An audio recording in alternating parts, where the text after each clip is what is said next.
There we go. Yeah, let's tweet out today. Let's do it.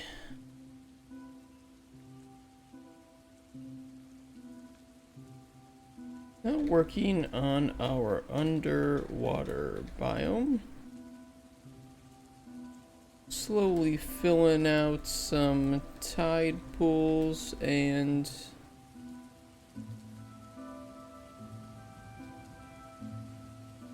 no, just that.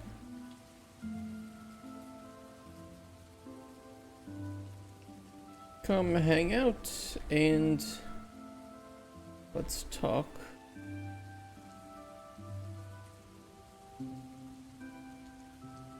Bring some spicy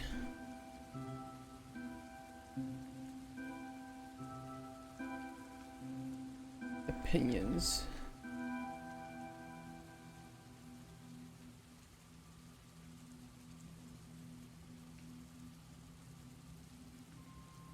Let's get a screenshot too of our tide pools and how they're looking so far. I like them.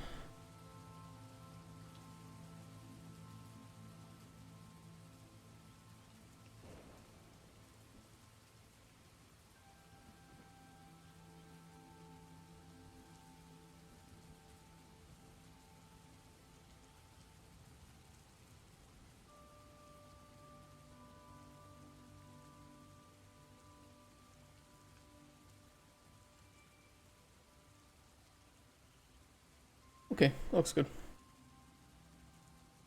Where did we leave off yesterday? Yeah, we made the urchin. Oh my god. Look at this thing. You know, I kind of want them to be collectible as well. What is this? Oh yeah, we put some nav modifiers in there to help pull the nav mesh down. We might be able to, or well, we'll see. We'll see what if we add some meshes into here, we'll see what it does to the nav mesh. Also, where's my camera? Did I not turn it on? Hold on. Hold. There we go. Sorry, I turned it off. Because I leave OBS running on my stream PC overnight.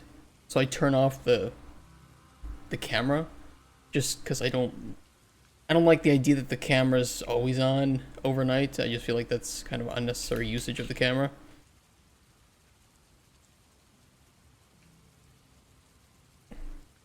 Sometimes I forget to turn it back on. Oopsies. Don't worry.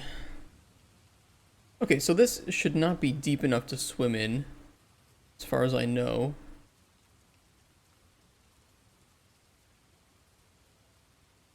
And we'll just throw some of these same meshes in there. I like how those are set up.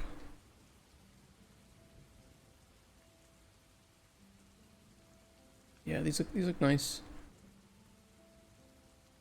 Let's for sure bring over one of these.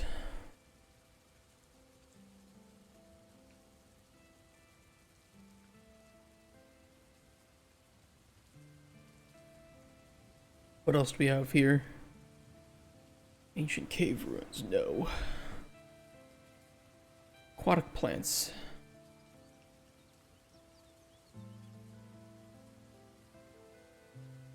These are literally just the plants.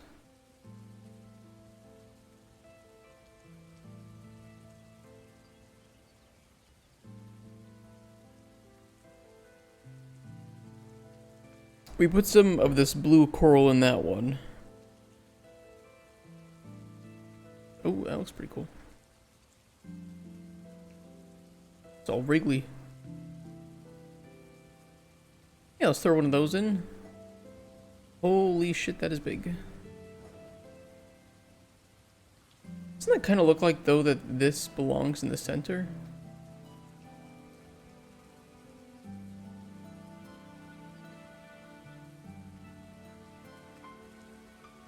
Am I crazy about that?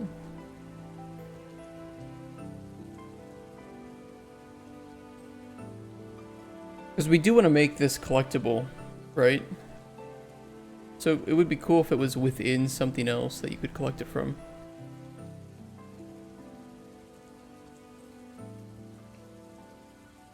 That wouldn't be a bad fit.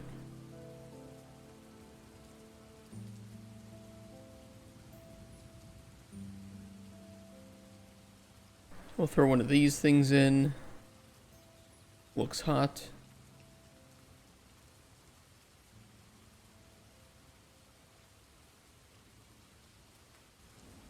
Be one of the dildo sponges as well.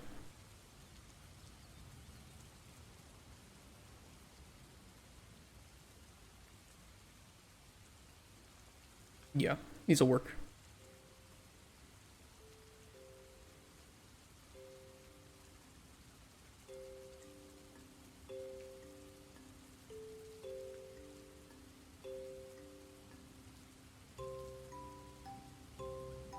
I will make it a bit smaller though. They don't need to be that large.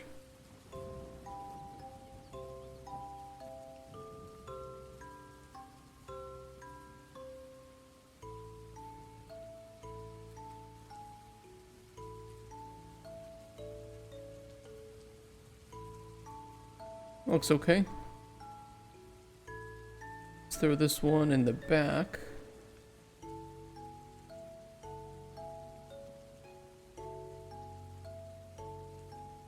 What I'm thinking.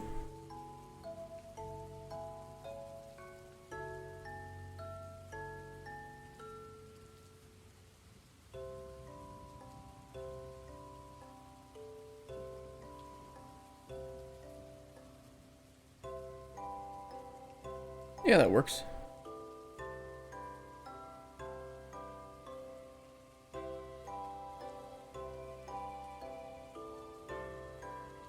Throw that one over there. We'll throw this one here.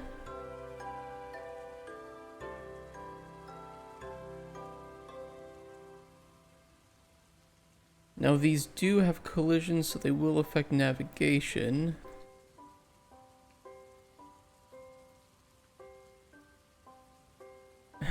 Be really...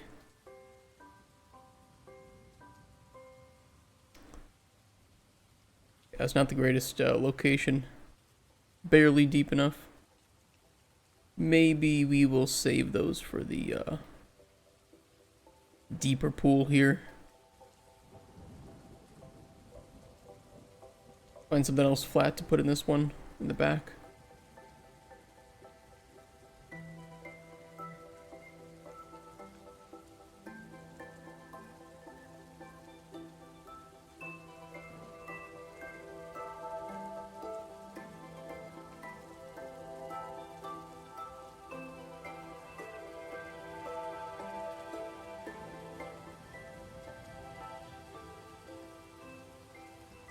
Just sticking up like a big donger. I approve.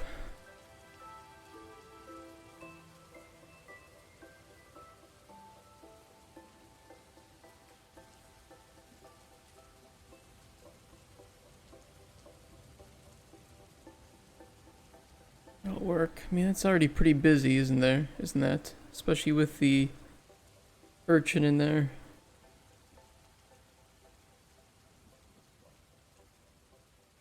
Like, if these are too big, it doesn't have enough space to actually move around.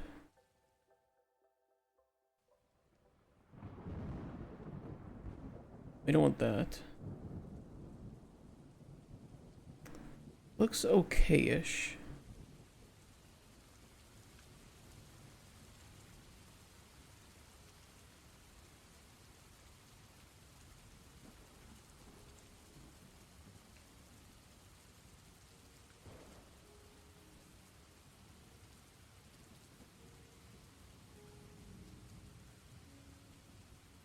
That'll work.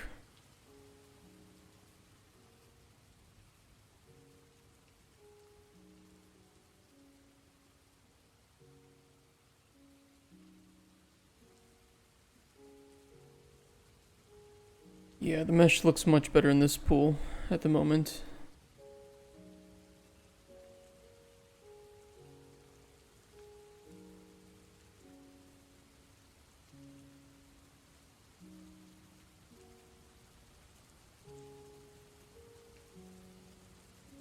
This one is all over the place. If we put something over here, though, that does block, I think we can avoid the issue.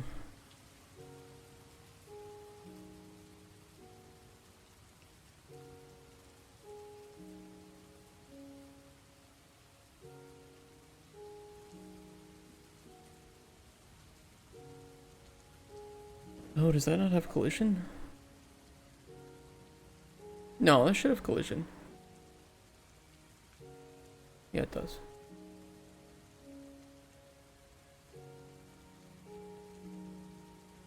It helps it a little bit.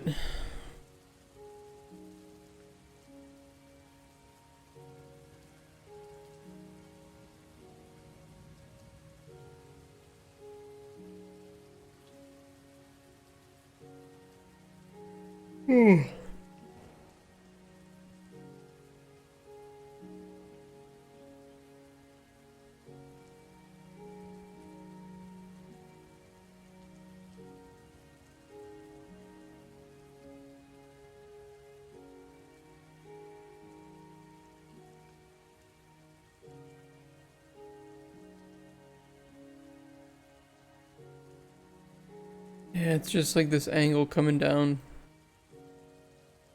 Looks a bit awkward. Oh well. I'm not gonna lose sleep over it. I mean, I probably will, but I'll try not to.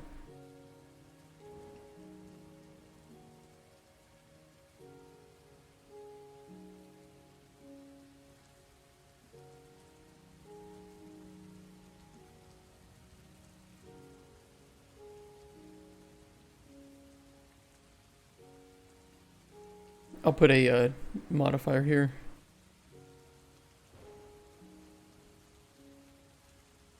Being awkward.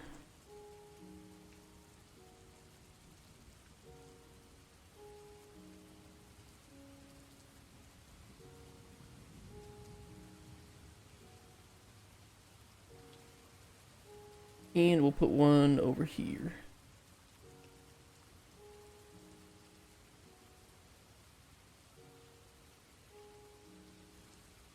Just to try and avoid some places where the urchin might get stuck.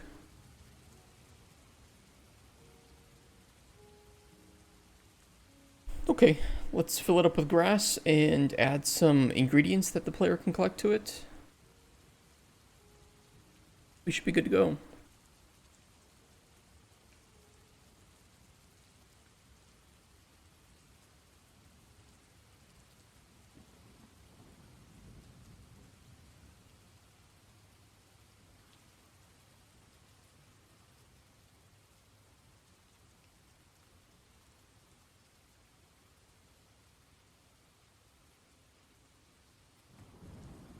Okay, tiny paintbrush.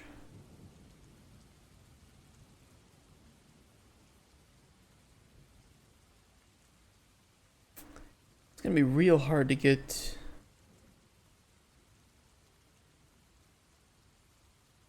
those looking good.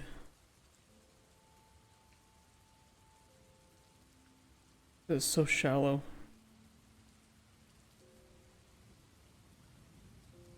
Why is it building 4,000 navigation? After placing like 10 plants. What are you doing, Unreal? Calm down. I could adjust their scale. 0.2. 0.5.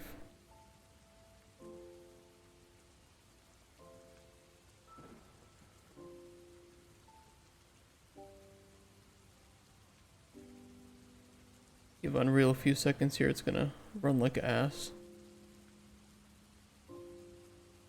That's better. Better height. I can manage that. Although I think 0.5 is still a bit too much.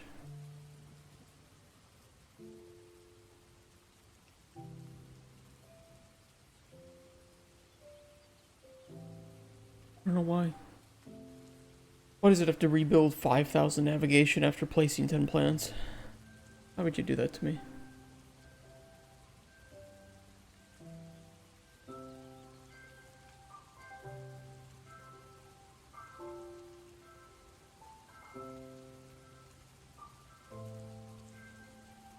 We'll try 0.4 max on those.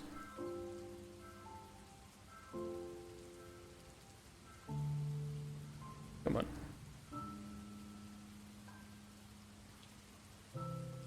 Thank you. Let's make the brush even smaller. The 82, that works.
I want to place some of these larger ones in there too. Although I don't know if I hooked them up to the foliage system. Let's see. No, I did.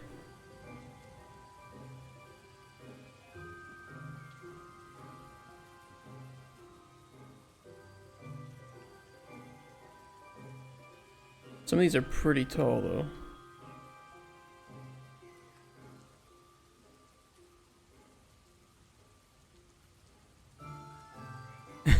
It's a little bit too tall.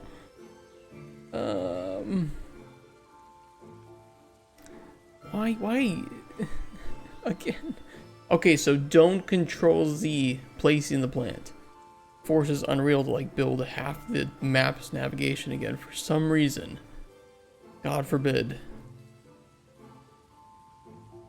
I'm sorry, Unreal, I tried placing plant. Which one is this one? Oh, I do like that though. Bit too tall for this pool.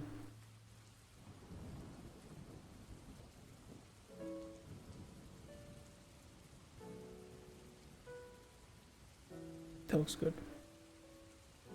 That looks nice.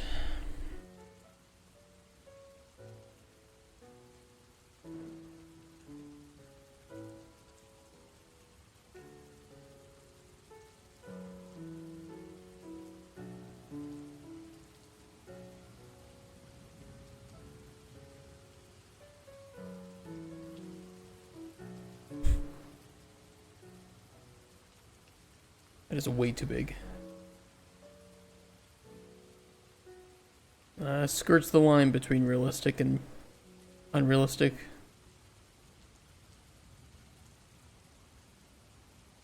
Be a no for me, boss.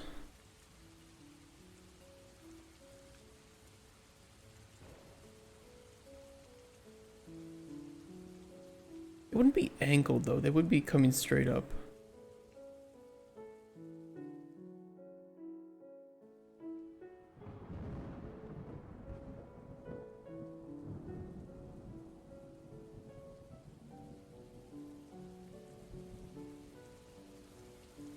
Yeah.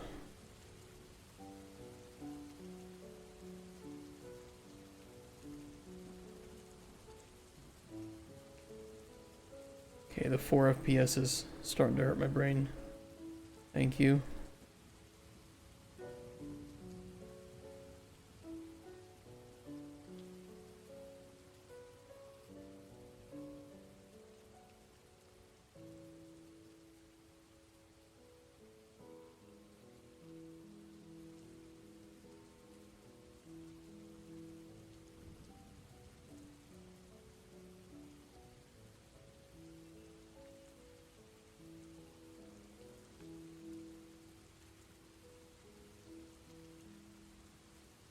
don't like those poking out of the water too much. Especially because they're wavy. Just looks awkward. A little bit of wavy is fine. Too much, not so fine.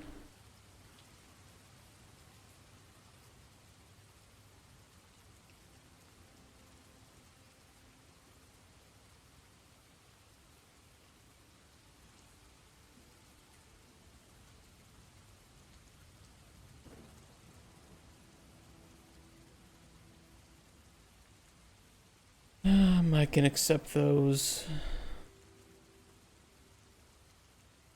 A couple of these are a little bit awkward.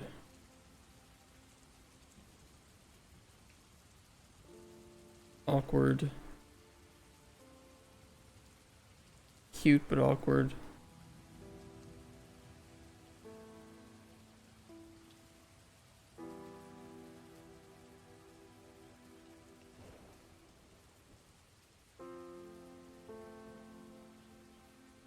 It's like me judging women. Yeah, awkward. A little bit too wavy. Cute but awkward.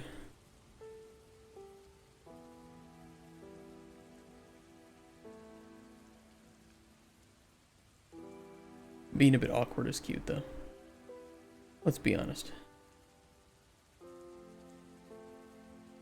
Tuesday's the day of honesty.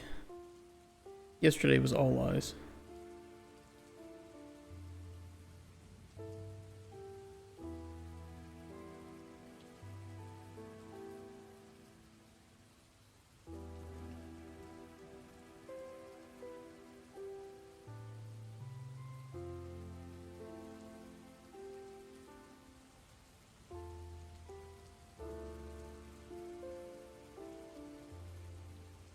Okay, I think that's decent.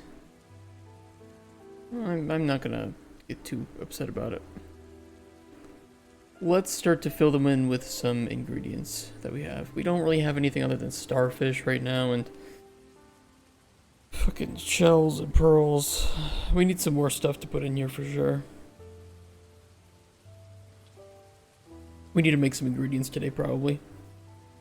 Because otherwise I don't have anything to place down here. Or we could just wait, not place anything down in here yet, and do it when we have the ingredients made. In which case we'll just focus on some of the big picture goals for underneath the water here. Starting with this side of the lake. We also need to finish up with this little cave.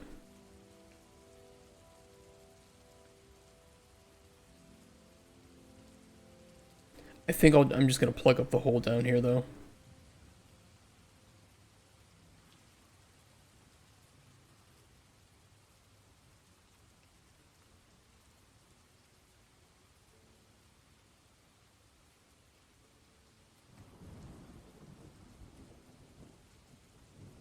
By the way, that dead pixel thing I mentioned on my monitor yesterday, I checked today and I think I have 2 other dead pixels. Not a good sign. I had an old monitor back in the States that like a whole line of pixels went out. And it was annoying. And then a couple days later, another line. And every other day it just would add another line of pixels that went out until it was like 15 lines of pixels scattered around the screen, and it was like, okay. Yeah, I'm gonna have to replace this one now. This is making gaming a little bit too unbearable.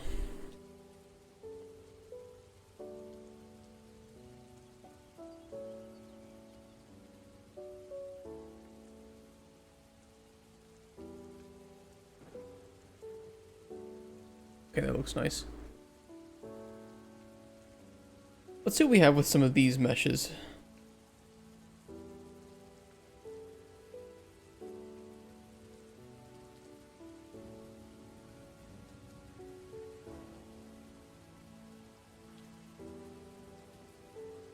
Could put some more of these ruins down there. These columns and tiles.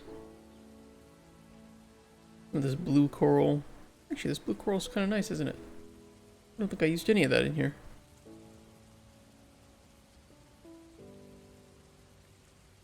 Let's put one in there.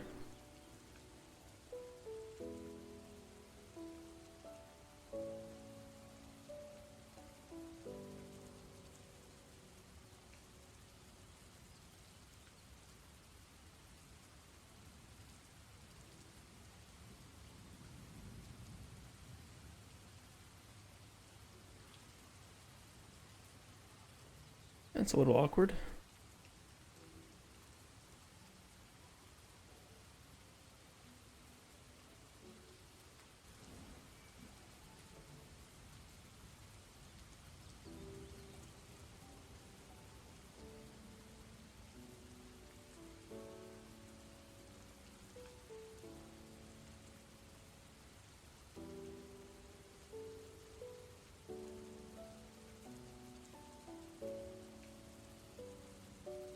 There's heaps of gold. There are gold heaps. Look at that. Oh my god, we can be rich, chat. No more hot dogs for us. Yeah, we use the pearl and the stars from this set. And the shell, and I like those. So we're already utilizing some of these.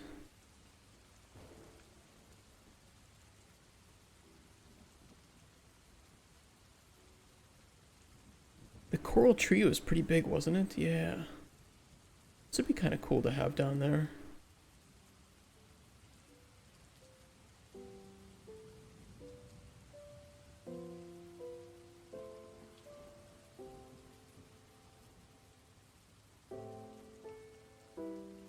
I think the coral trees would look really nice in this area, though.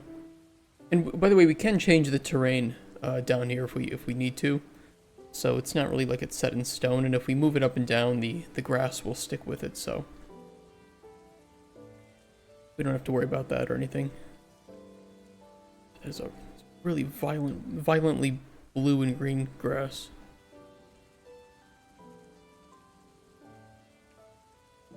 Looks better underwater.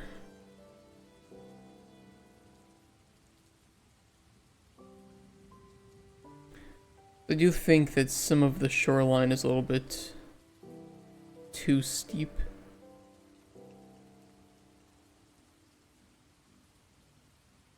We don't have a huge amount of space to work with, though.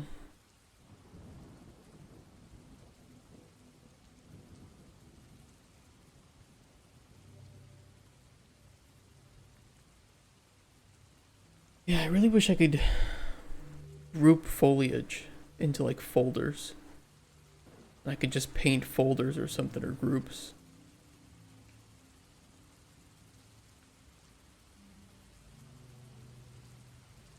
That would be cool.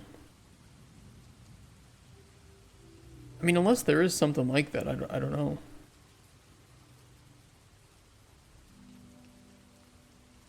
No, just actor foliage and stack mesh foliage. UB5 foliage groups.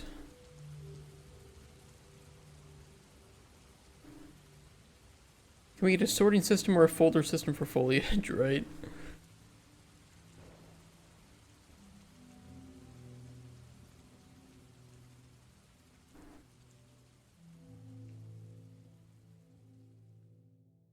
PCG is trying to upend some of that.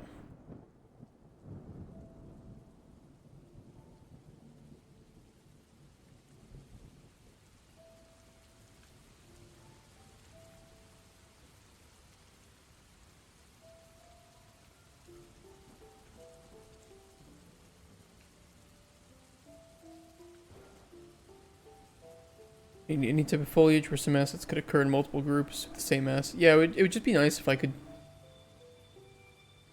select, you know, like underwater, or this is the biome that I can paint with, and ah well, is what it is.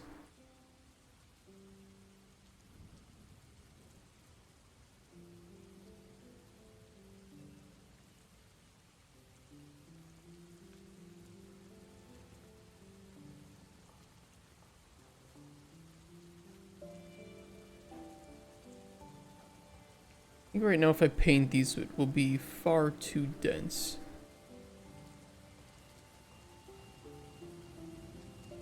Yeah, it's just a little too dense for me, gonna be honest. I wonder if these support nanite, if you can have nanite with this virtual texturing.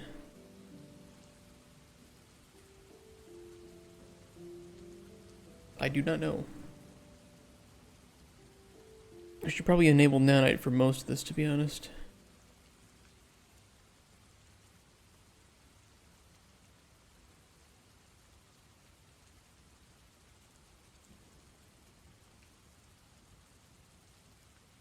Okay, yeah, it doesn't cause a problem.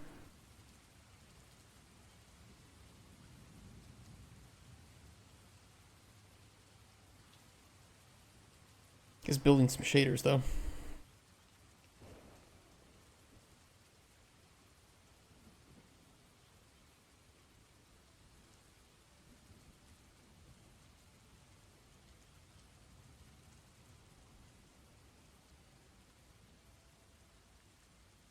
That's weird.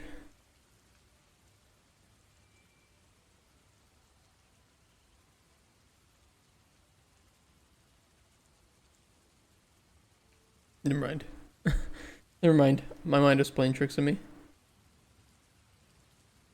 Okay, let's adjust the density here down to 2. See how that looks. Kinda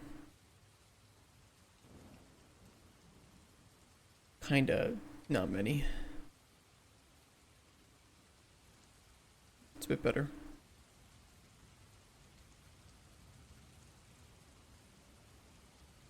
We just don't want them overlapping or anything. We could put a minimum radius.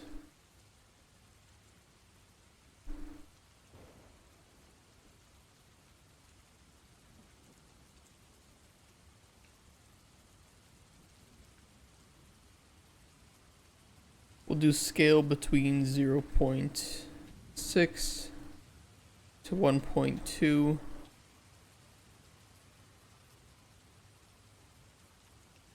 Cold distance at 30,000.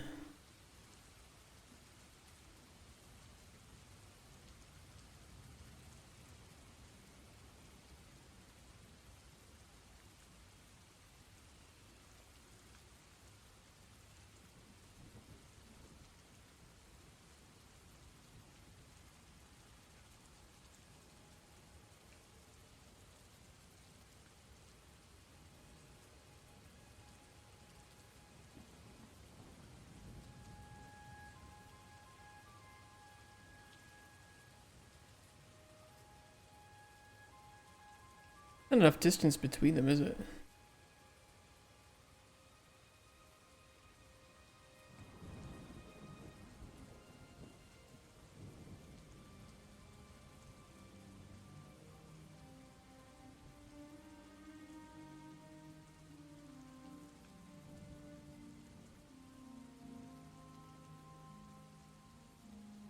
Okay, looks pretty cool.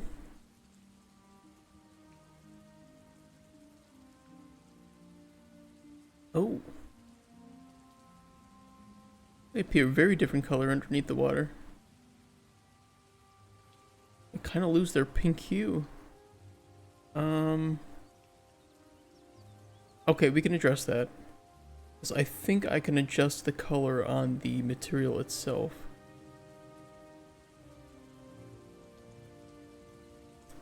No, I cannot.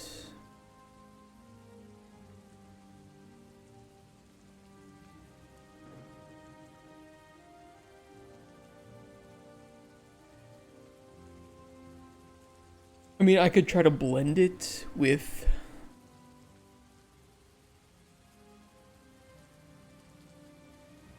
Hold on, let me see. Otherwise, that's kind of, they kind of just look gray. They look bland. They look dead. I would like for the pink to actually be visible within the water, you know? Let's see here. Blend.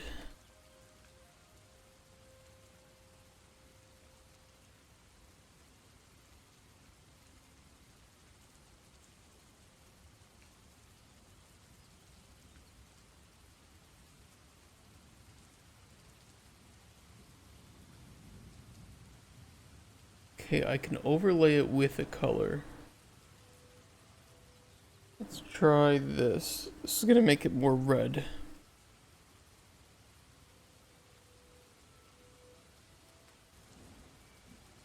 Or darker. I don't know how it's gonna look.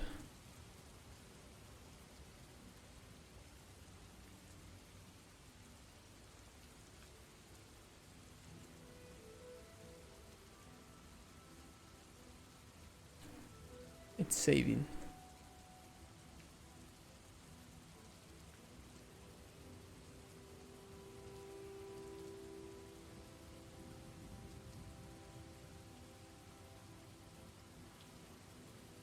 Okay, there we go.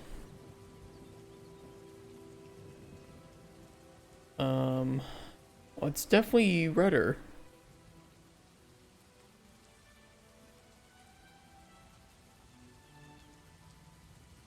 I don't mind that. Although from a distance they still look a little bit dead.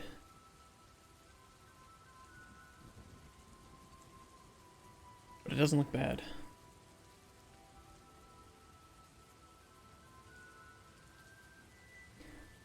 I just blended it with some black.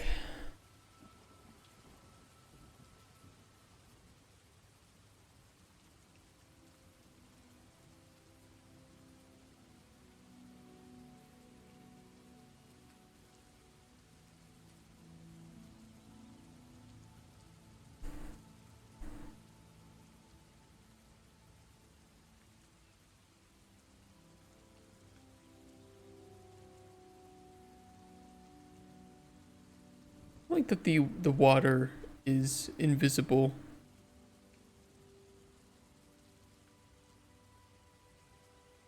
When you're far enough away from it.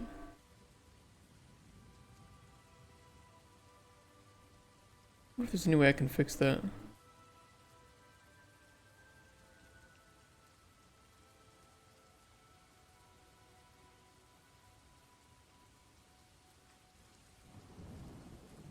Okay, well, lesson learned. Hey, anomalies. I'm under the water. It's so much raining. Please help. What a classic video. I am under the water. God, it's really violently red.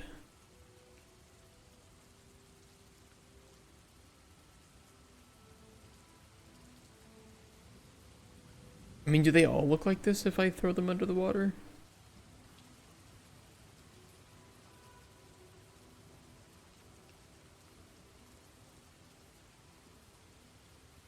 They kind of do. This one isn't that bad, though.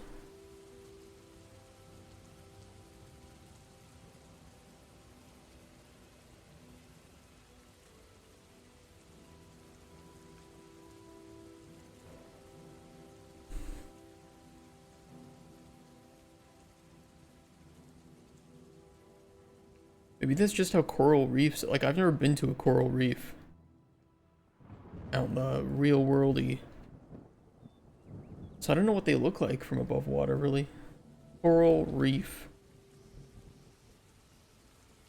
Because, I mean, this shit's vibrant.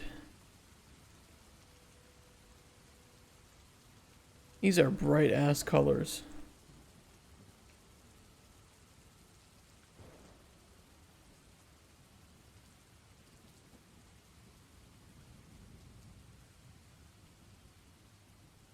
How you doing today, anomalies?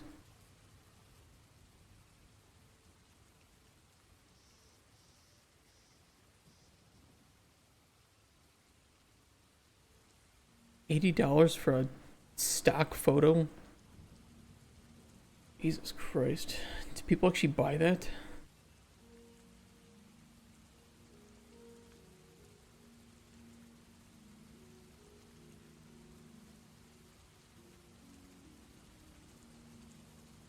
Let's add 0.1 emission to make... I could add some emission.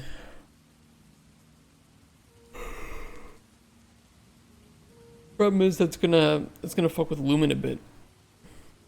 I'm a little bit curious how some of underwater lights look from above water.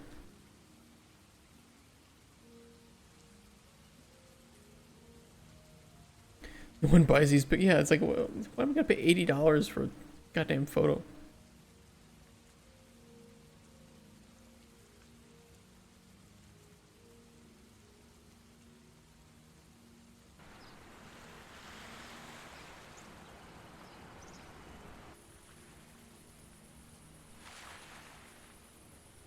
Okay. I can kind of see them under there.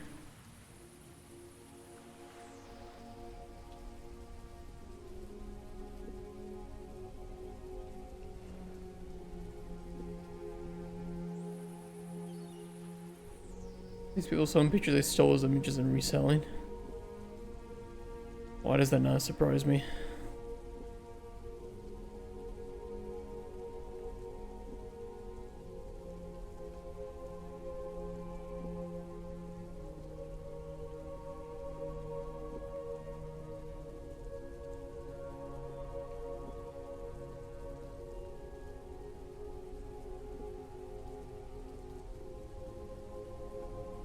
Oh, these trees have no collision.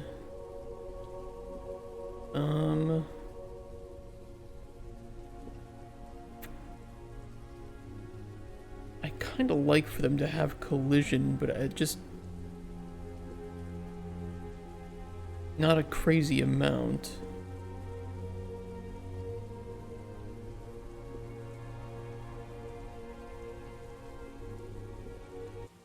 I made some 2D art some years ago, and it wasn't there on someone's website with their watermark. Don't care though, but maybe wonder how much of their stuff is stolen.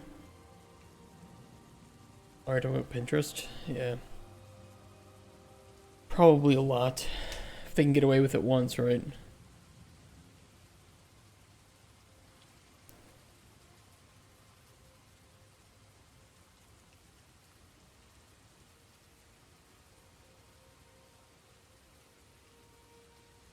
Sippy sippy.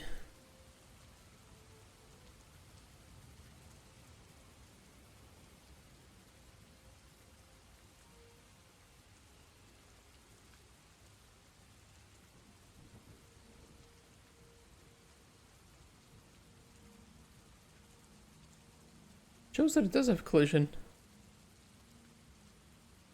Oh, it's because I placed it with the foliage system, so the foliage did not have... God, that's really weird. Look at that collision, though. That's so stupid.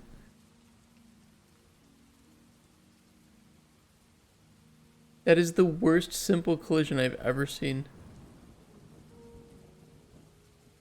You like our lurk emote? I like that one too. Crossroads did a fantastic job with those emotes, as usual.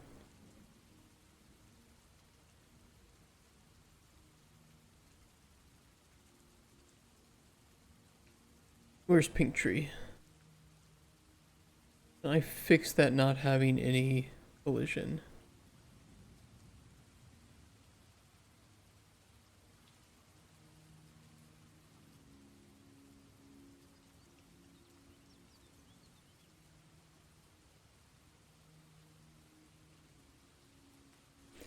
Did you make it? No, I did not make those emotes. I do not have any artistic talent.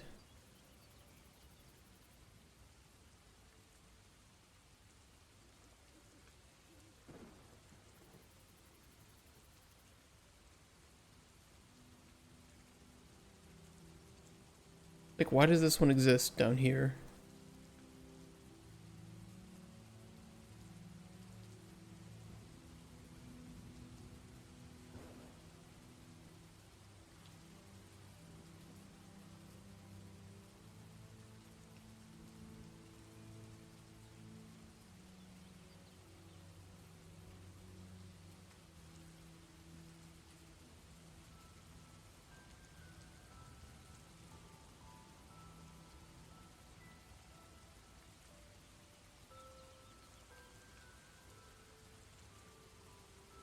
I don't even know if I want that one.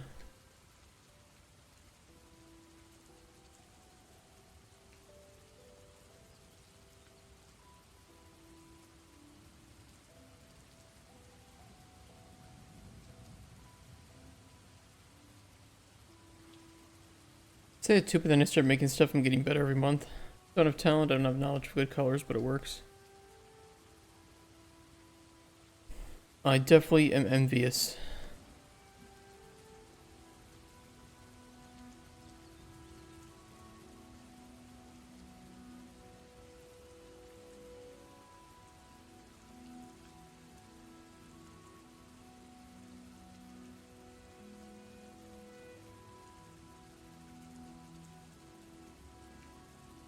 Oh, God, that movement is bad.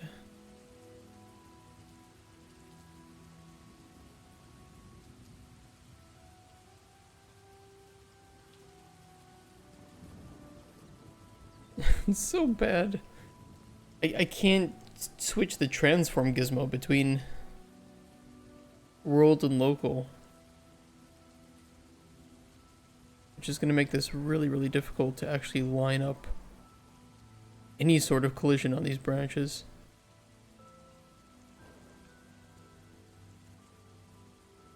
I think I just stick with the single cylinder here.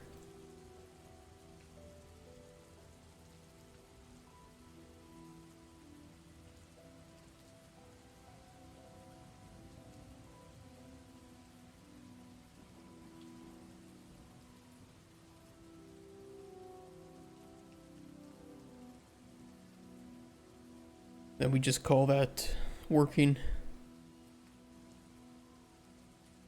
You can do it. The issue that I have is that if I spend all this time learning how to do art to even a functional level, which is not a good level, it's just functional, that's time that I could have spent getting better at the things that I'm already pretty decent at. So it's not that I don't want to or that I can't. I guess it's just that, I get balance of time. It's like, do I want to be decent at everything but a master of nothing, or would I rather pick and choose what I'm winning at in life? And solo is hard, yeah, it is. It is. I don't think I have it within me to do everything solo. But I'll try to do what I can.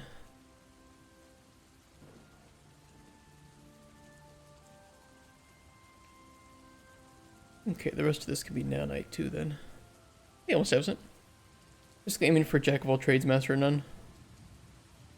I think pretty much any solo developer has to do that. Like, if you're gonna go completely solo, you have to.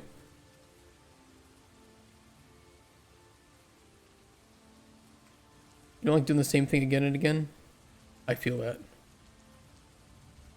I definitely feel that.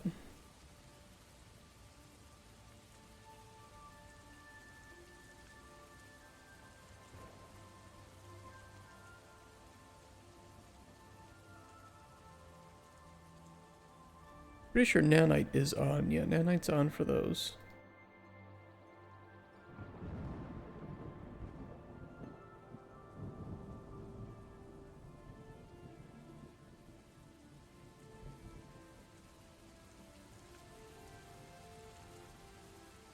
Have I ever told you the definition of insanity?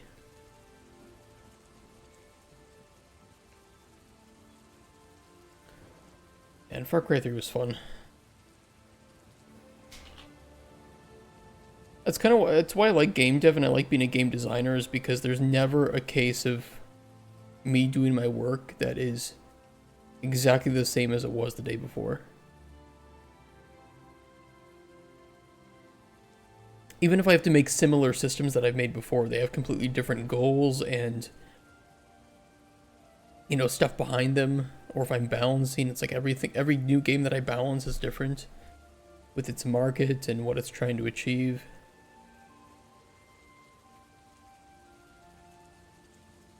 Every day with game dev, it's something new. Okay, we'll let it do these shader stuff in the background.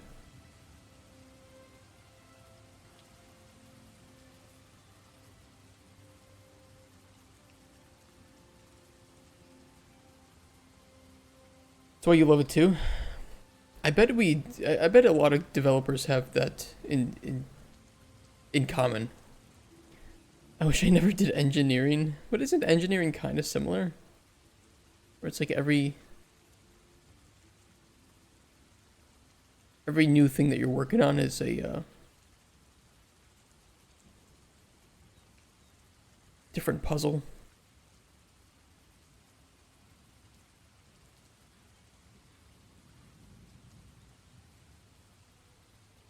What is the what does the collision look like on that?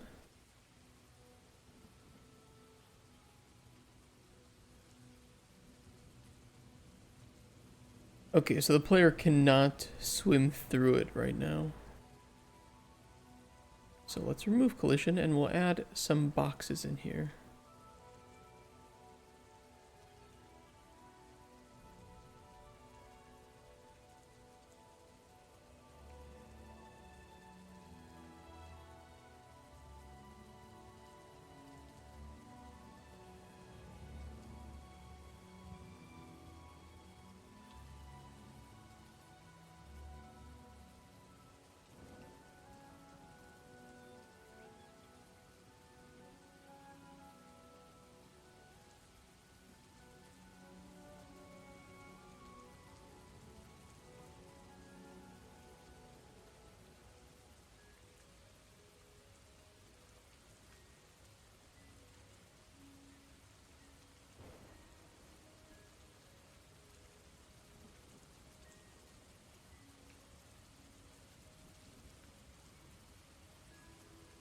Good enough.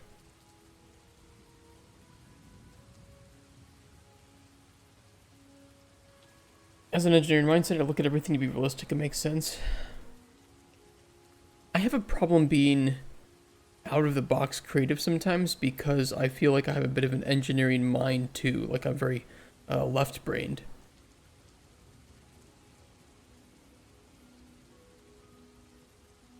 And so I really like working with competent artists who can just think of something that I didn't like. Of course I knew it was possible, but it's like I would never have thought in that direction because it's so outlandish or so non-realistic.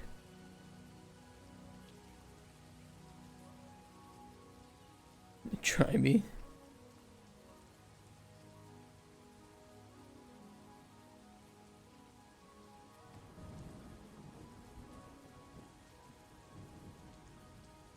Well, it's just like when I'm pitching like a game idea or a feature idea, and I need like I don't know what the art should look like. Even with Cauldron Chronicles, like with the world design,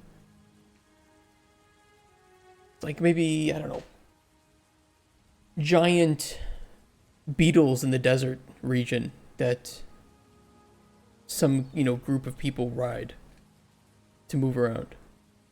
Stuff like that. I don't just immediately think of when I think, oh, we're making a desert region. People should live there. Okay, so realistically, they should live nearby a source of water so that they can obtain it. But it's like, well, what if they didn't? What's another way they could obtain water? Maybe they worship some deity or something. It's like I don't immediately think outside the box like that. It's like, oh, they live in a desert, so realistically, they need to live near a source of water or find a way to transport that water. What if they didn't die? Right? Yeah, I guess you're not wrong on that one.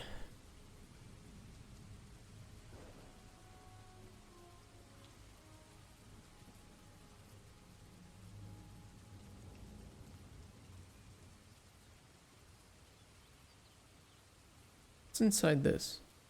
Oh, that one is gold.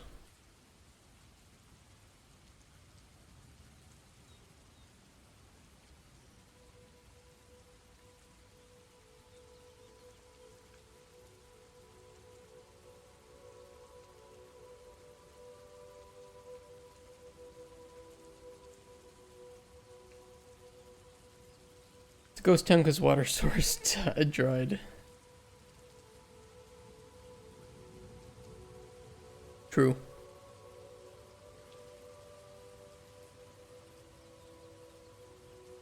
I think I will have to take like 2 weeks or something off from streaming and just do some of the initial world design. And it's not because I don't want you guys to help, but it's really hard for me to sit down and focus on creative stuff when I'm streaming.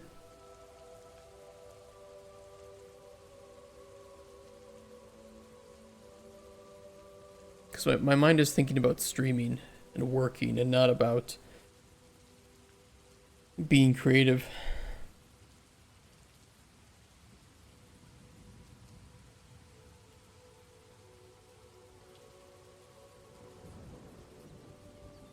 Solution, you can have water source of cactus and underground oasis cave. Yeah, I mean, those are both excellent ideas. Desert cave is pretty cool.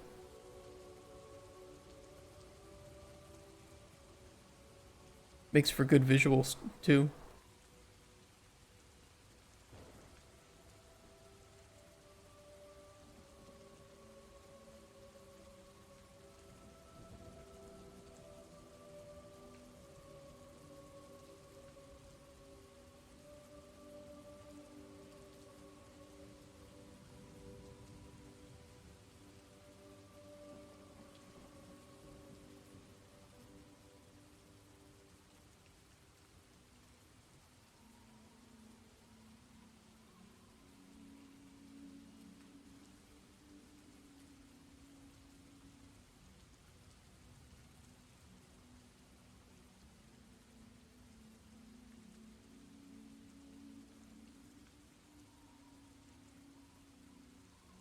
Yeah, I get what I'm trying to do there, but it looks ugly.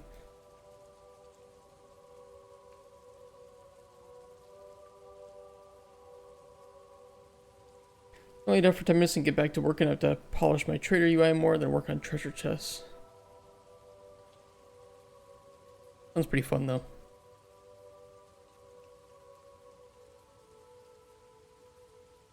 Ah, fuck that.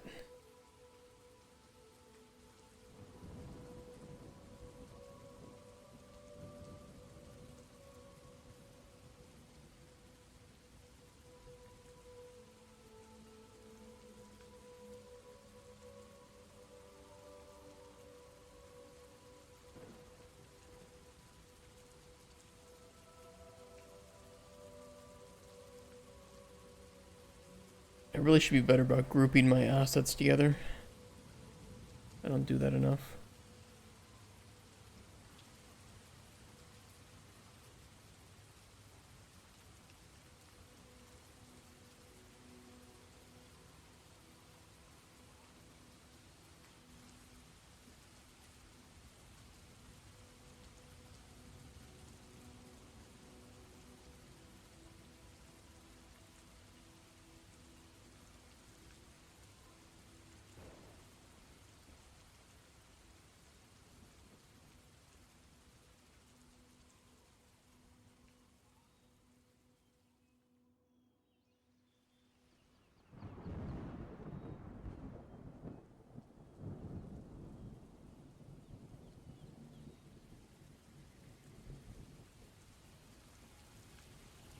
Okay. Kind of feels like we're making a fish tank. Which we kind of are. We will be putting fish down here. Probably not these ones, but I mean, maybe.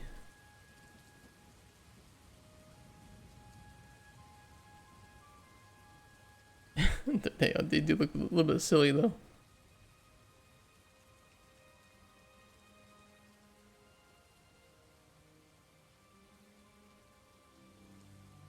We do have like a fish system, I think, somewhere.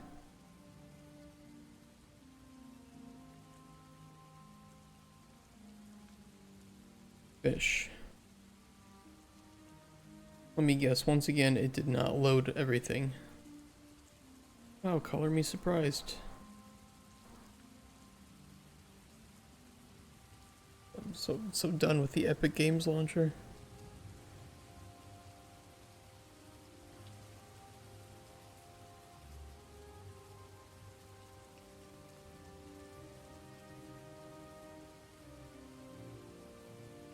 Animated pond fish.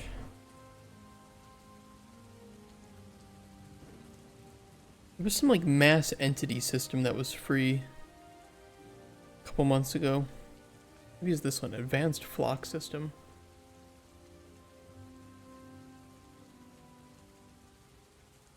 Yeah. Fish react to any primitive objects with a collision of any complexity and react on any pawn or characters.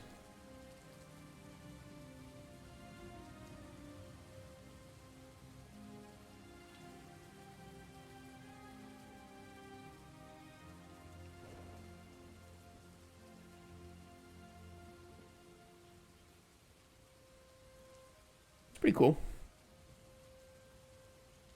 Bro, stop moving around.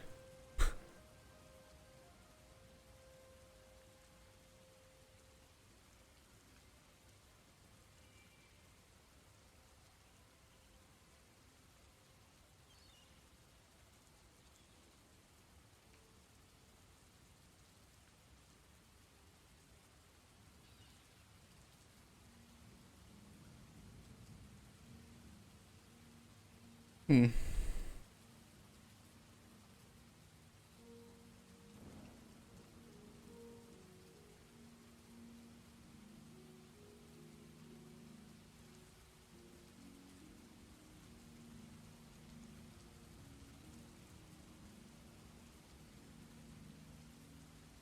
Take static mesh, max use threads.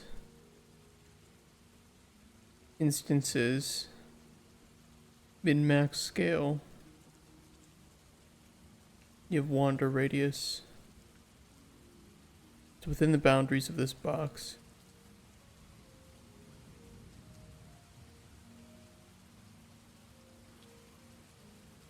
I mean, it does look pretty cool.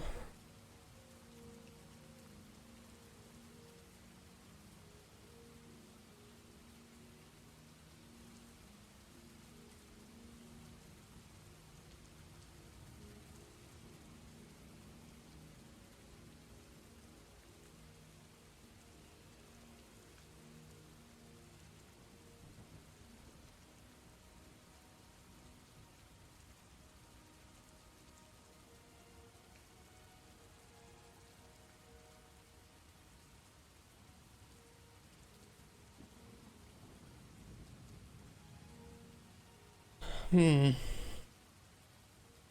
don't know. That's something to think about. I think that while it looks cool, it's a little bit difficult to...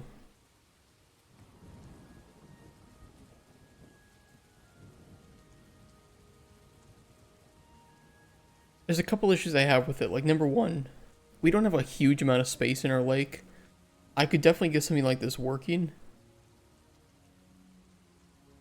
However, it takes into account static meshes and not actors. So I think the player would want to see if they could collect some of the fish that are swimming in there, and they wouldn't be able to. So I don't know. I don't know.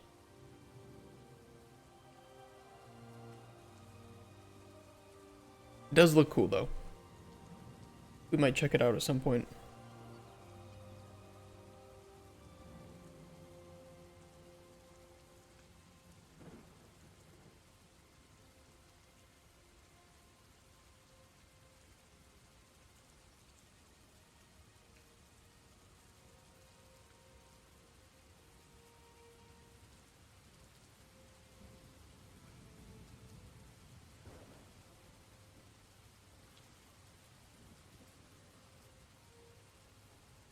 Let's see, what can we put over here?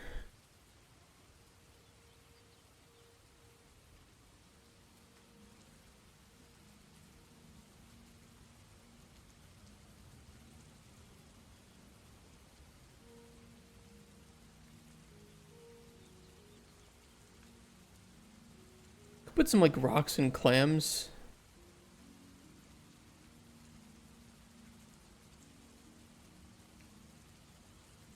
Like take advantage of some of the shallow water to create a little coral area. That could look nice here. And it would make sense too, just because of all the oxygenation that the water would receive from the waterfall.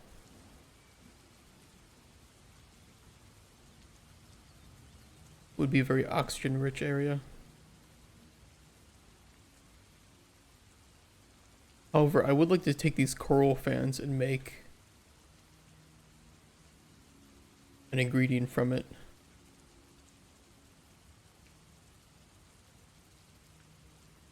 Let's do that.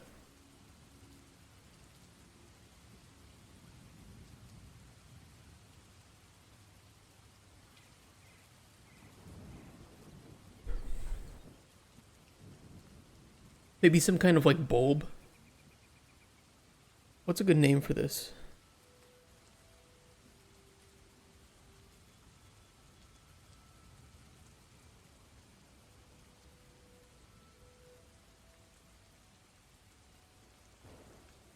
I'm bad with names. Good ChatGPT to help. I have a stylized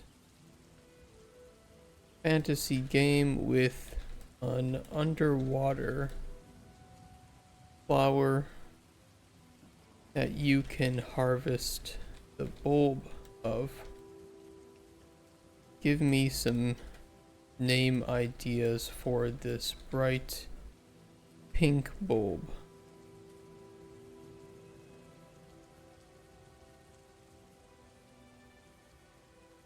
Impharis core. That's pretty cool.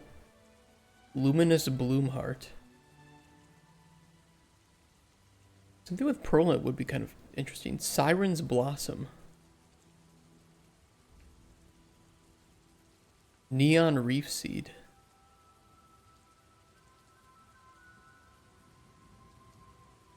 Fuck, those are pretty good. Those are pretty good.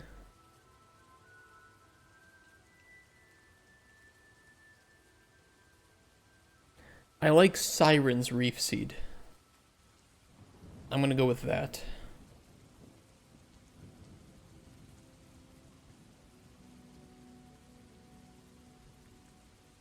Siren's reef seed.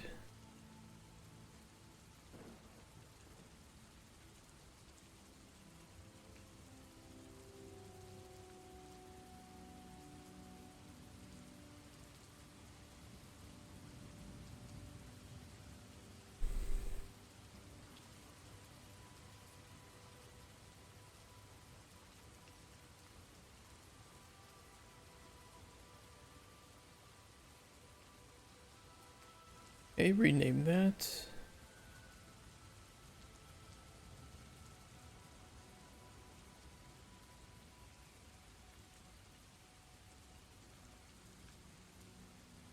We're gonna make two versions of the mesh, but I want to make the first one first.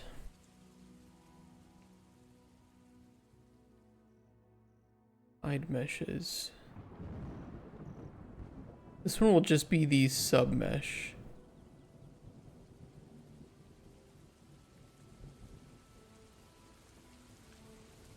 Because the main mesh is going to be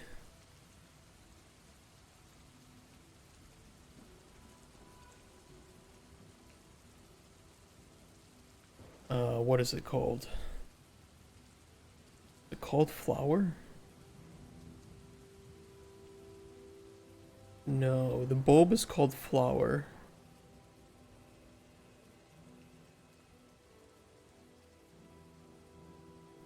These are the coral fans.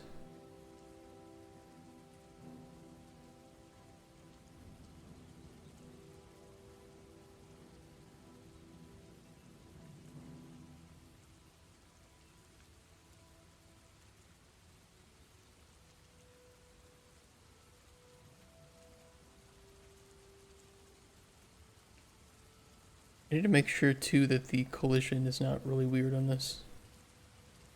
Probably is though. Yes, it is.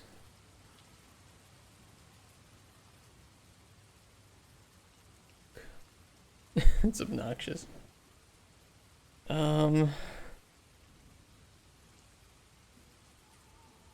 Yeah, just remove the collision.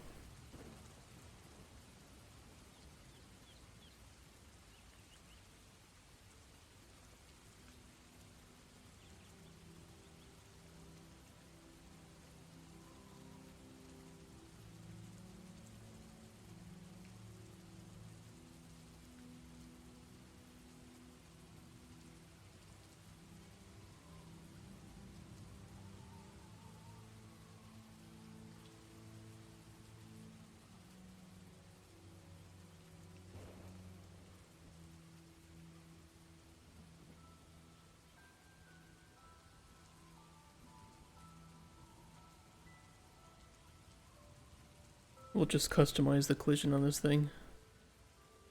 We can see it, that is.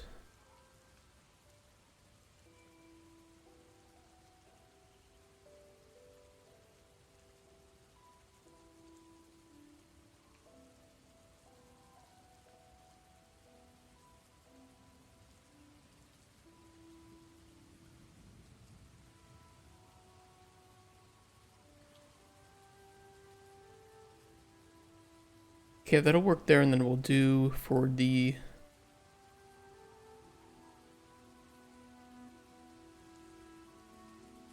leave something a bit different.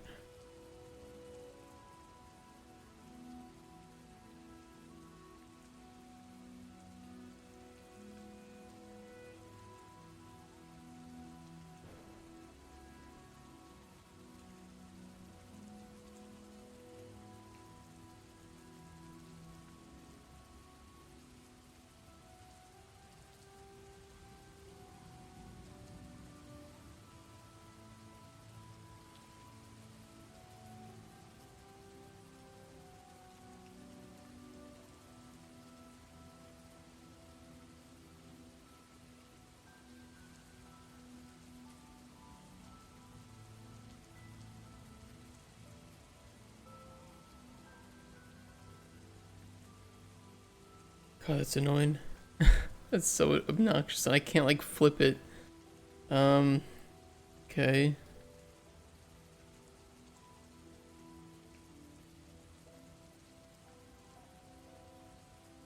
Well, this sucks.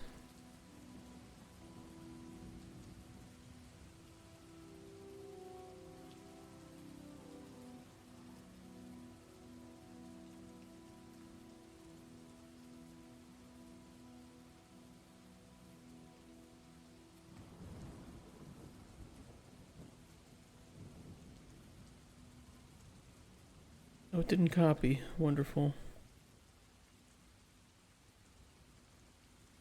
Workflow doesn't seem smooth. Well, realistically, the original author should have made proper collisions, but they didn't,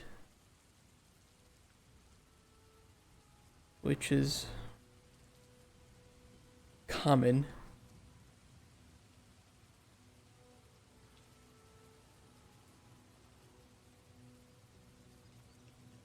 I mean, there are definitely some things you can get away with auto-convex collision. I think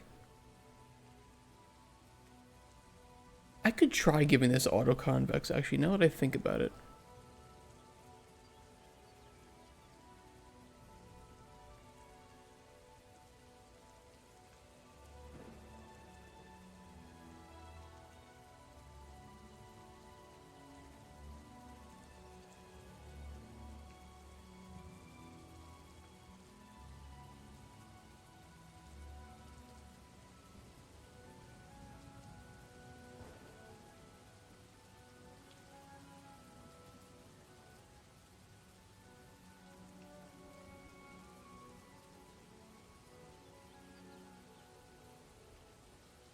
Yeah, it's not bad. I was a little worried of doing it originally because I thought it would mess up this center area. But honestly, it's acceptable.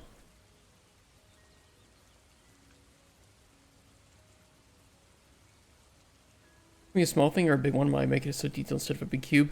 Because the player's going to be inside collecting this bulb. So they need to at least be able to swim, you know, kind of down into it a bit. Otherwise, a big cube or something, or a some cylinder would work well.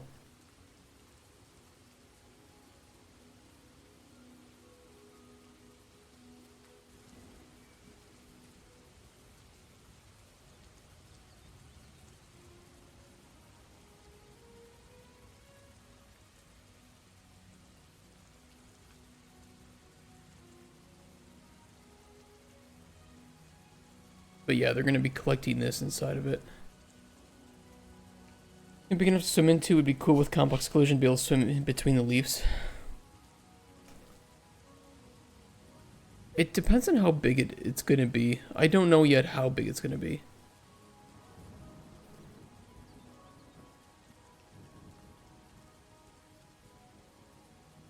Kind of wish there was something to, like, rest the bulb on, but I don't know if I have anything.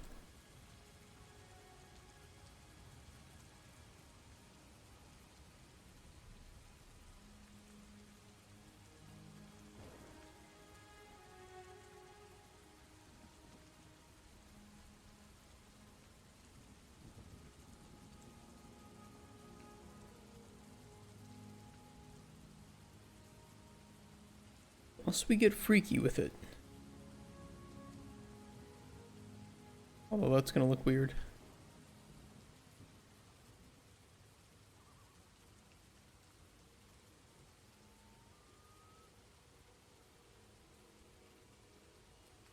I don't even know if I can scale that properly.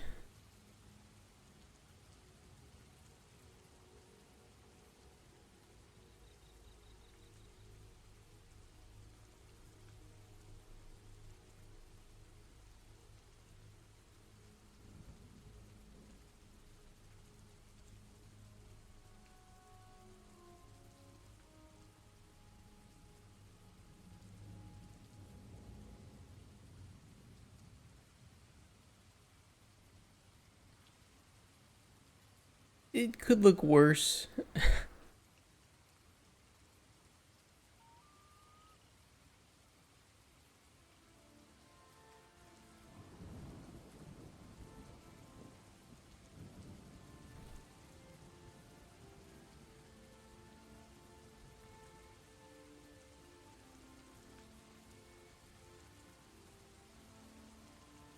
For a prototype, right? Yeah.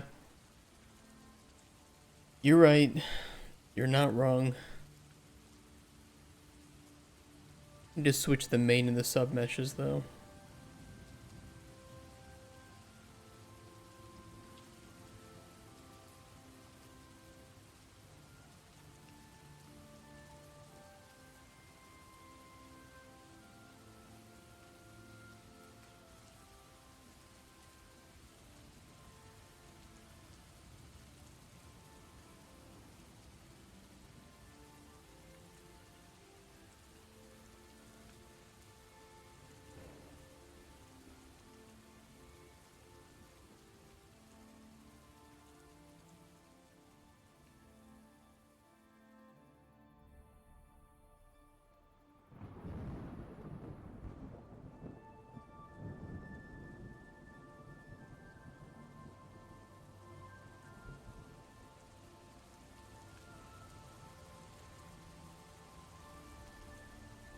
Yeah, I want it to be like rusting on it.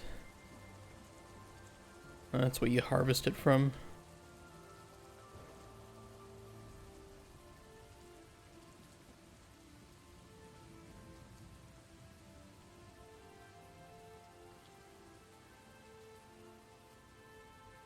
That looks kind of cool. That's going to be the Siren's Reef Seed, the name of it. I like it.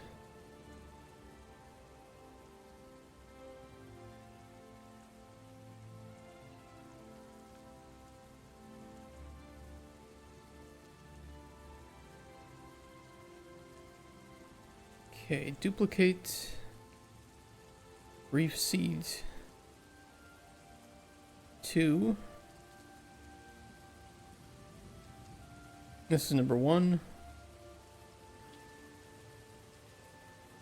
And all we need to do for this one is just change the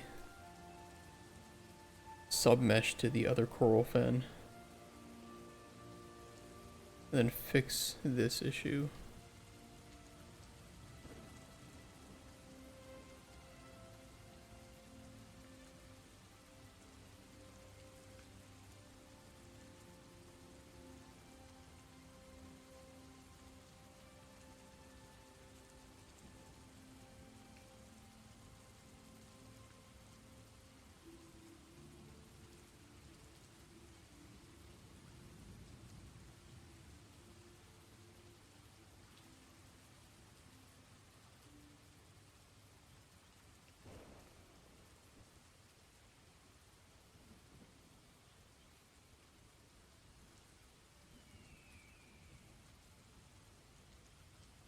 Okay, that works. Now in the collectible ingredient, this will be ing, sirens, reef seed. We'll need to add it to our spreadsheet.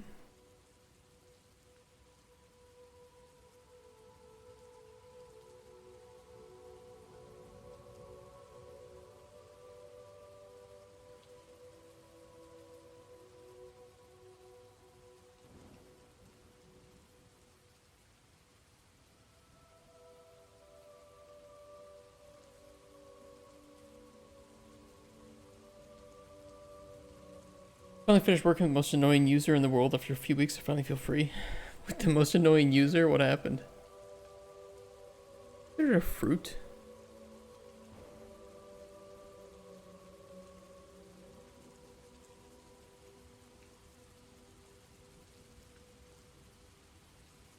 Sure, it's considered a fruit.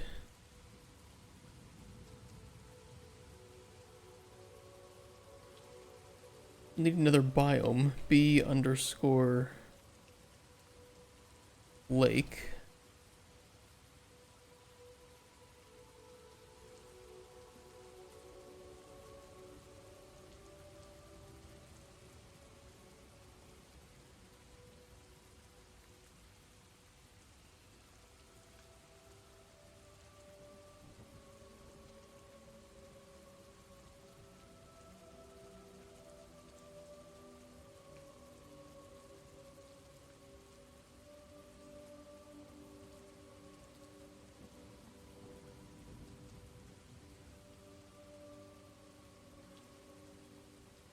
We'll worry about effects later.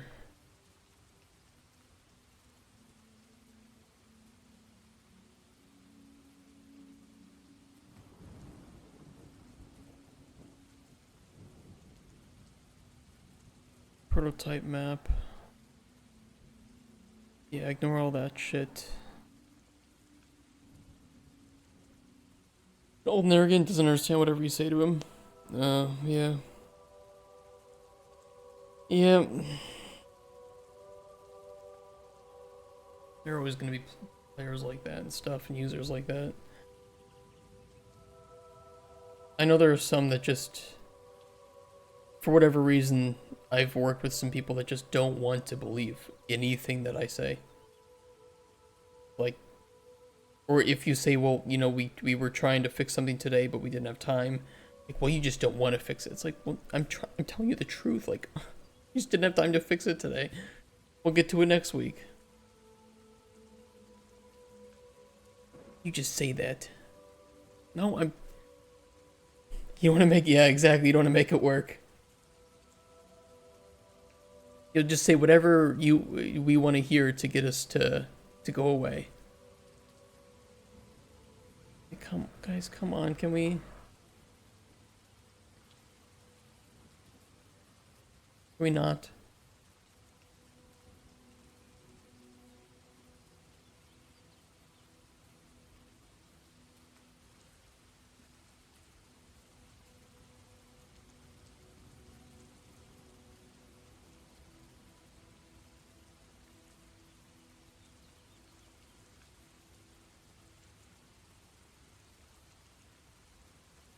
Hide meshes, growth cycles. Good. Looks good.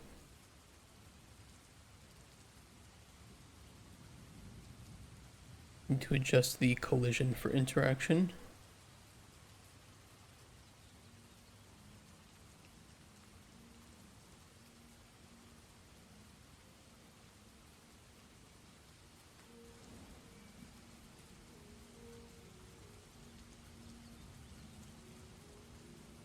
Looks good.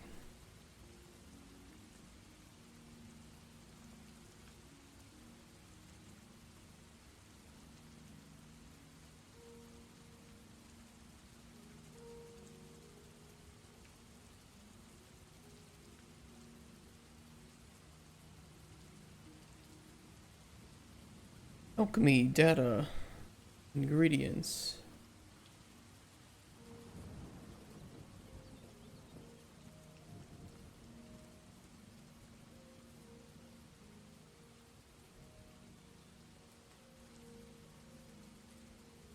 Well, like, what color does this look like underwater?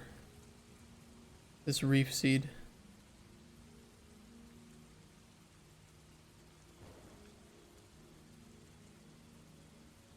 Also large as shit. That's fine.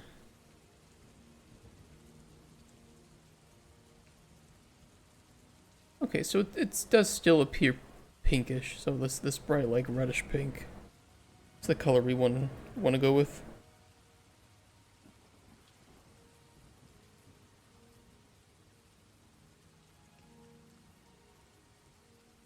It's like this color, isn't it?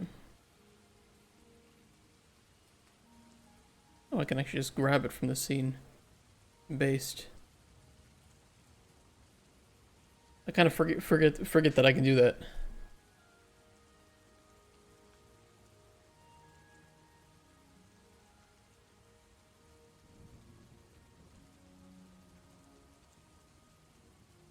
Can I hide the backdrop?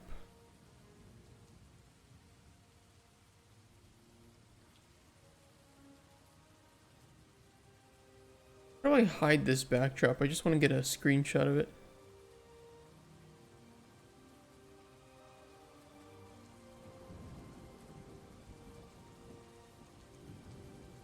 I know there's a way to do it.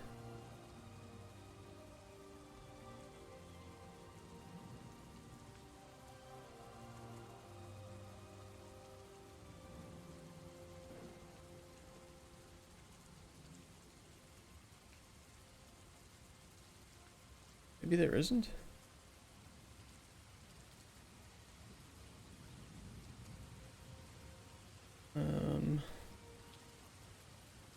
Okay.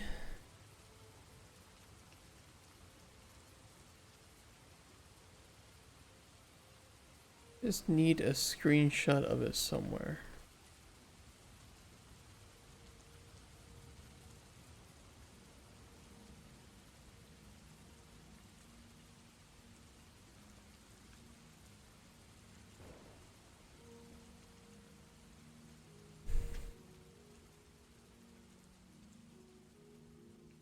Oh, don't come in here, wasp.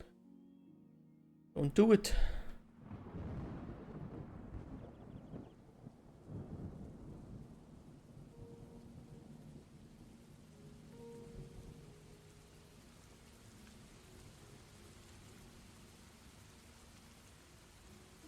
I'm legit just going to take a screenshot of the flower here. And that's what we're going to use as the...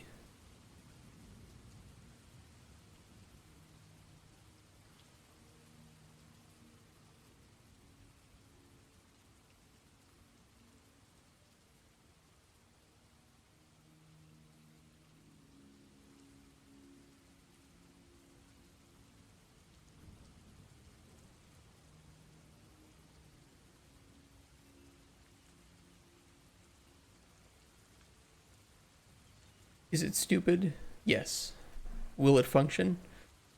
Also yes.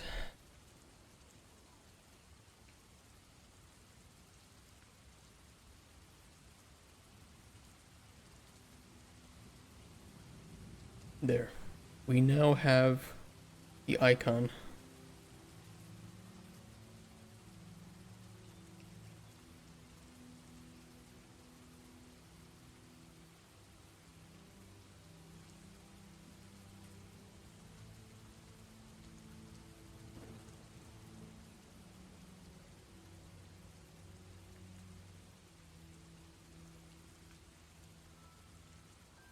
That looks good. Last thing we need for that to work would be the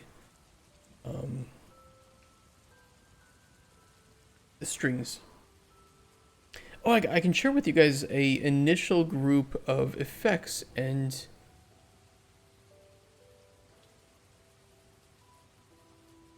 who's this? Oh, okay, yeah. I can share with you an initial group of effects and statuses that we had created.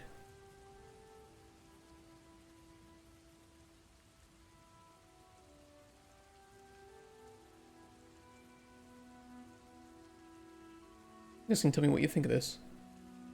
Okay, so the initial effects, and this is not an exhaustive list, this is just what we want to start with, would be restore health, stamina, and mana. Of course, while the player doesn't have mana, we want to establish this as something that's in the world, magic and mana. So you need to create potions that can help that for other people, for mages specifically. We also have some like utility effects like invisibility, fortify, resist magic, water breathing, aether light, which is like a mage light, lightness, strength boost, and night vision. And these, of course, these are all effects that you can have on yourself, and also effects that enemies can have on them, things like that. The 3 damaging effects will be concussive blast, immolation, and poison. We don't want to go too overboard with different types of like damaging effects. I think at a certain point it could just become a bit ridiculous for things that equal damage. And I'd rather have interesting effects that play with some of the defenses that we have, like fortify, is very strong against concussive blast, but it's poison can cut right through it, right? Or like some statuses that can be applied. We have weakness, paralyze, frenzy, silence, and fear. Then we have cure disease and cure poison, and then we have corruption as a separate effect as well. And then statuses, which I didn't finish here. Oopsies. Either way, we have burning, poisoned, chilled, frozen, paralyzed, wet, weakened, frenzied, silenced, slowed, afraid, invisible, fortified, emitting, strengthened, lightened, quickened, and corrupted. A lot of different statuses, and that they can play into each other. For instance, if you're wet, it puts out burning, but it's easier to cause frozen, and that can happen on you, it can happen on enemies. That way, if it's raining and you have a, something that can cause that, like freezing or something, that would enable that. So this is just kind of a starting point for us to work off of with the potion combat and some of the effects that the player will have. And then also these will be the effects that will be found on ingredients that can then be put into potions. Of course, we still have the infect tiers. So we might have like concussive blast 1, 2, 3, 4, 5 or something, and each of those will have maybe, let's just say, a stronger effect, a larger radius maybe to the concussive blast. Things like cure disease and cure poison may target different tiers of that may have stronger or have the ability to target stronger diseases or poisons. Of course, I don't really think disease is going to be something that the player has to worry about, of course, but disease might be something that other NPCs might have to worry about, so that's why you would want to create potions for them too. More music. That one. I don't know, this was just kind of our initial thoughts on this, and we'll see what we go from here.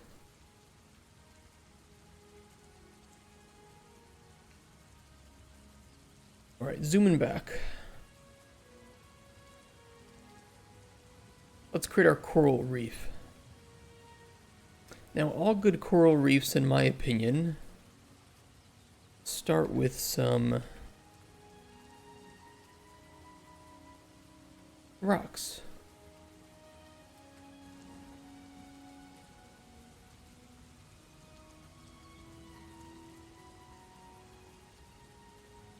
Erase some grass.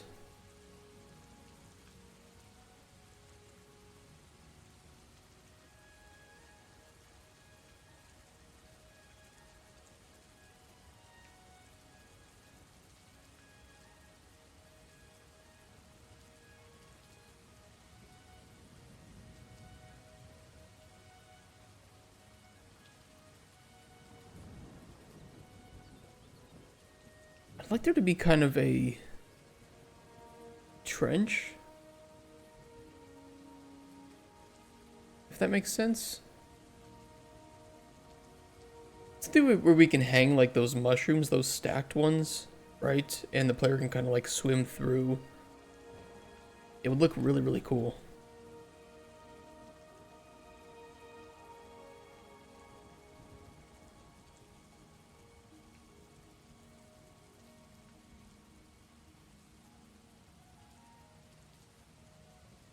There's a wasp right outside my window. You can just see its shadow.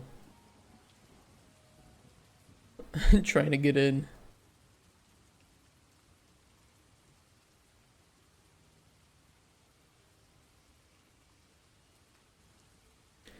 Yeah, they bullied ya. He's trying. I don't want this coming out of the surface necessarily. Close to the surface would be cool. Oh god. Yeah, I made it in here. Or that scared the fuck. It just went like right in front of my face. Oh no. It's either a wasp or a fly. It kind of looked like a fly as well, so I don't know. Ooh, god, that gave me a heart attack.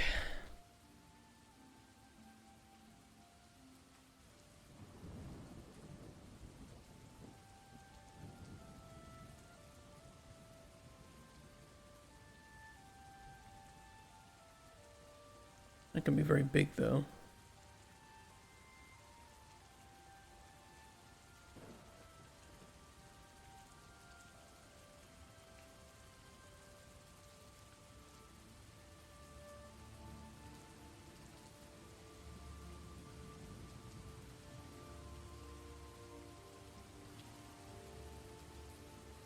Many things to do, but I'm procrastinating again. I know how that feels.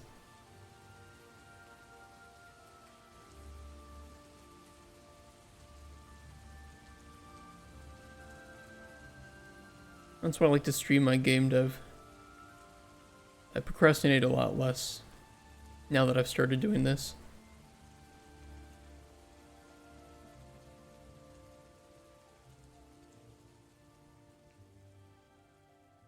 It's weird too. I used to work like 12 to 16 hour days on game dev on my own at home back when I was modding. I don't really know what happened. I don't feel like I lost my work ethic, but certainly something happened that... I didn't lose my passion either. And it's something that to this day I just don't know what happened. I don't really get why. Let's make it clear, I'm not trying to work 12 to 16 hour days again, but I'm just, you know, used to be easier for me. I think modding is a bit more straightforward than making your own game. Yeah, it definitely is. It has its challenges, but straightforward I think is a really great way to put it.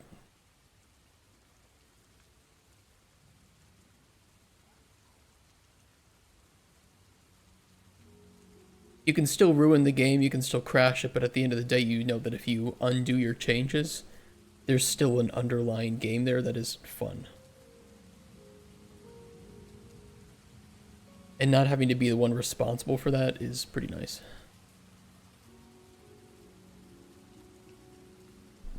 Worst thing is when you have too many things to do, then I feel like the most procrastinating before doing.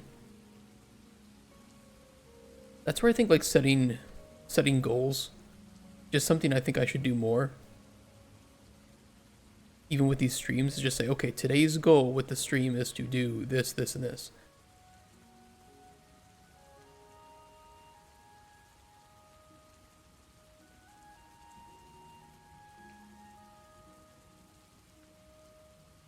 Using task management applications can help too. Not tagged in any category? You're right about that. You're right, thank you, Anomalies. I'm not. That's funny. Oops. That's fixed. Thank you for telling me. Do my stuff. I'll check on stream later if you're still live. Good luck in the game dev. You too, Belicha. Good luck.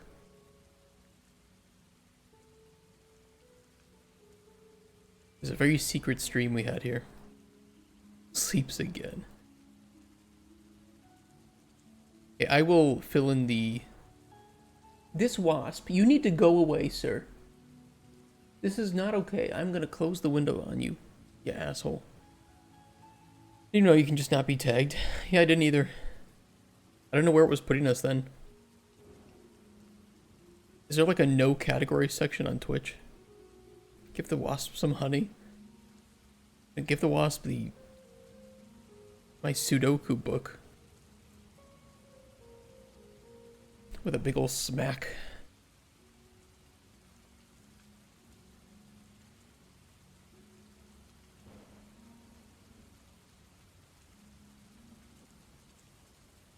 Wasps don't give it anything all they want is to make your life miserable. I once was... Maybe I can find it.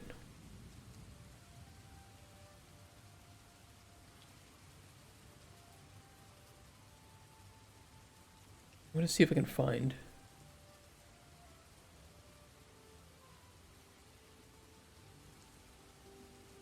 Found wasp.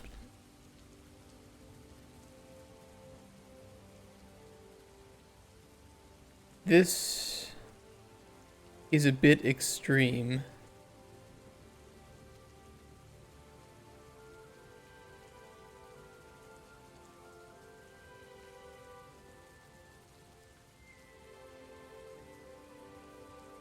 We used to have this this wooden board that we used as like a ramp for our shed back in the US. And it was so that the lawnmower that we stored in the shed could get in and out easily. Now I saw a wasp fly underneath this board one day. And I lifted up. And it was this layered wasp nest in this like really crazily perfectly circular hole that went down maybe, I don't know, like a foot. And there were like 3 or 4 layers. And dude, I lifted that up. I must have had like a half second of just like shock of holy shit, I didn't expect to find that. I thought it would just be under there. I could step on it and it would be over. I just fucking ran. I just bolted. But I didn't know it. I didn't know at the time that wasps could just make a hole in the ground and put their nest there. I'd only saw, you know, wasp nests like you know, like these up in the corner, then these big ones, you know, up in the tree that I've seen before. Yeah, like these, or, you know, worst case you have these ones, right? I didn't know they could make them in the ground.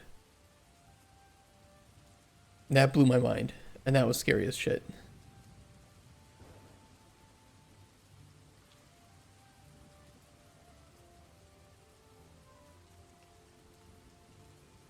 It was like 30 centimeters. It was a 30 centimeter foot.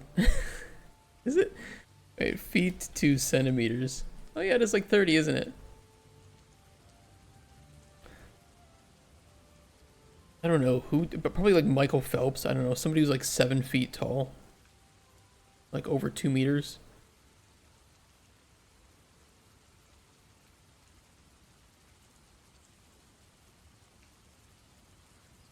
Shaq. Isn't Shaq short? No, Shaq is tall. There's... Who's the really short basketball player?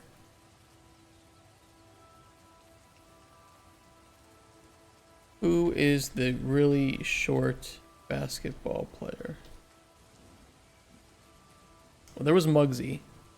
But I thought there was somebody new. I don't know. Yeah, Shaq is the massive dude.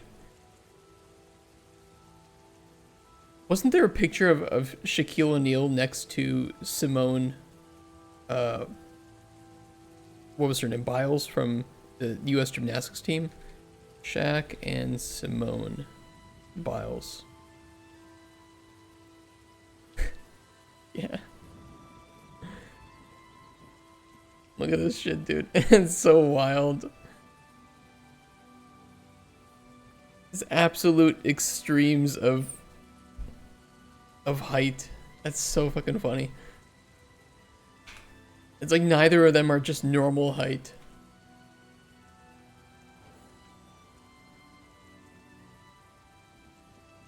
It almost messes with your brain a bit. You look at them and you're like, wait, which one is the normal size person? Is that her kid?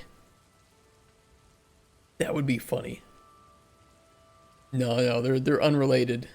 But it's like Shaq is like super big and Simone is like super small.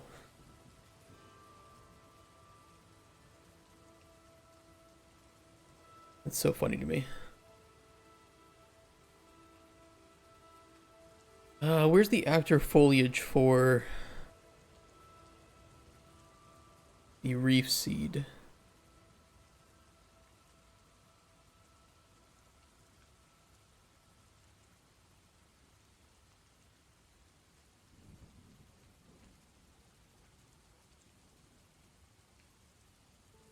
That is not the reef seed, sir. I can literally walk over, he can.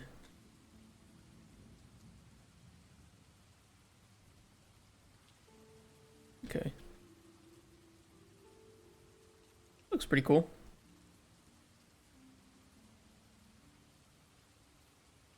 You could have one like coming out of the water or something.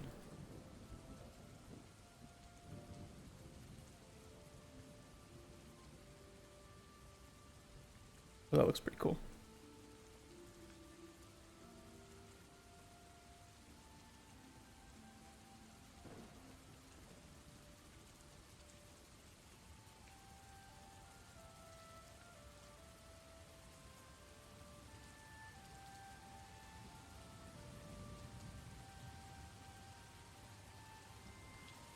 After daily life, use feet or centimeters.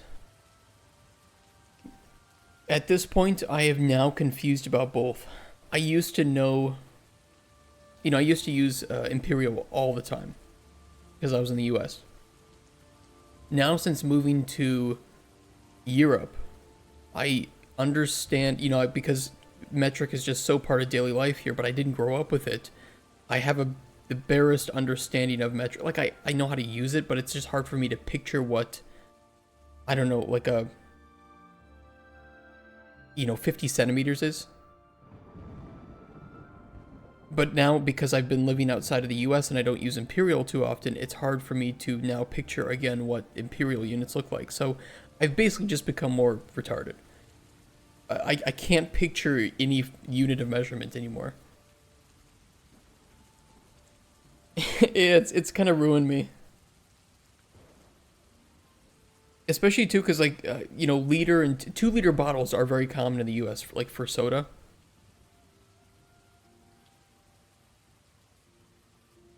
Big old 2 liters. Very, very common.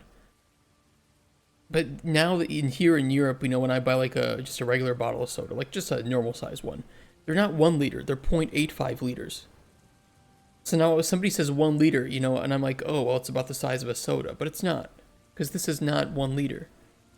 And then when I buy like a big bottle of water, it's, oh, that's got a lot of, don't drink from this, I'll tell you that. There is stuff floating in there that should not be. But this is 1.5 liters.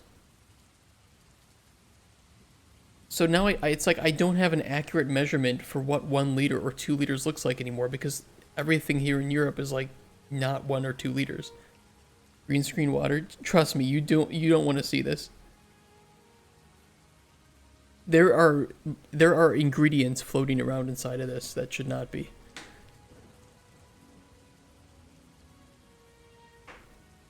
There are bacterial cultures and probably multiple new forms of life. Extra nutrition, dude, it's fucking disgusting. I haven't been drinking this water recently, but it's, you know, I always look now. I'm very careful. I never drink stuff without looking inside of it first. Ugh. God, I'm gonna throw that out. I'll show you a picture. Hold on. Where's my phone? Dude, it's bad. Bad, hold on.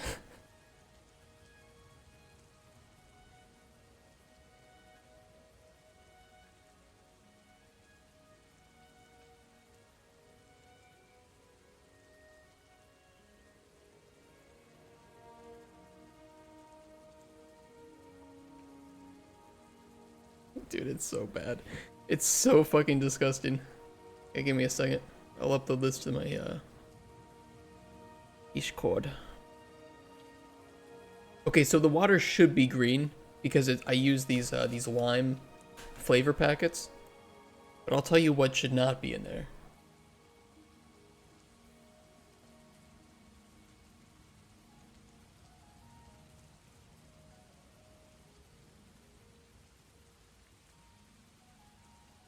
Look at this shit floating around in here, dude. And they're big clumps of something. That's some aloes water. There's just these big white clumps of not great things. Yeah. You ever see those in your water, don't drink it. Drinks have those thingies? No, this one does. This is not like bubble tea. This is bubble tea, but with bubbles of bacteria. I've literally created my own bobas.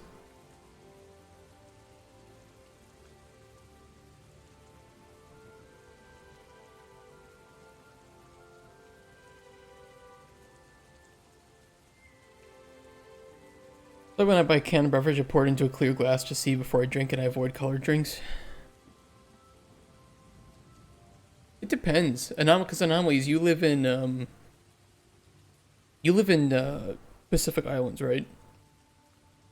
Southeast Asia? What's it called? It's not Pacific Islands.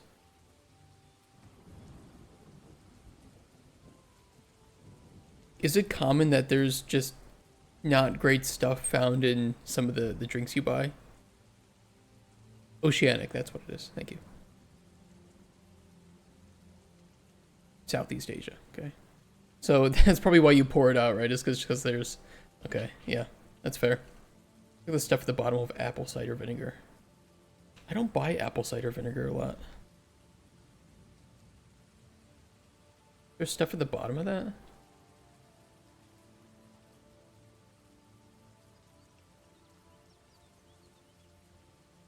Do people just drink this? Apple cider vinegar? Why do I see it in, like, cups?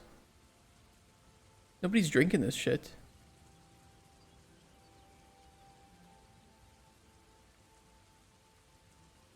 I've seen in news some insects in Pepsi. Oh, gross. We'll drink it. What does it taste like?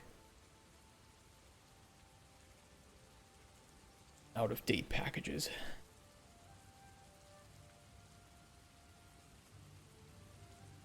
It's good for cholesterol, really. I didn't know that. Pretty cool.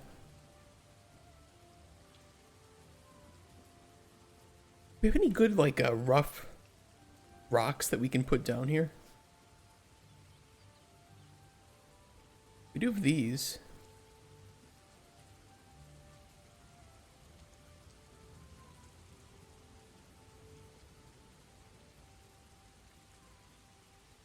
Kind of like better, but you drink... You don't drink a raw, just a spoonful mixed in a glass of water. Oh. That makes sense.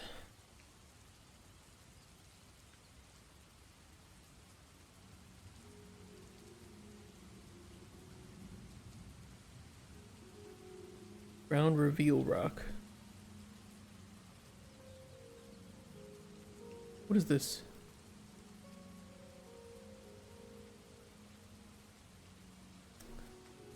Kind of a nice rock or coral, to be honest. Not very stylized though. you drink only crystal clear drinks, your immune system will get weak. You gotta get some shit in your body to keep it. It's like a vaccine. Oh, is that how it works? I did not know.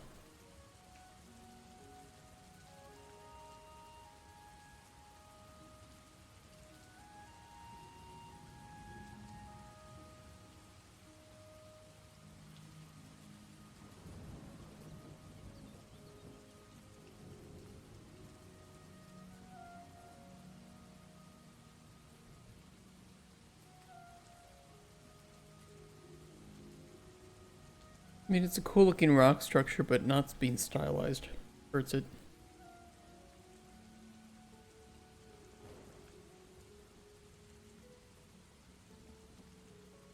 And what kind of water are you getting in Asia?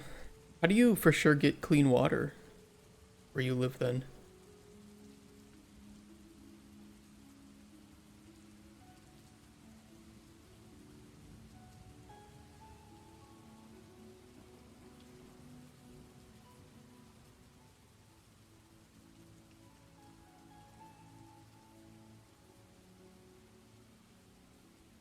Meh.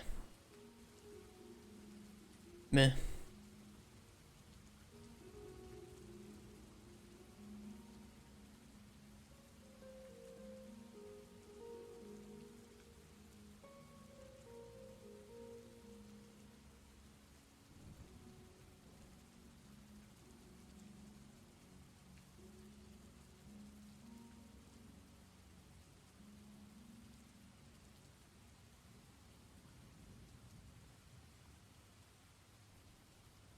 I pay for water supply or delivering bottle cans of water, 20-liter cans, or you can get your own water purifying unit for home use. Which is more realistic? Or I guess, cheaper, safer?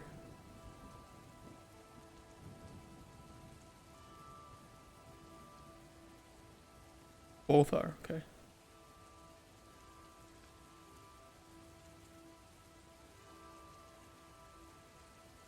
That's pretty crazy. We are very privileged, I suppose, where we live to not have to worry about tap water for the most part.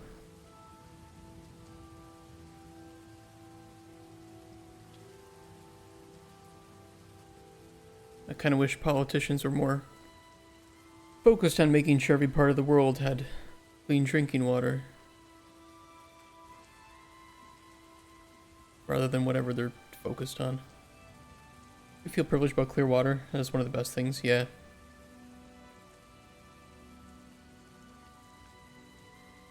I mean, there's a certain... There's a really strong privilege with knowing that the things that you're putting inside your body are, you know, 9,000 times out of 9,001, I guess, in this case, safe. Look at some other Asian countries where they either don't have water or drink unfiltered groundwater. Yeah, that's crazy. That's scary.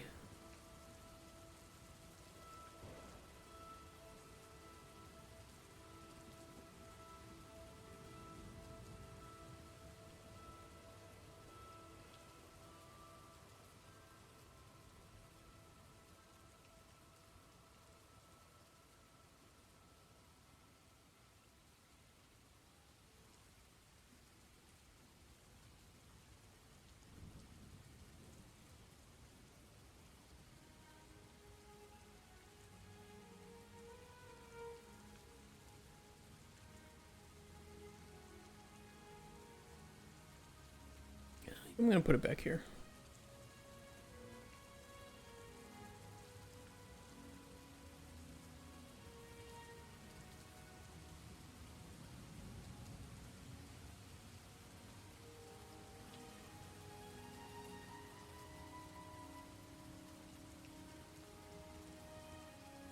Does it dry because governments make dams on the only river in the country?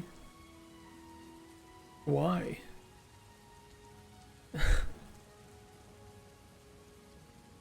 Why would they do that?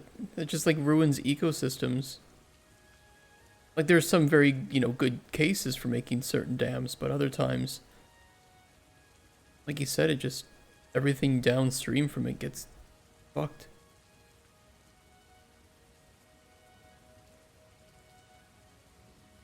Make electricity. Or sell water to other provinces. Jesus.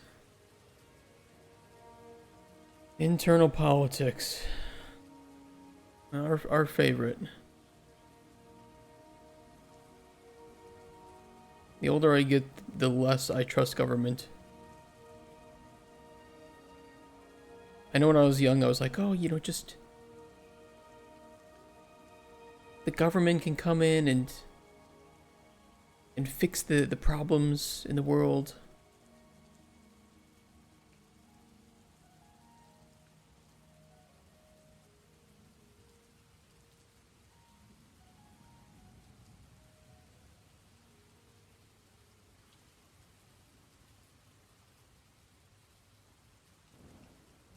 Some booze more than selling water.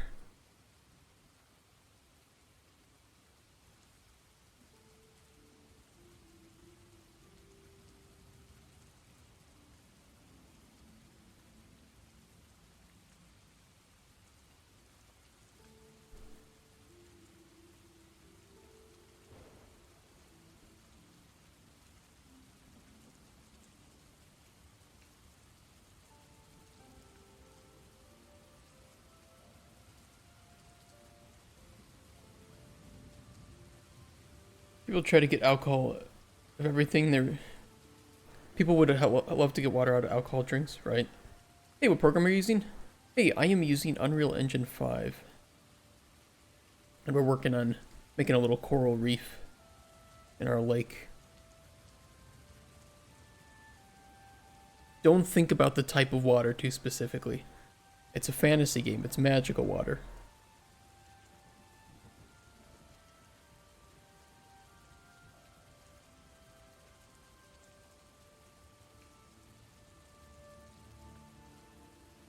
When you read my broken English text and fix them when you're insane. I know you guys don't do it on purpose. I don't judge people's English. The only time I judge people's English is when they are native speakers. Like, you have no excuse then. Very cool, you're a very cool developer. Well, thank you. You are a very cool person. And I appreciate you for being here.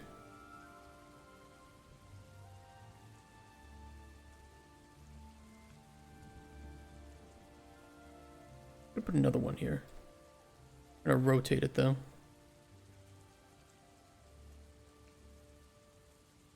my case, I just don't know how to type. That's fair too. I learned to type by playing old school RuneScape. I guess back in the day it was just RuneScape, wasn't it?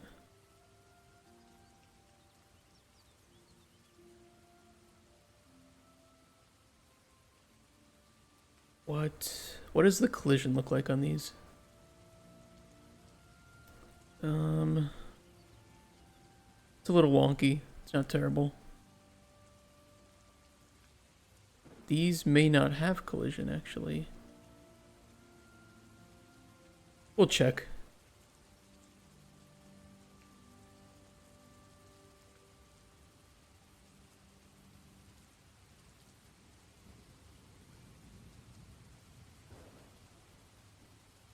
Very healthy attitude when it comes to game dev and professional game dev. I think that's a very nice thing of you to say, almost absent. I do try. I know I speak for thousands of hours on stream, you know, at a certain point I'm gonna have some hot takes. I know it's only a matter of time.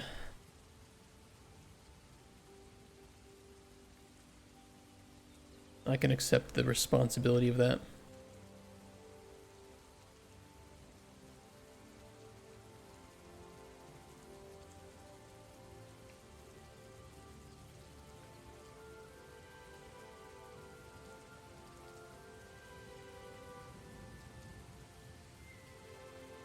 Although I'm somebody that believes that in order to be right, you first need to be wrong.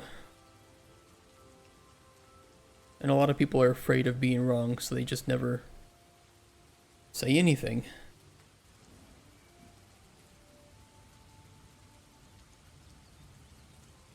There's nothing wrong with being wrong.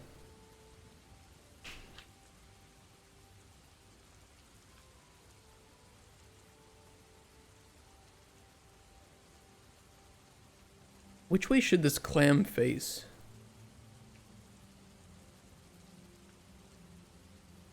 Oh, you know what I bet it would be?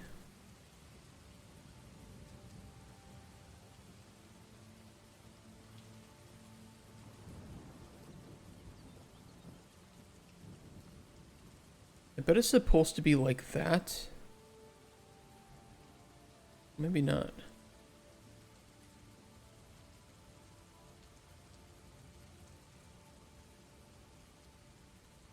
Because the clam's supposed to have shells. It's supposed to open. But I don't have any shells, so...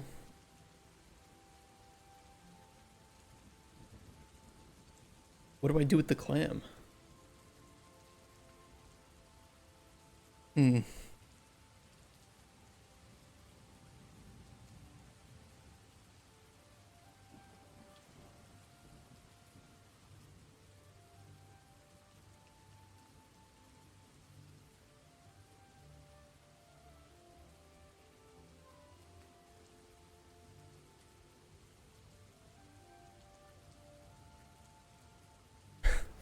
I pressed a line to floor that didn't align it. Align pivot to floor. There we go.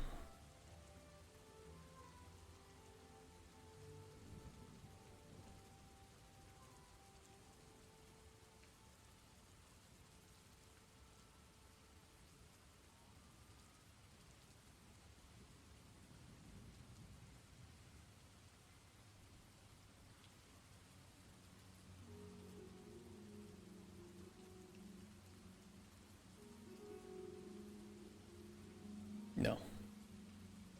Let's switch these around.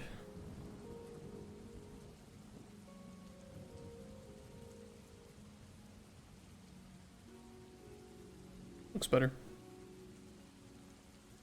I would use all the fingers for typing, but I taught myself as a kid to use all with left hand and just one helping finger on the right hand. What the hell? I'm typing 120 words per minute. My left hand is chilling, and right hand finger moving fast as fuck, lightning for his life. Wow. I don't know how many words per minute I can write. Oh, those are cute. Look at that. Little coral sticks.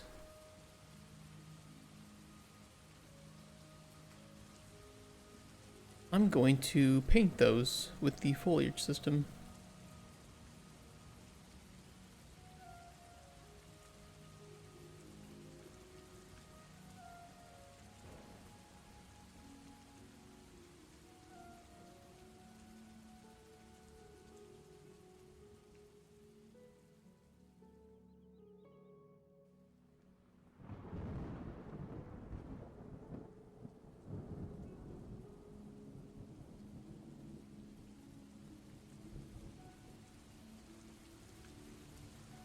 The density is very high on these. Test on monkey type or somewhere? We could do that. It'd be kind of fun.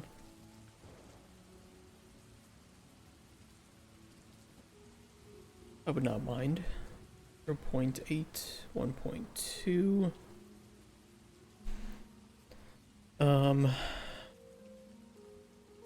Density.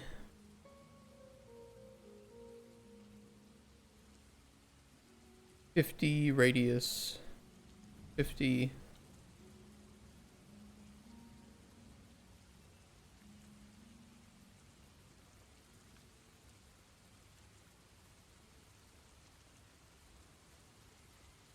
Looks a bit better.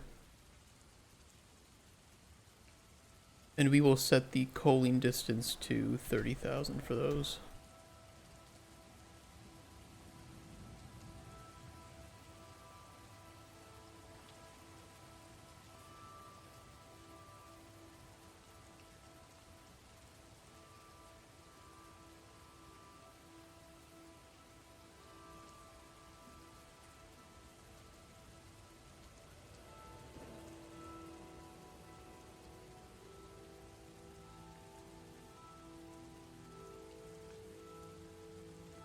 Alright, you want me to test my typing speed?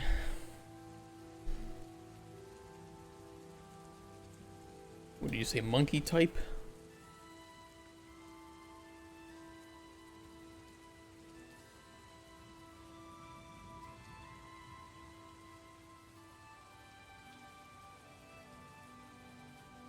See if you're grammar or not. Okay, I'm gonna move my a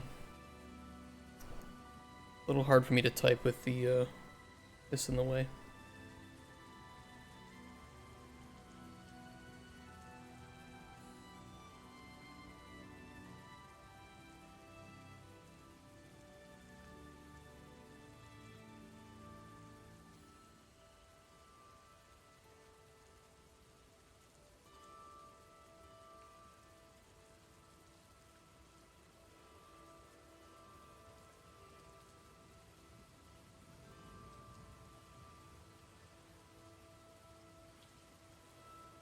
Press enter. And shit. Just did 113 with 95% accuracy? Oof. I'm slow.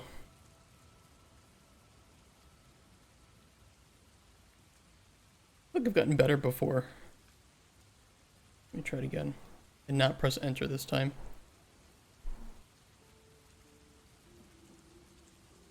Can I change the words at all? Ooh, with punctuation. Okay. Numbers, don't do numbers.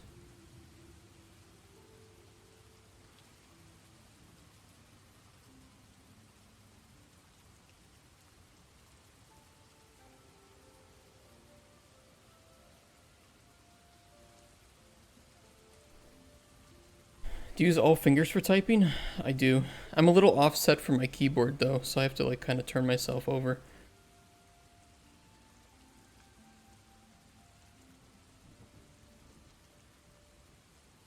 Consider hand play? Excuse me?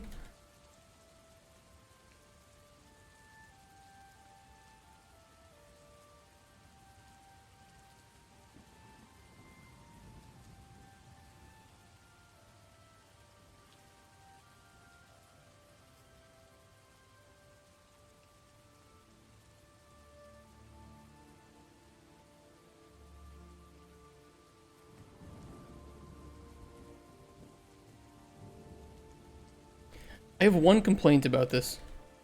I don't like typing random sentences. I feel like if I know what to type, my brain can kind of move without me thinking. But when it's just absolutely random ass words, it feels a bit slower.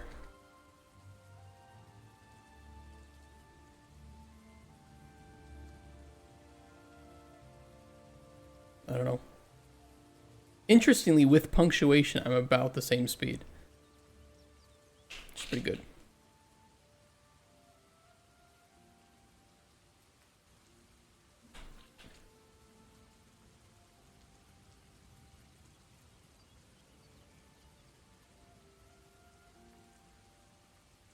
Just 92 did same speed.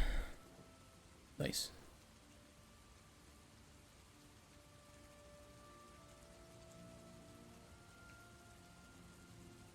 I almost feel like I'd be if I'm faster if I'm not just typing random ass words. Like if I know what sentence I need to type, I can kind of just do it without thinking.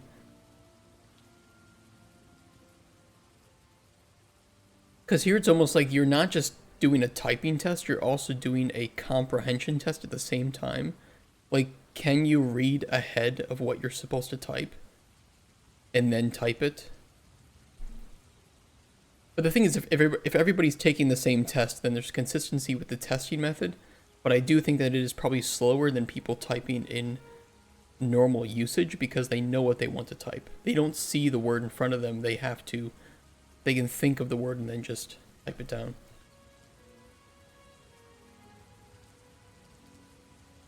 Those are just the facts of how I feel. As the Twitch deer said.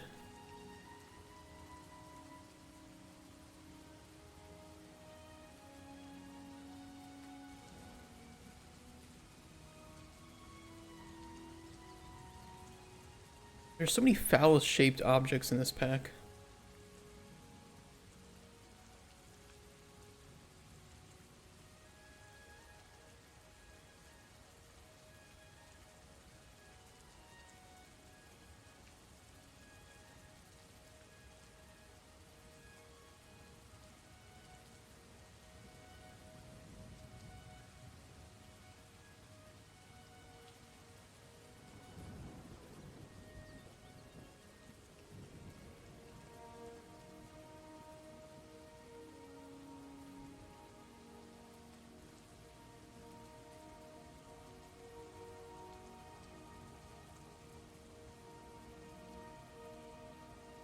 kind of wish when you had 2 selected, there was also a random for the foliage, so it just randomly picks a single one that you have selected and will place that at random.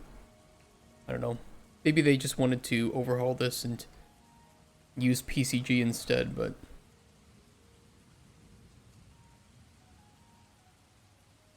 I still like the foliage system.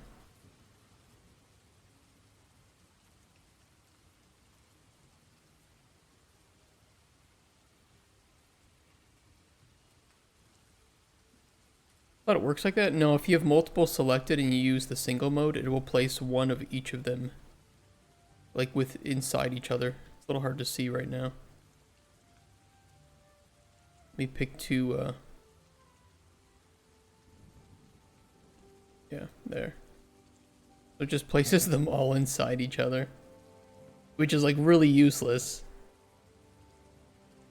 You'd think would warn you like, hey, you have single selected,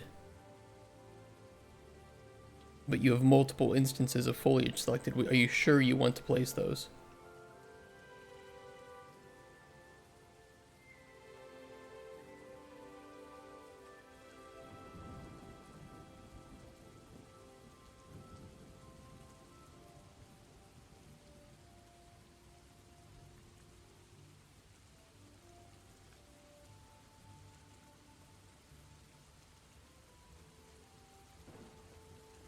Siren.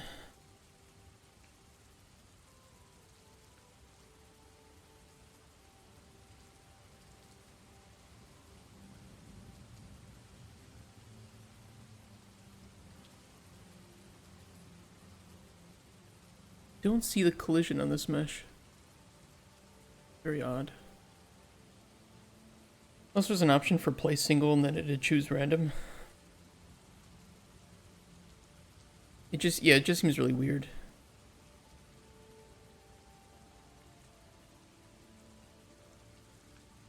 The foliage system is kind of annoying.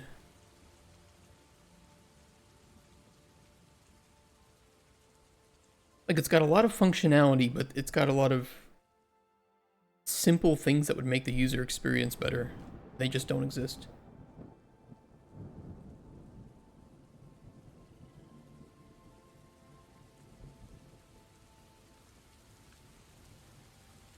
Oh, all my friends are going to Gamescom, and I'm not going to be there this year. What a shame. Next year I'll go.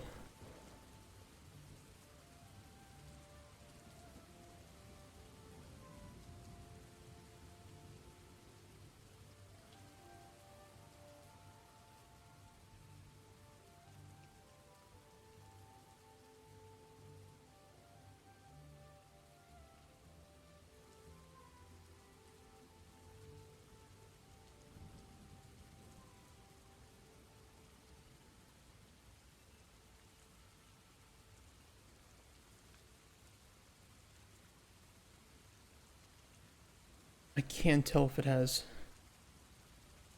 collision or not. Well, it does. It just doesn't show it.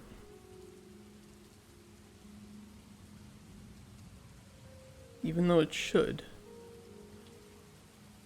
Too far? No, it's just I don't have enough money for it. It's expensive.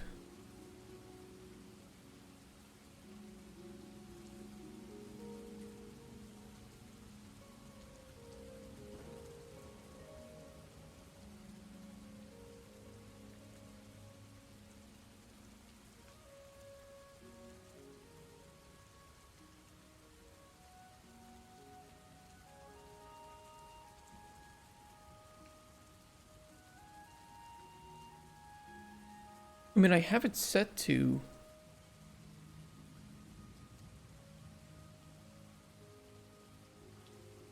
Weird.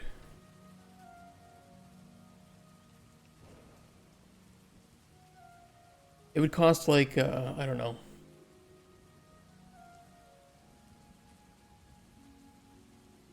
A couple €1,000 to go to Gamescom. And while it's fun, you know, it's like I also... What am I going to be doing there? Walking around? Like, okay.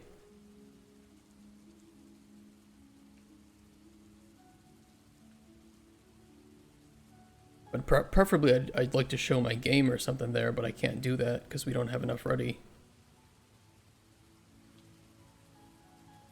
So next year I'll go on business pass. Or actually, the real way business is done at Gamescom is that you don't buy the business pass. You buy the regular pass and you do business out of hotels.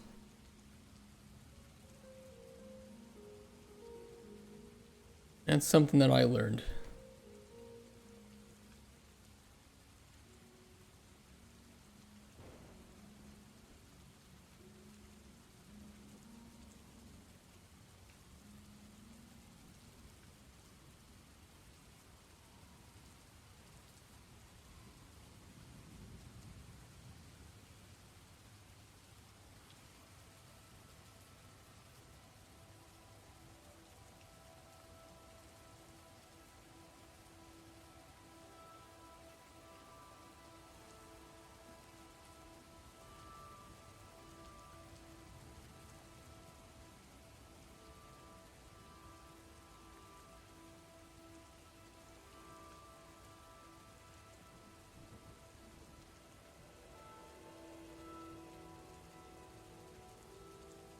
Gamescom is fun though. Some really cool shirts they have too that they sell.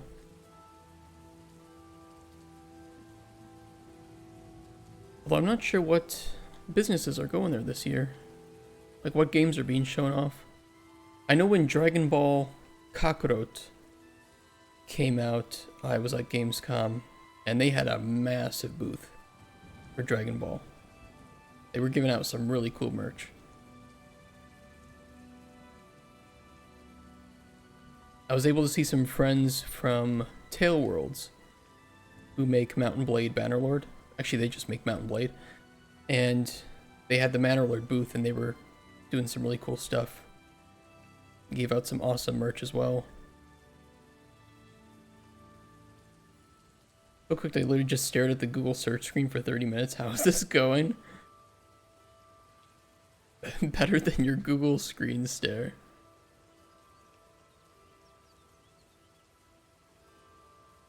Same year that Tail Worlds was there with Bannerlord, though, you also had Ubisoft there with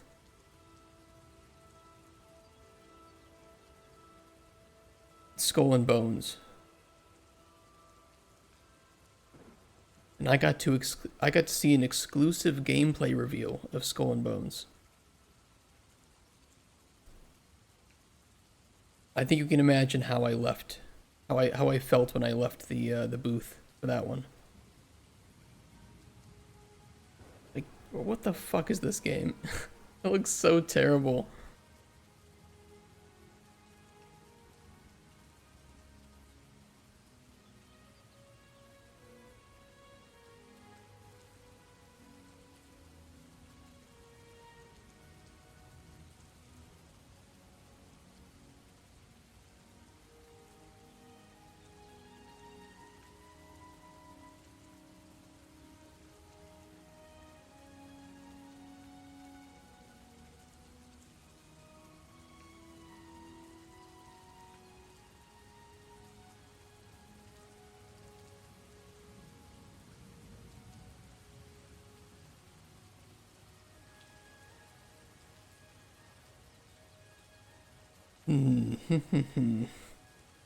What else do we have here? More dildo sponges.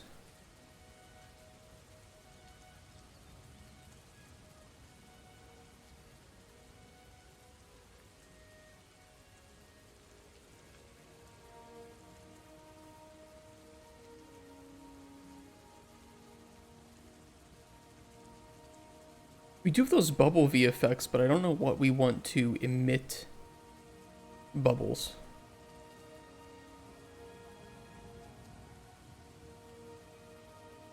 Maybe these purple things could emit bubbles.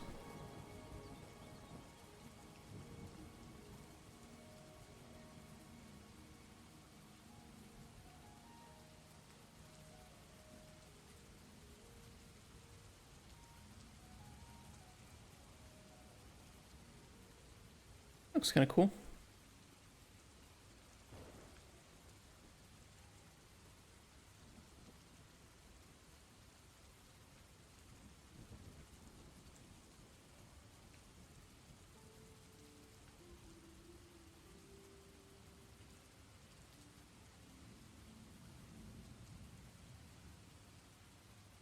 Can I adjust the radius on this?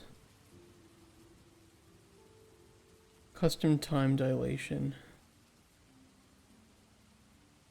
Seconds before inactive. Maybe there's a way to add like a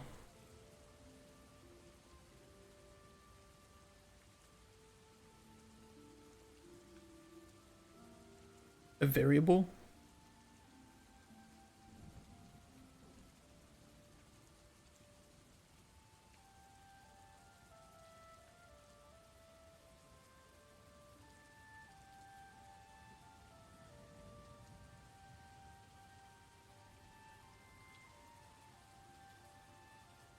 Maybe not.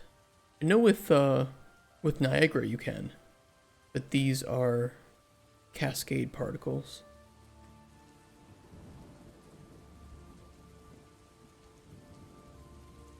Oh well.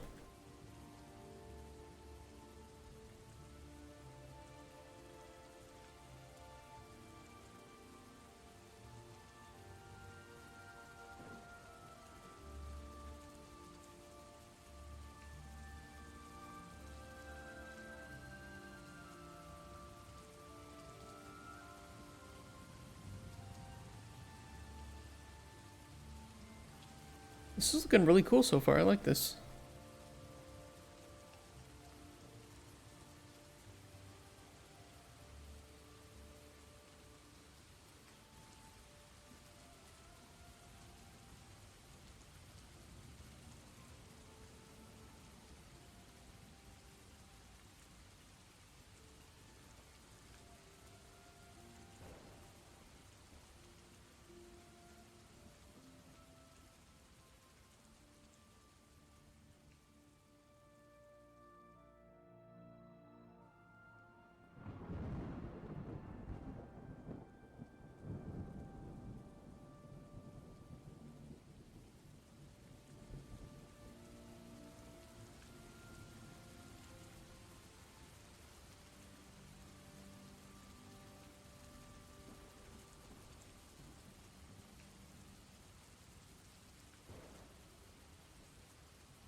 Try to sneak it in here.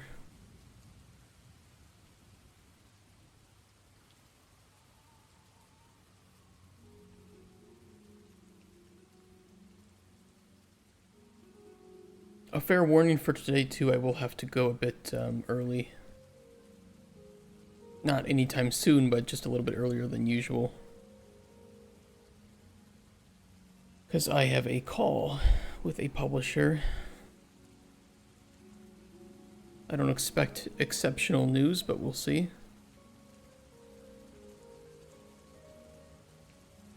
Could be wrong.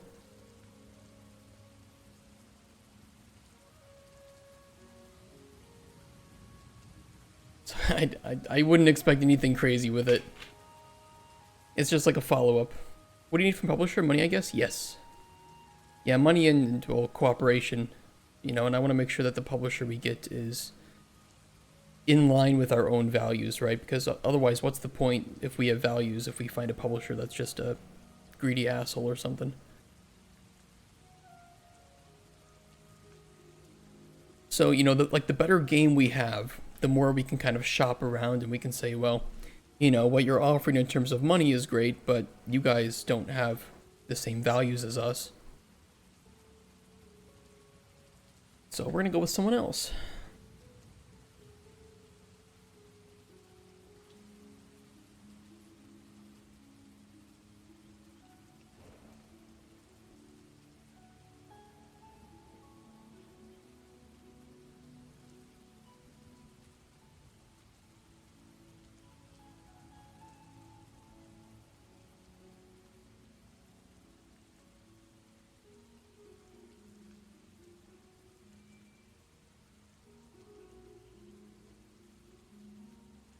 But I think for a lot of publishers right now, it's just we are too much of an unknown entity. And while the game is looking, you know, it's progressing, let's just say, it's still far from being done and far from being in a state where it's easy to know exactly what the gameplay loop is going to feel like. And that's pretty understandable.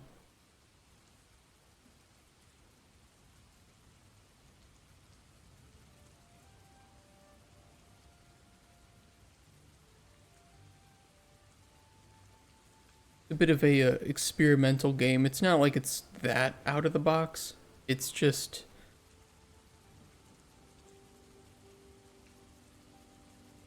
it's not like it's the easiest game to grasp from the moment that you hear it.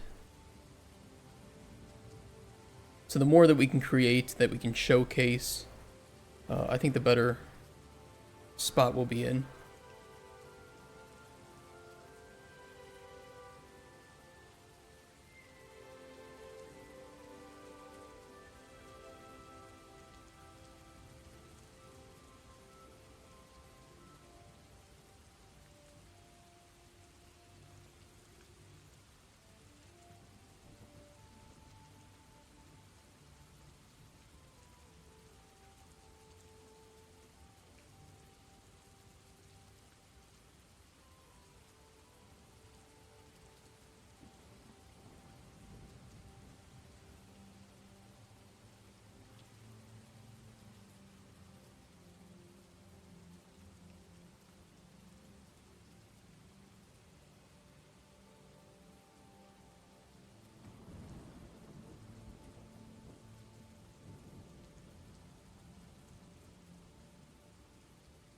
Hmm.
I think this side is looking pretty good. I need to put some more stuff on the brain coral.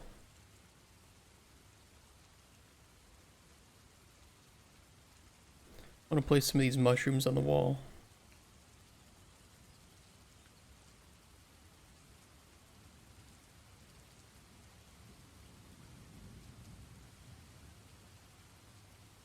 We'll scale them up and turn them a bit.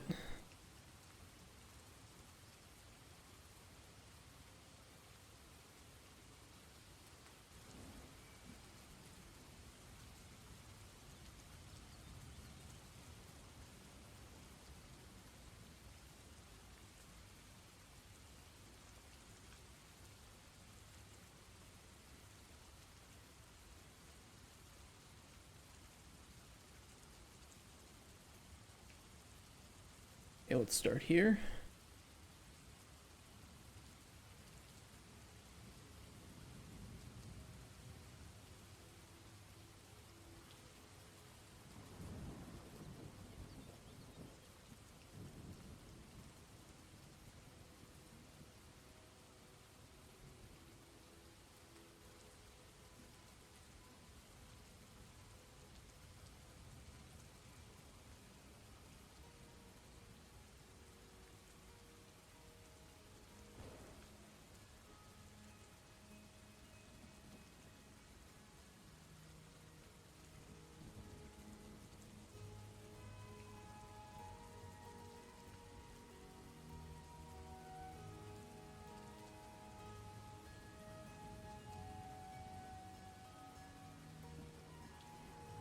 rotate that a bit.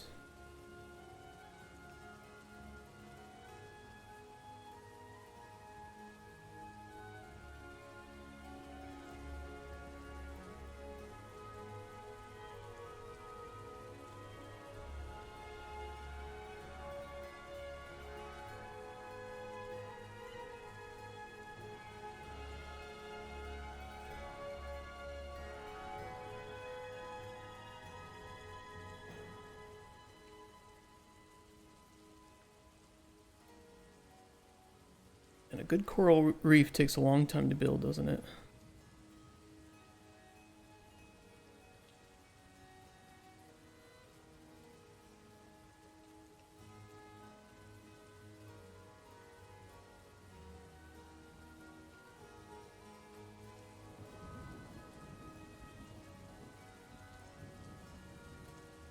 I like the idea that the waterfall here kind of stirs up the settlement and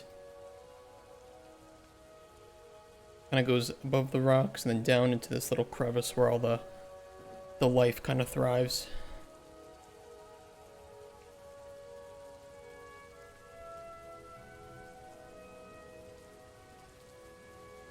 That makes sense to me.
Okay.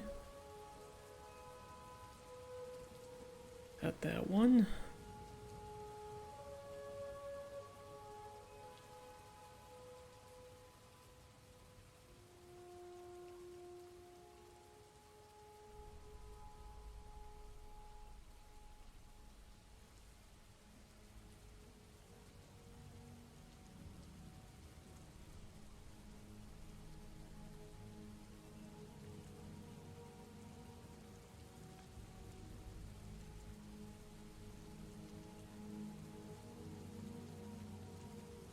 I like it.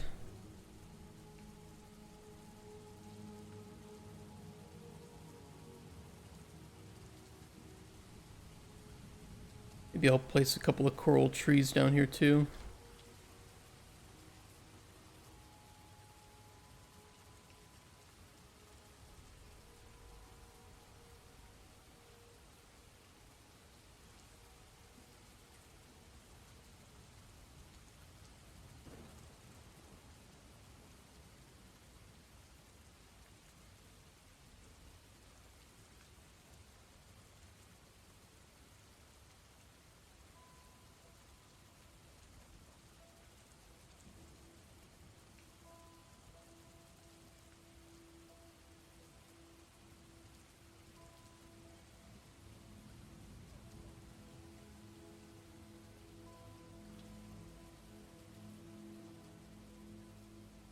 What do we have here?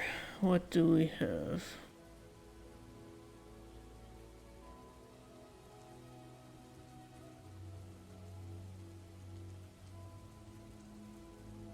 Anemone. Some of this coral.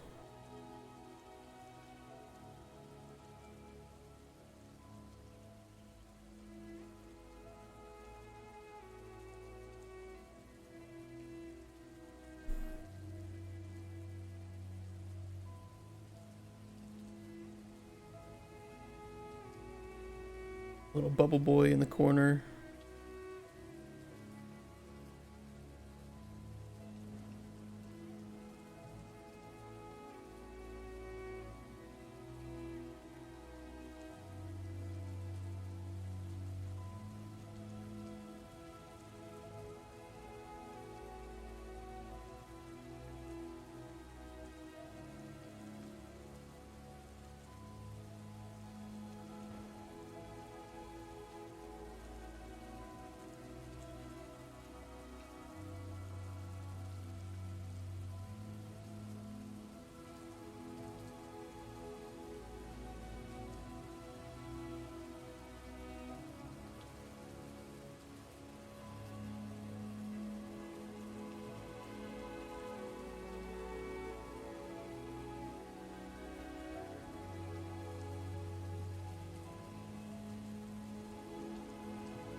Okay, they're touching tentacles. Very, very hot. We're gonna let them do it.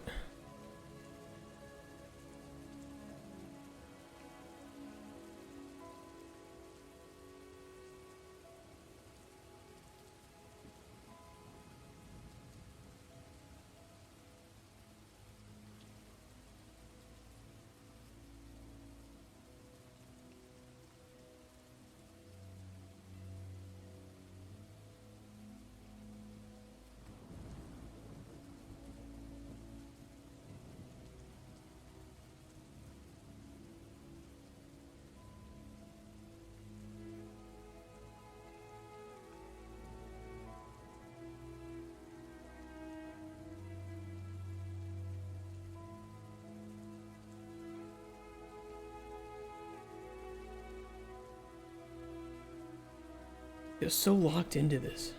Like, it's very fun. It's really nice not having to do something that's super technical. You can just make it look nice. I can get into that.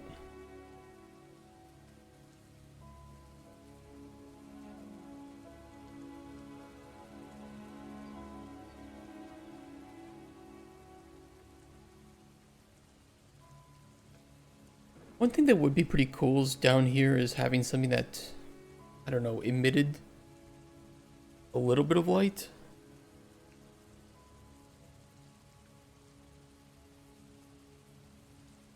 What if we have some of those blue crystals that grow down here?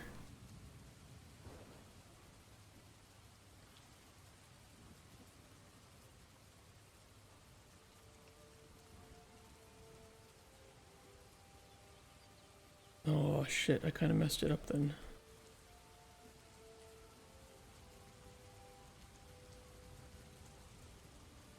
We can still do it.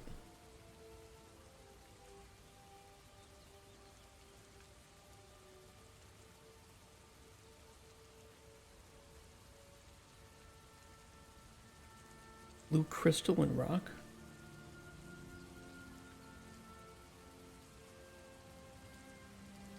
Oh yeah, that one, okay.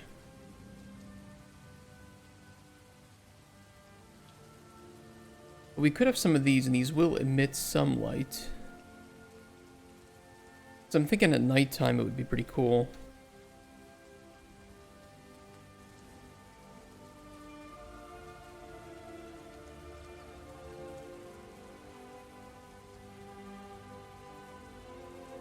To have some stuff that lit up the water down here.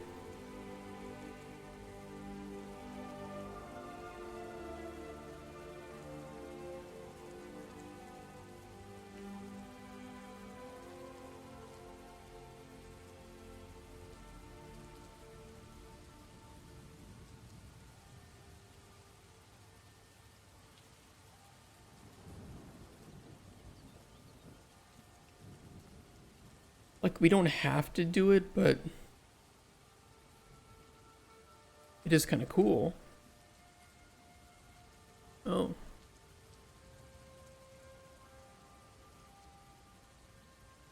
You can't see those at all above water. Why is that?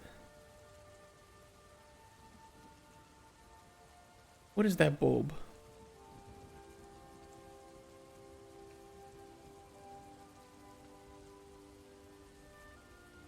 No, it's a I think it's a translucent material.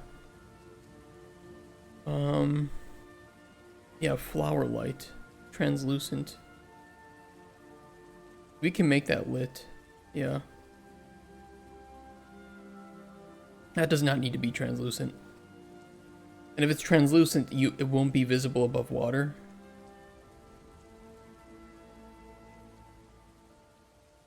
If we do that though, it is still not visible above water. Why? No, I changed. Oh, it's wait. Yeah, make it opaque.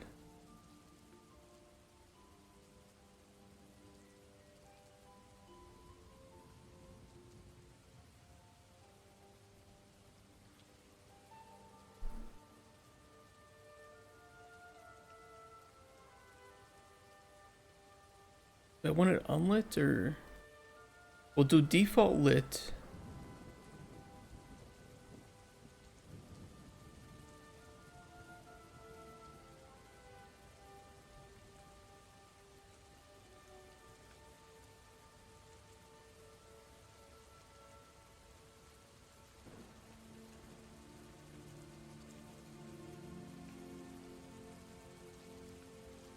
Doesn't need to be two-sided then.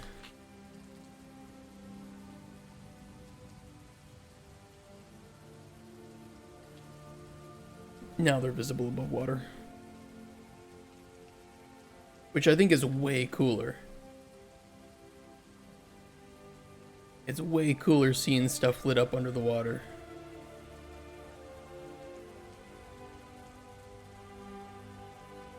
And they're a little bit emissive, so they will be putting out some light onto the surroundings, just not very much of it.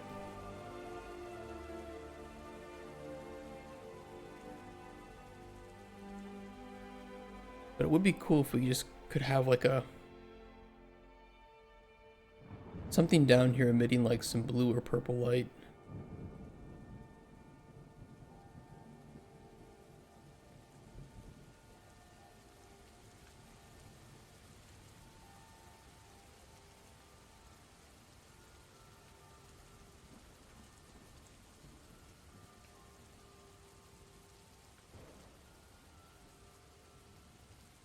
Especially from above water, that looks pretty awesome.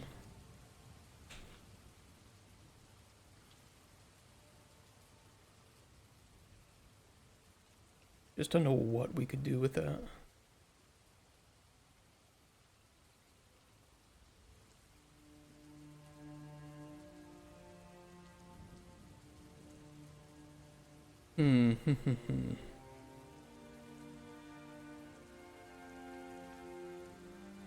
Emissive, blue, or purple?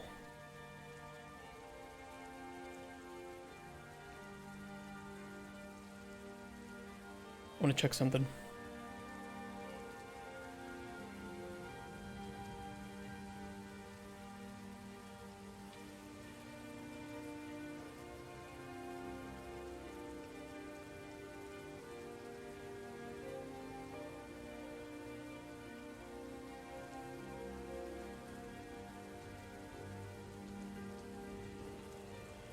No.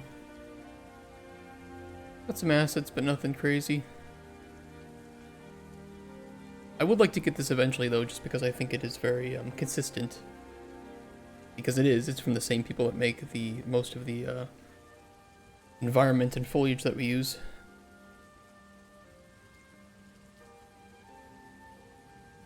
You gotta have something. Some magical rocks. I don't know, I'm desperate. Magical. Yeah, let's search for environments. Stylized magical stones. That would actually be perfect. How many of these are there? 25.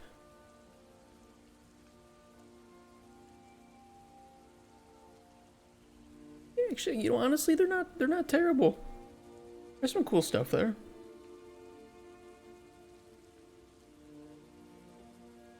I think the stylization would fit well with what we're using.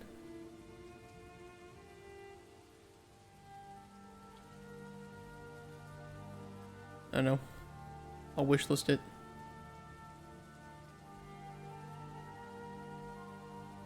Fantasy Wisteria Ruin. Honestly, I probably already own some things that we could use for emissive lights. Category environments.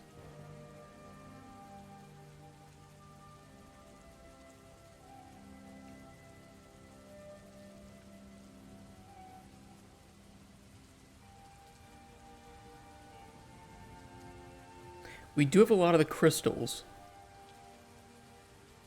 Could use those.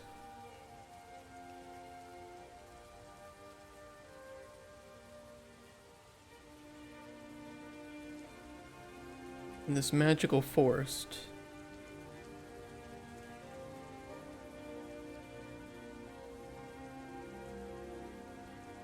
I do like the big mushrooms.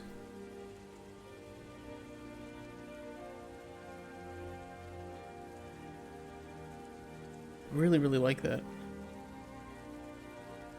Got some flowers too.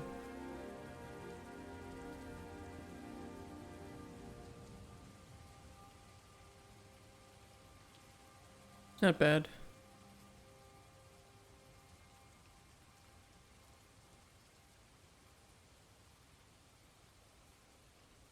I might add that to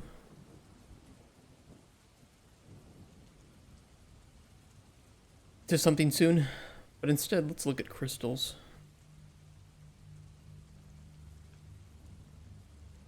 What do we got? We do these crystal groups, and these are purple.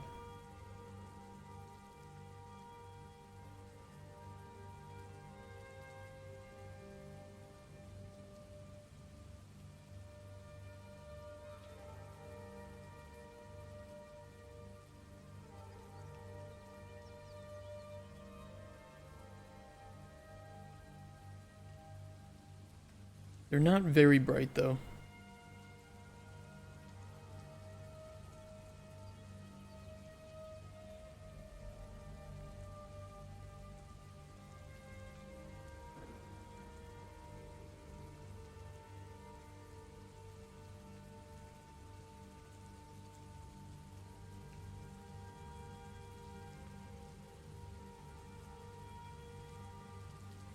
So we could do something like that with point lights. But to be honest, point lights are a little expensive. Great, I lost my light. Where did it go? There it is.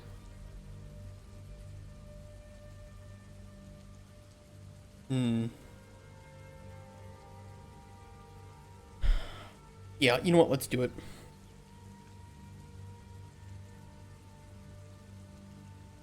What would Nike do?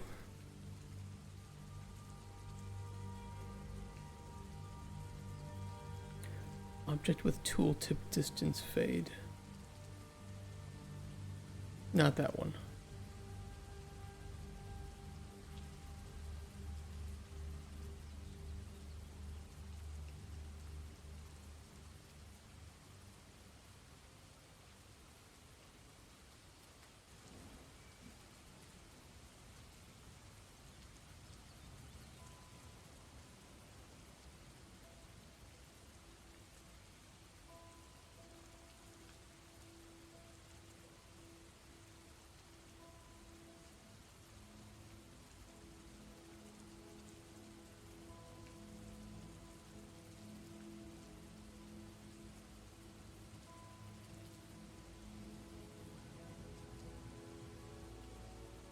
Okay, that looks good. We will adjust the collision.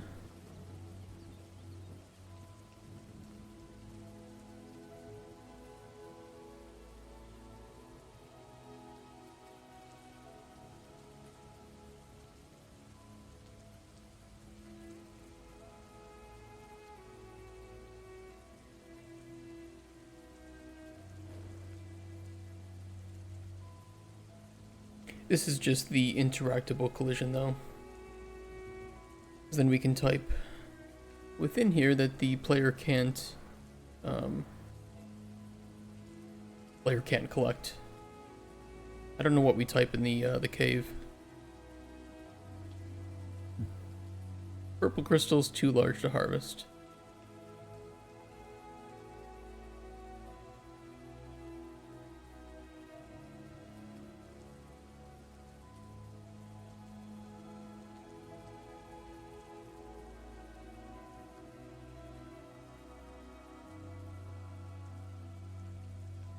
And we'll do this.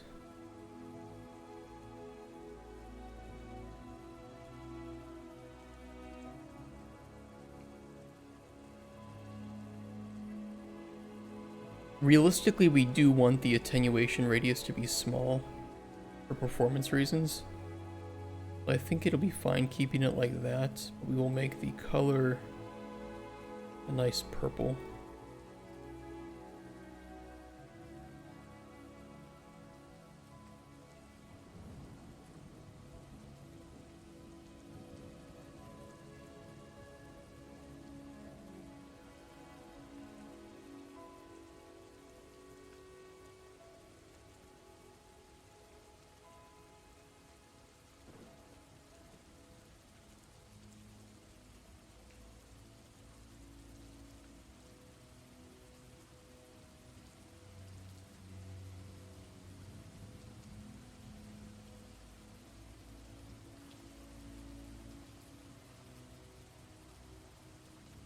we'll do that. I changed the static mesh.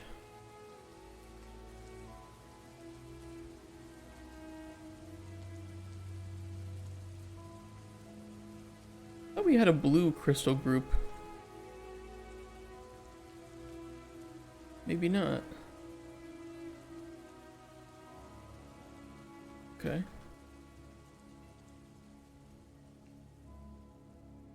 Could have sworn we did. Maybe I made it a separate material.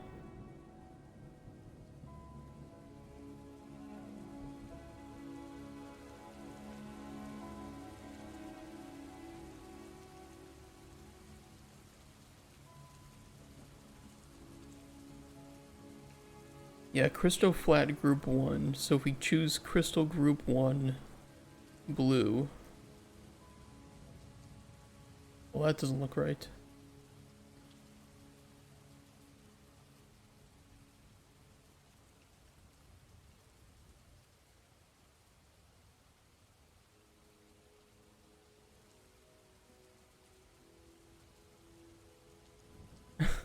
Okay, that's not correct. I know we did. Maybe not on these crystals, but I know we did for something.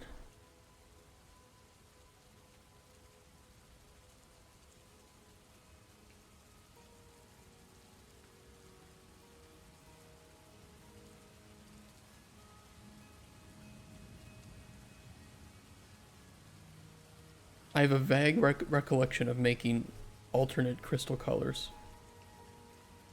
But maybe it was not of these, maybe it was of these ones.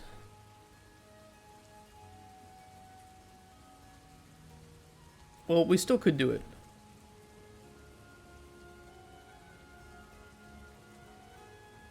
Granted, they kind of already look blue.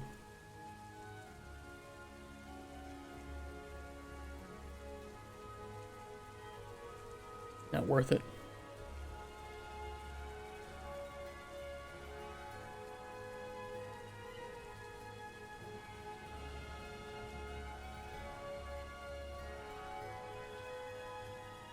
Yeah, let's just do that.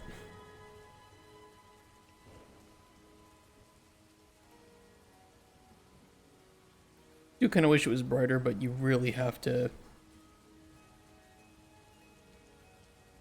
boost up the intensity to actually get a good effect underwater here.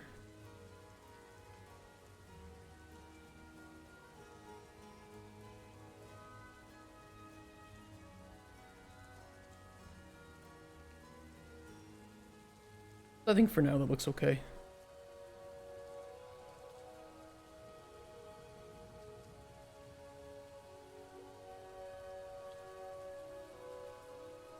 I'm happy with it.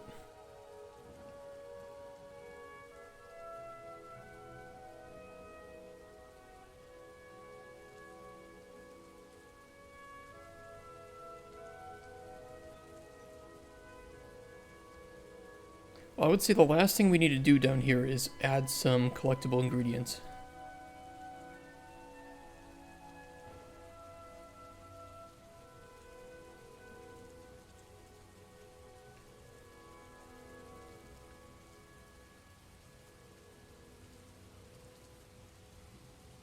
Means some starfish and seashells.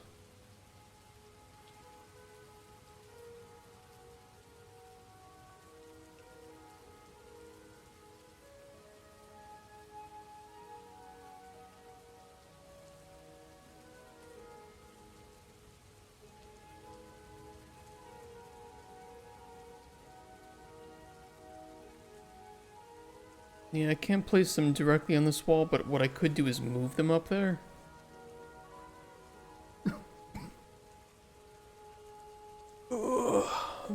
The acceptable angle for placing them is a bit annoying.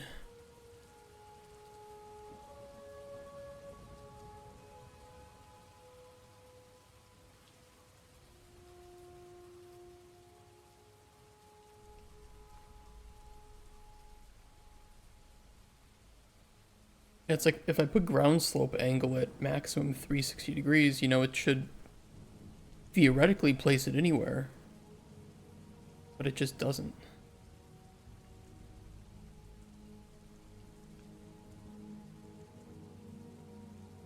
It's very odd.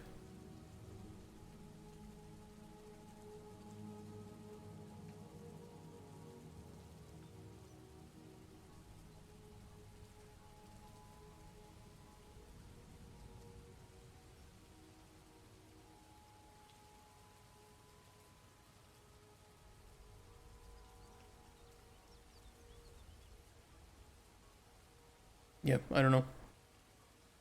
Very weird.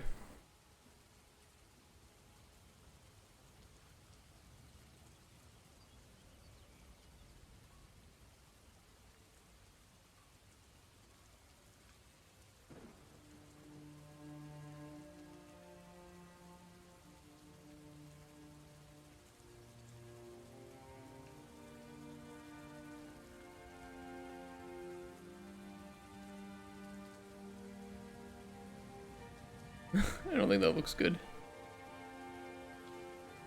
It's kind of flat here. I could place one here.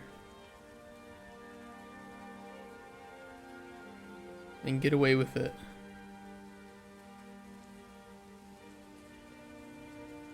This one, though, no.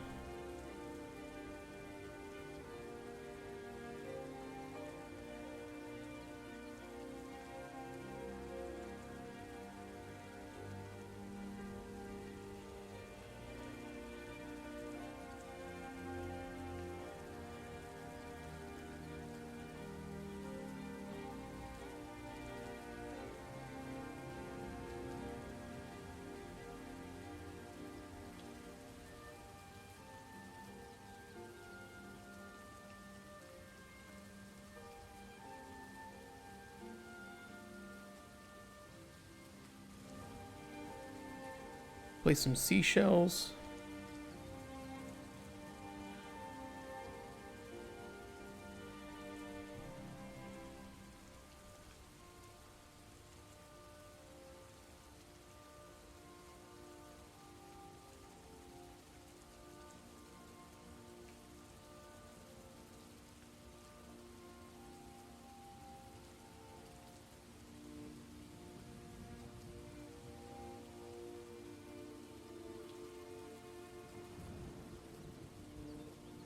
And we'll place some pearls down here too.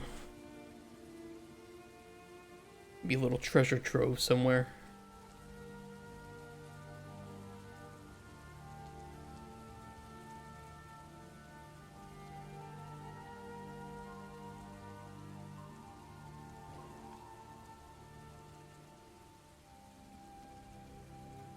Having them in too close proximity can cause some issues though.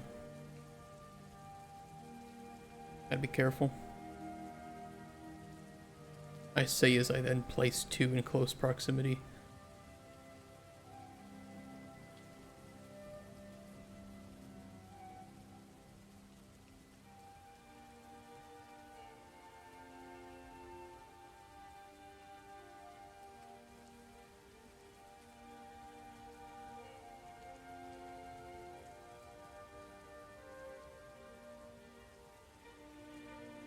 Okay, that's a good start, I would say.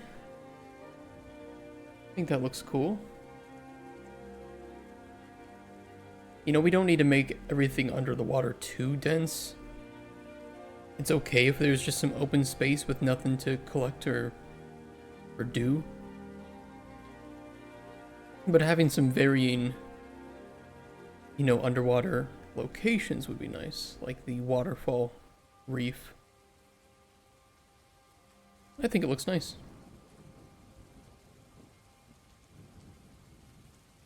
I do wish I had more ingredients to collect though.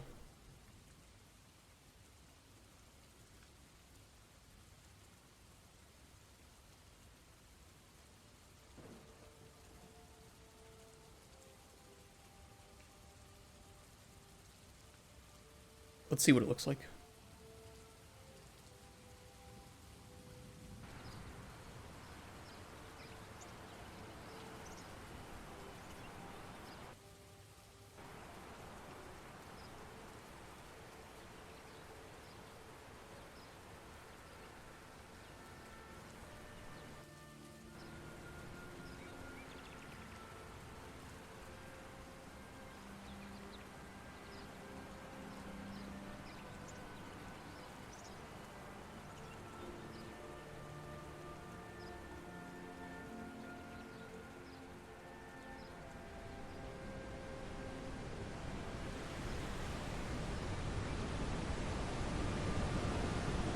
Ooh, that's cool.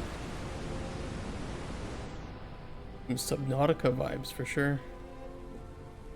Now, what has collision and what doesn't? Good little bit of this doesn't have collision, does it? Oh no, maybe it does. Get out of here, Windows.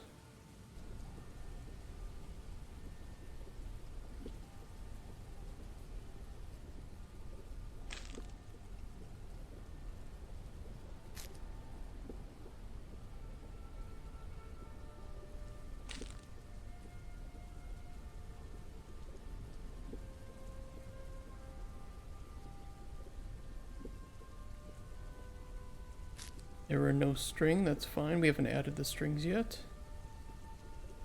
Most of this will not have collision, except for a very small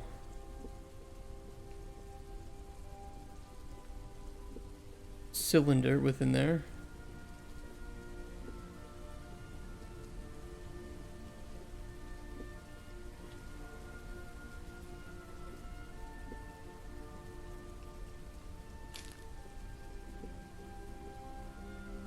I'm thinking if you, you know, go into the bubbles, it'll help restore oxygen while you're underwater. Always thought that would be a pretty fun way to keep the player moving.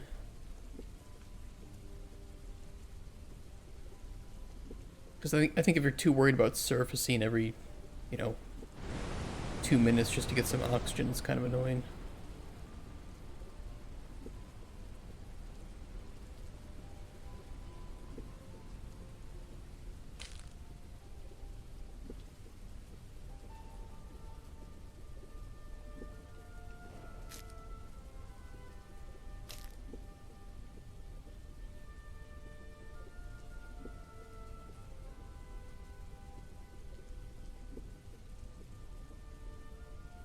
This is cool though, I like this. I like that there's actually something under the water now. You know, we spent so long just making the water.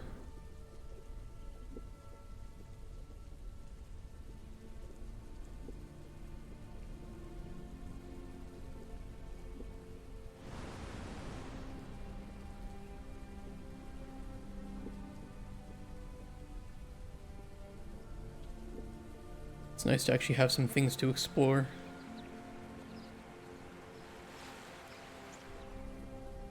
We have a lot of room though. We have a whole nother side to the lake, and that other side is bigger.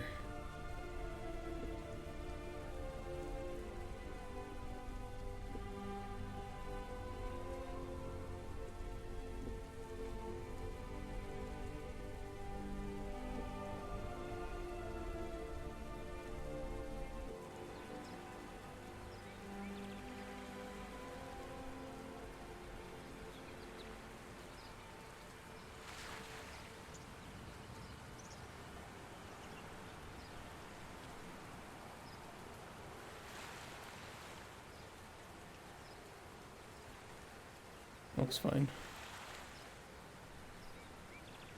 Landscape could be better there. Is what it is though. We have our tide pools. They're looking nice too. Where's Mr. Urchin? Oh, there he is. Mr. Urchin. Oh boy. What a little creature. Gotta make sure the nav mesh is okay too by the coral reef so I can put some urchins down there too. It bothers me how he floats though. Whatever.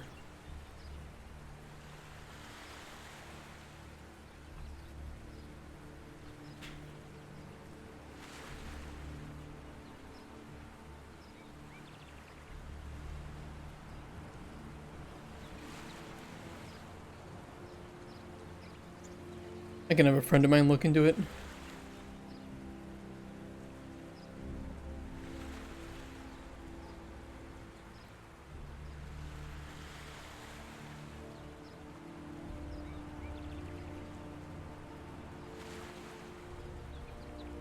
We even have this cool little cave.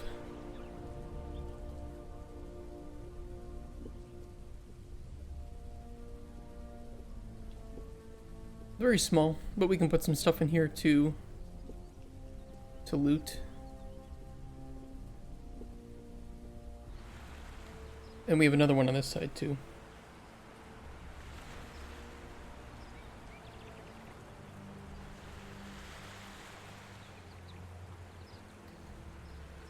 I will say the giant mountains are a little bit ridiculous, but I also kind of love them. I love the snow-capped peaks super far in the distance. It's very majestic. It also makes our kind of, to me, like the leading shot of this game, you know, is like this. Maybe with some ingredients that you can see, but I don't have any right now. So this is kind of our money shot for the game. The big mountains do help. 100%.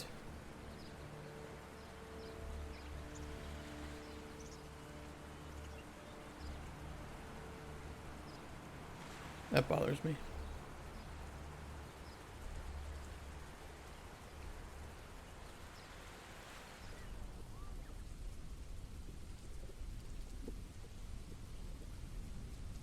Yeah, we have this little cave here, but I'm going to plug up this hole. So you can still come down here, you can still explore some stuff, it's hard to see.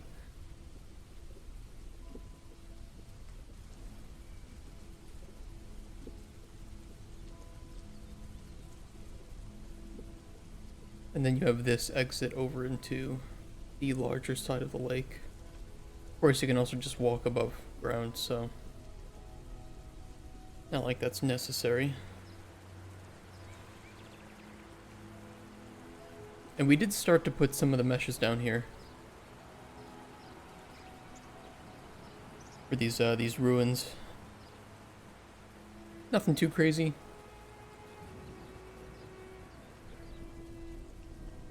Just a little backdrop.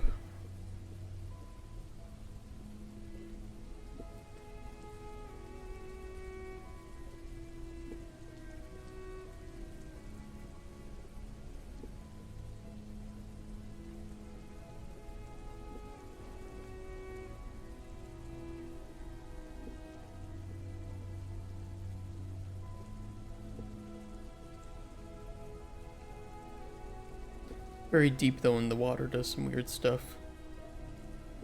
Probably for performance. This needs some Minecraft music, yeah. You're not wrong. What's that? Is that a little Platopo cruising around? Let him go.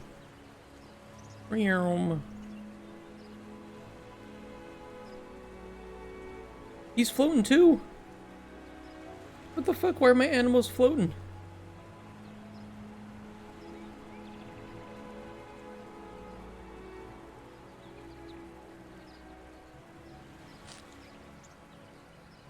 I'm gonna have to talk to someone about that.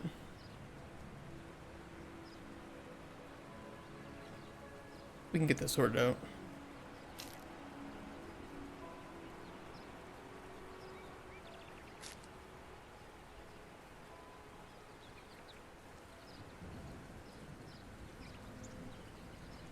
The thing is, you know, having more to explore is not necessarily more to do. So while adding in the underwater area is nice,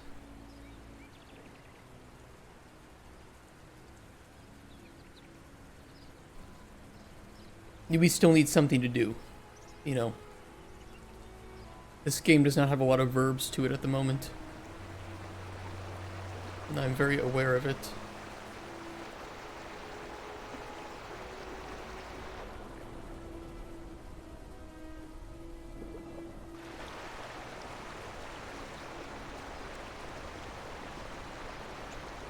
Getting cloudy. It's gonna rain.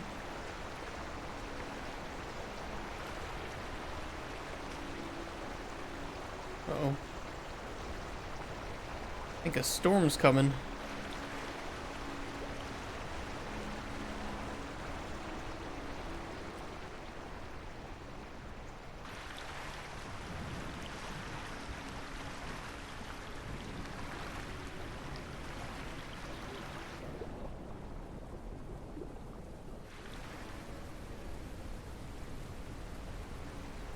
We got a thunderstorm, boys.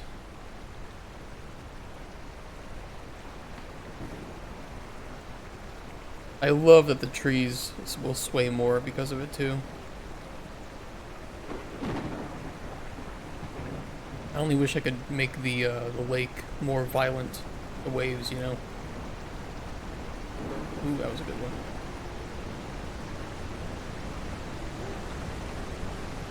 I'm stuck.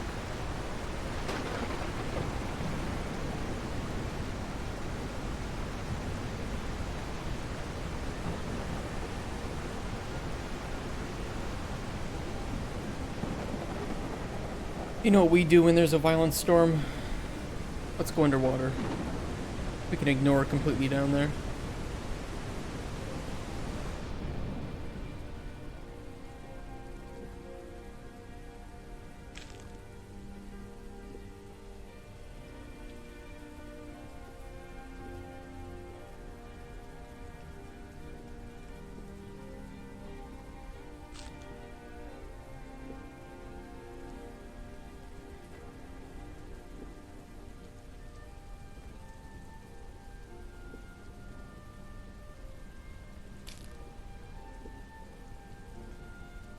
Yeah, I gotta fix this not having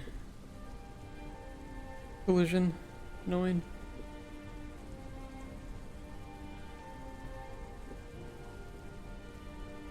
Why is there a shadow outside my window? Look.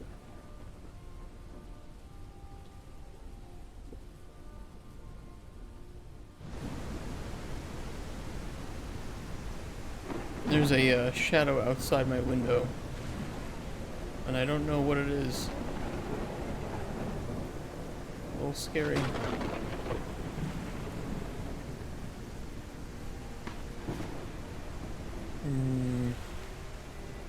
little bit of some coastline issue here on the island.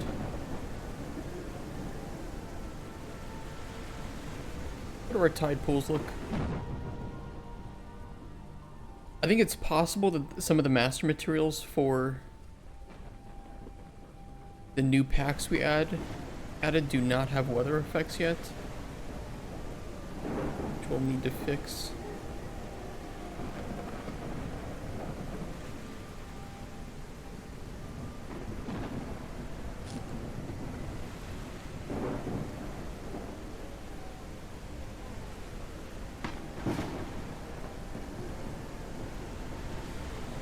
Where's Mr. Urchin? Oh, he's safe.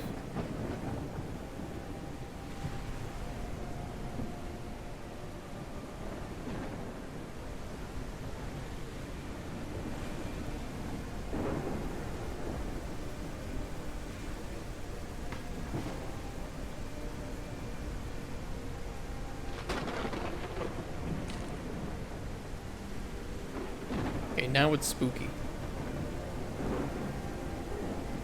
Now it is spooky. It is very dark.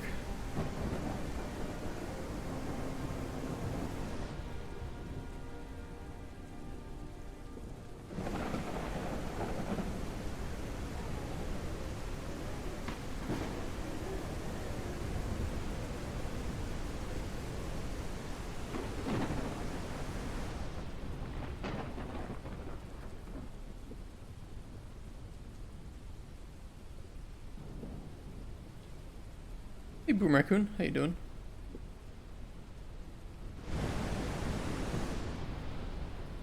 God, I made that large. Jesus.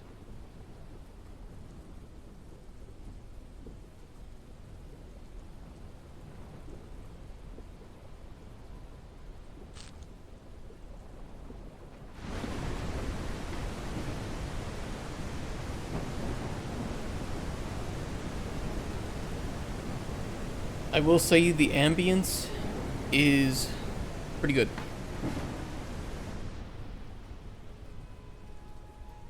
I might be shit at some things, but ambience is nice.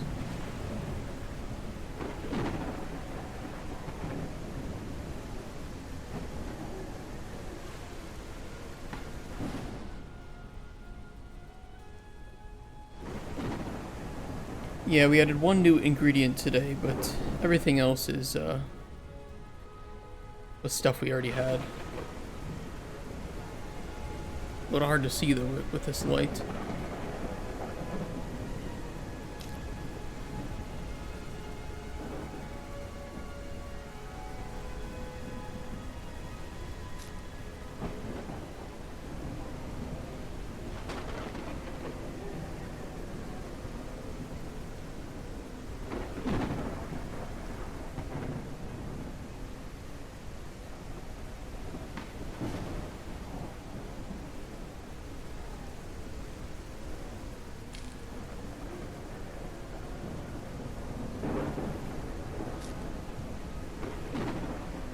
We can also go in the cave to escape some of the sounds. When you start your journey with fluid flux. Okay, so you haven't seen any of our ingredients. No, we have a lot of them around the scene. Where's my secret escape hole? Around here somewhere.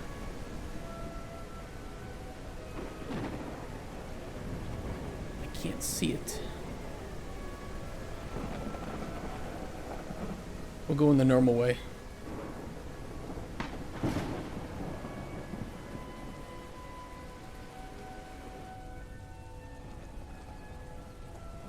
Hey, what happened to my dripping?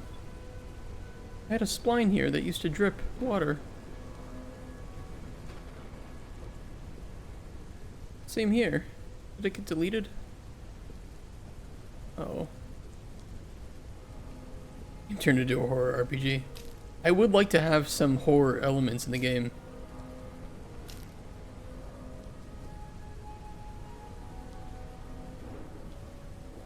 Especially in like a swampy area at night.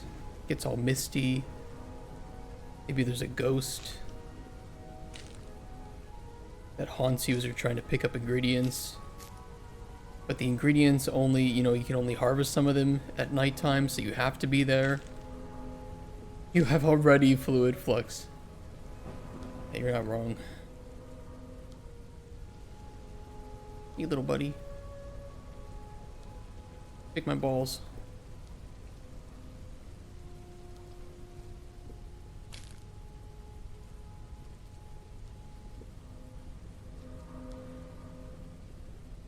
Still storming?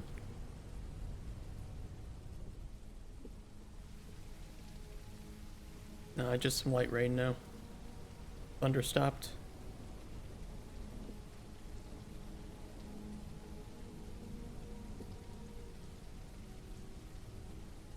How did you make the interaction?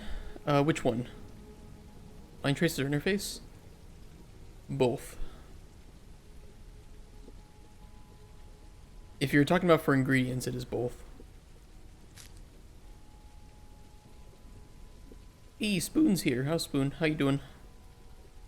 You need a poison? Well, you know what? Not right now. Yeah, we gotta fix this one up. That's the new one we added, so there's nothing ready yet for it.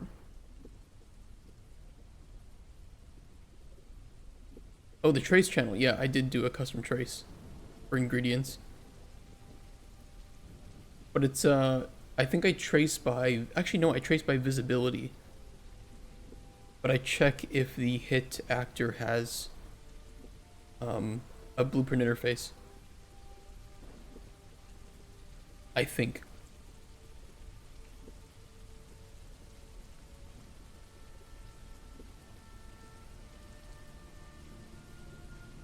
Need a damage health potion, huh?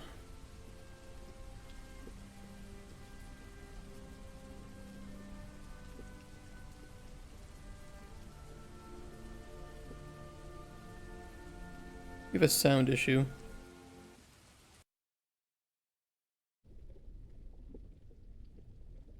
Playing underwater sounds. Shouldn't be playing those. We gotta fix that.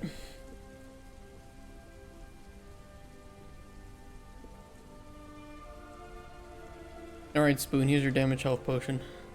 Poison. Have fun with it. Go wild. See a bozo.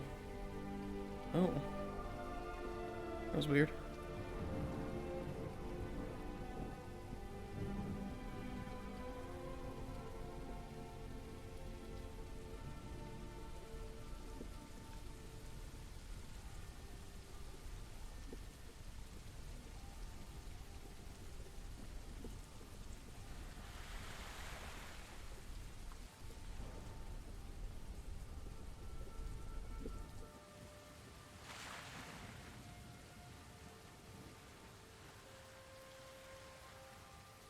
Okay, sound fixed itself. Weird. I'll have to see if I can make that repeatable. It was still playing underwater sounds. It was kind of hard to hear, but now it's fixed.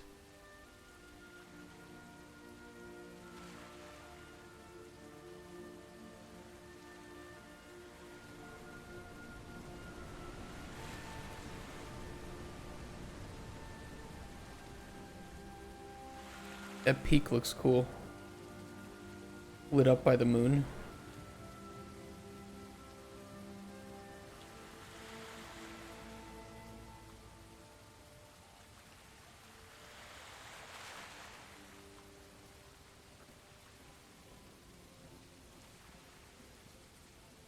I'm thinking, I could set up some screenshots, but I want to make sure that any screenshots I take aren't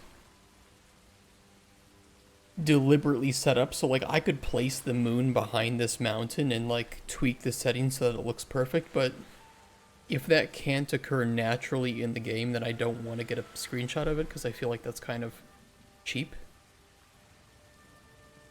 Like, oh, look how cool our game looks, but also you'll never have it look as cool as the screenshot in your game.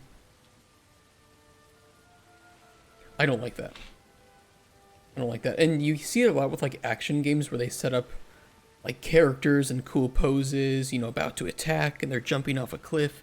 And it's like, that doesn't happen in that game.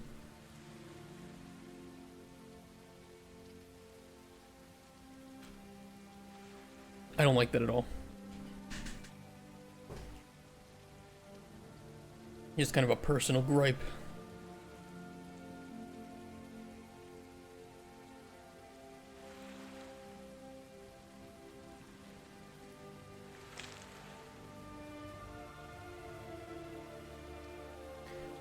Put the screenshot in the game as a wall hanging 8 turbo. There's an idea.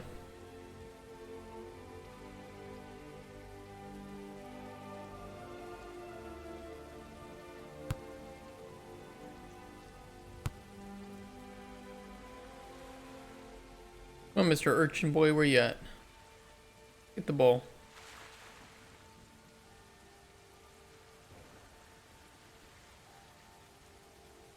No? Want to float above the nav mesh? That's cool too.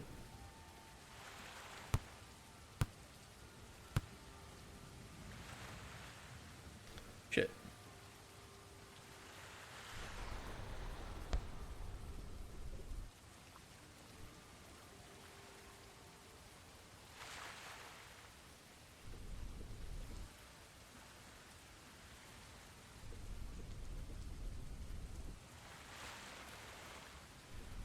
Kind of steep here, isn't it?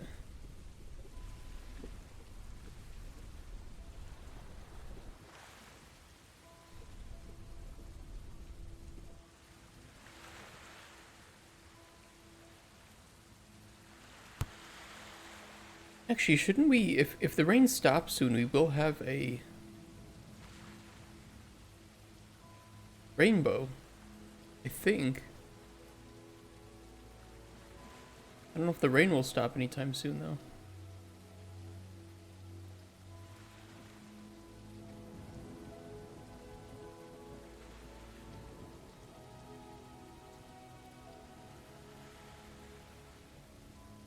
Yeah, the mountains with snow. I approve. I like.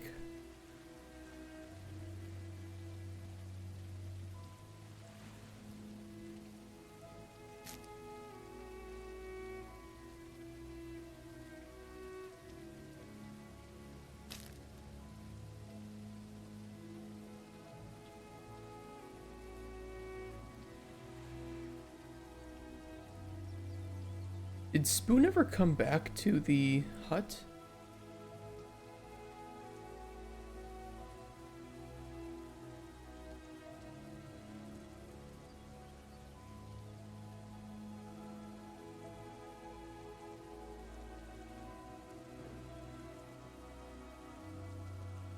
I don't see him there.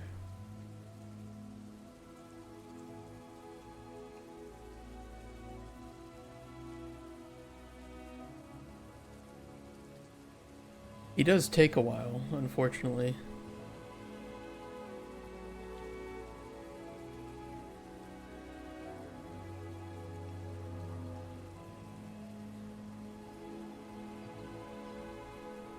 Unless he got stuck somewhere. At him? He did get stuck.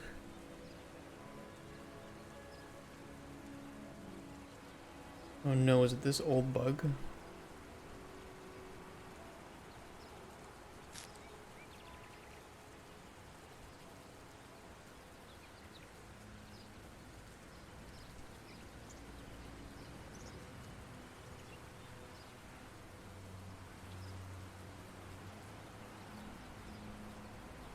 Should be stopped false.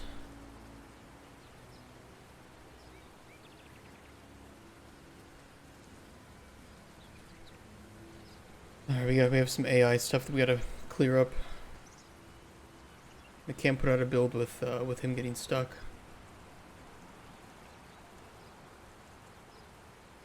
I don't know why he's getting stuck. At what time is it okay to eat steak? All the time. It is always okay.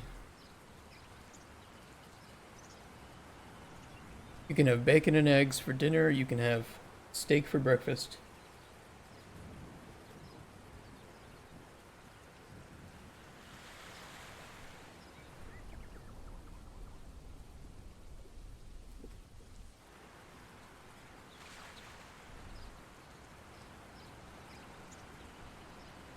Nice, no adult rules for yeah, fuck it. You're an adult, you can do whatever you want. Wanna have caffeine before bed? Do it. Just do it.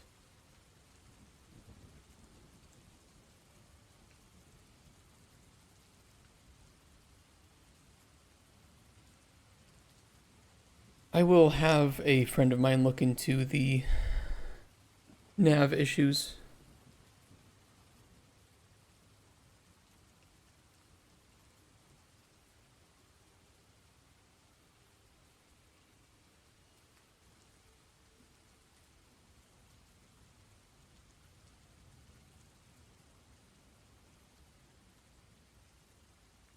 The thing is that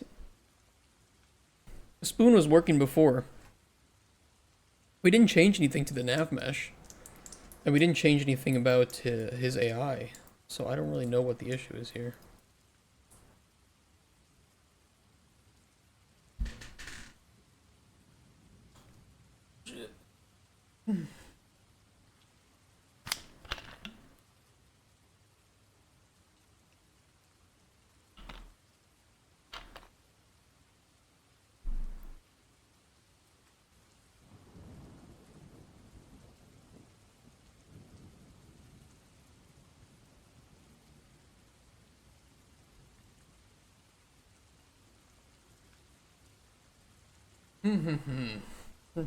I will not worry about it now. We're not making a build anytime soon, so I will leave those problems unresolved.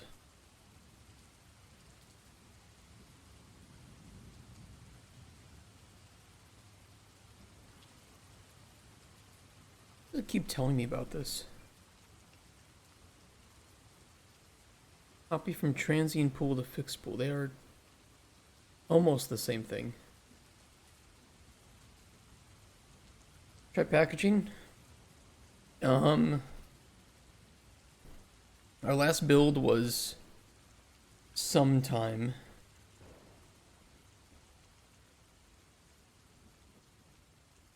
When was it?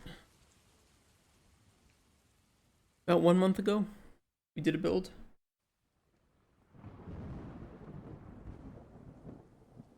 We haven't tried a new one yet with the water. So, probably gonna try to do that soon, maybe this weekend, if I have some time. Maybe on Wednesday, because I will have some time on Wednesday, because I have off that day. We might do it.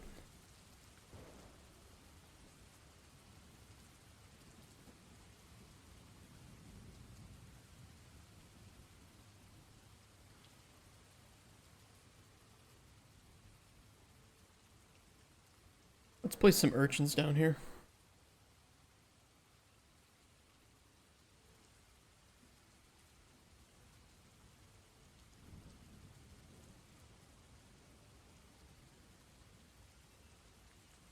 Our little urchin boy. Head on down.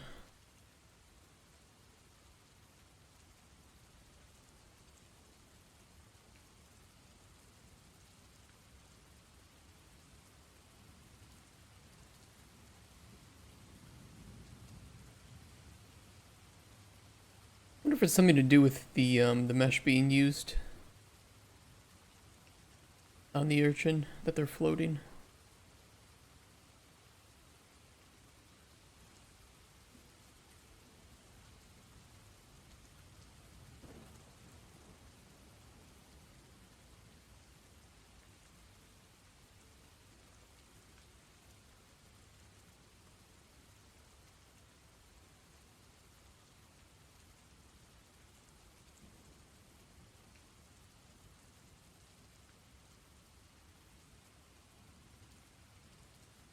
Not sure. Not sure at all.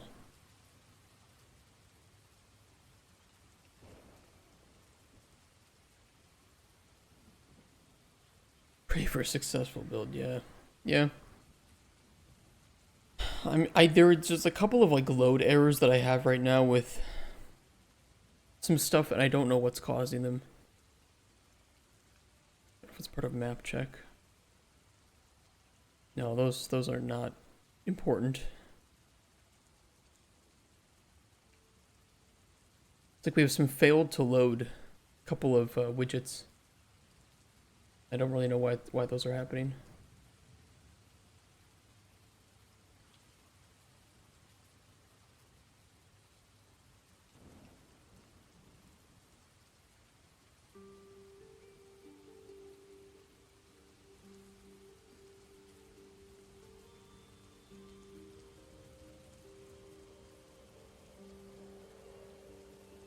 Okay, this is fine. I might put some more trees on this side.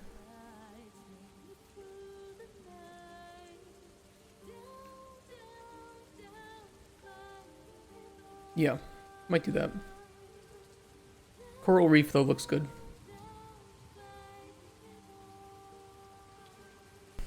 Damn fucking phlegm. Any of you have that problem? Like really thick phlegm buildup in the back of your throat. You have to clear your throat constantly.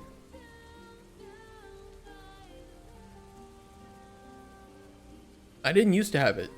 I didn't used to have the problem. But now I do.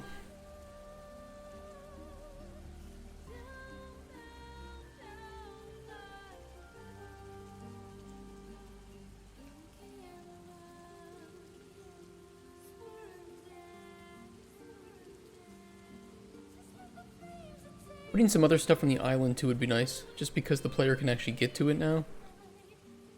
It wasn't originally intended for the player to get here, just because we didn't have swimming in the game yet. Now if they can, it would be nice to have some things up here.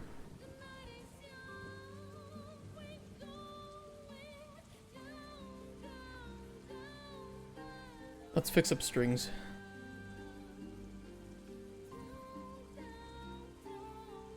Wherever my strings file is, I don't know.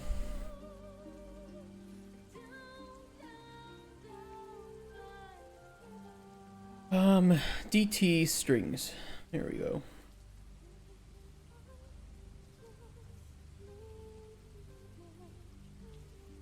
I don't yet know what we want to do with the reef seed. We'll do cut.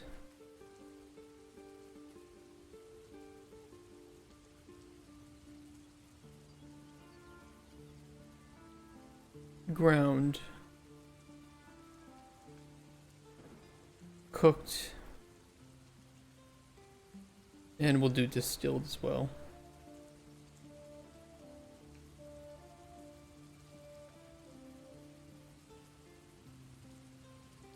No formatting on that. It's Let's get the color. RGB is 1,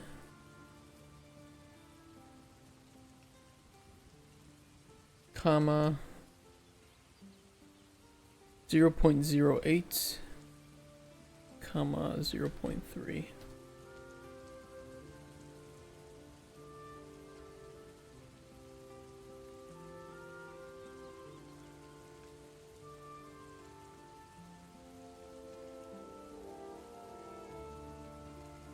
Fill value only. And drag, no formatting. Fruit and normal.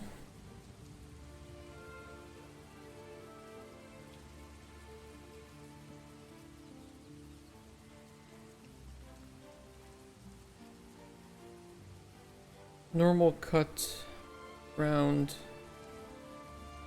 cooked, distilled. The lake.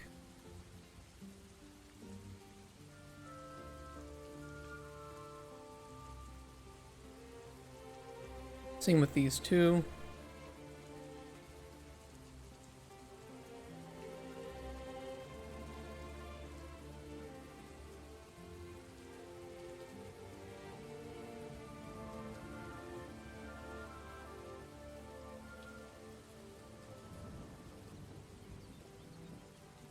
At some point too, we will have like farming in the game, so you know some things you'll be able to.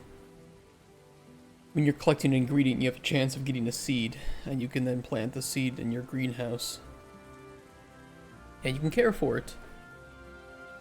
And there'll probably be an effect for growth that you'll be able to use your potions to. Like you'll fill a vial with water and you'll throw the potion vial at your plants to water them. I thought that would be pretty funny. And then there'd be some like fertilizing effect that would help to inhibit.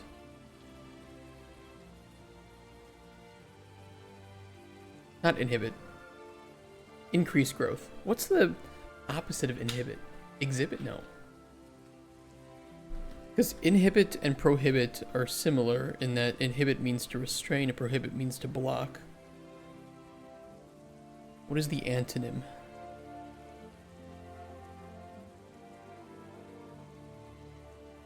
Assist? Yeah, but is there like an actual... Is it just hibit?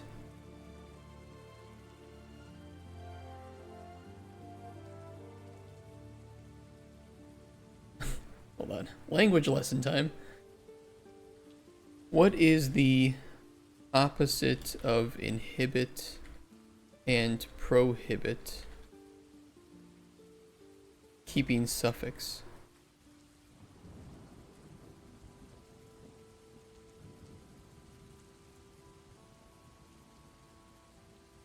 Even ChatGPT doesn't know. The opposite of inhibit is exhibit. And the opposite of prohibit is permit, both of which keep the suffix. Oh, it is the suffix? I just thought like hibit would be because then you have pro. That doesn't sound right to me. Isn't hibit the suffix?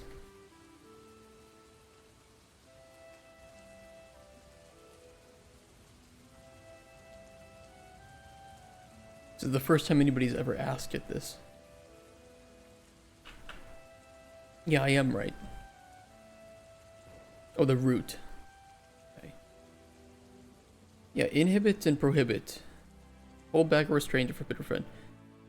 The opposite of inhibit is exhibit, meaning to display or show something openly. I don't often think of because like obviously exhibit to me sounds like the opposite of inhibit, but it's bit. Is it? Don't fool me here. Opposite of prohibit could be permit. Hobit.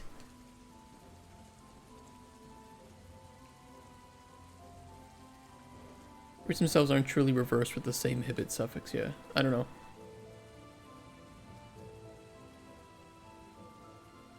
To me, to inhibit growth doesn't sound like the opposite should be to exhibit growth. That one sounds weird to me. I don't know. Language is weird. Maybe there's some word that we just don't use anymore, like it's just fallen out of usage.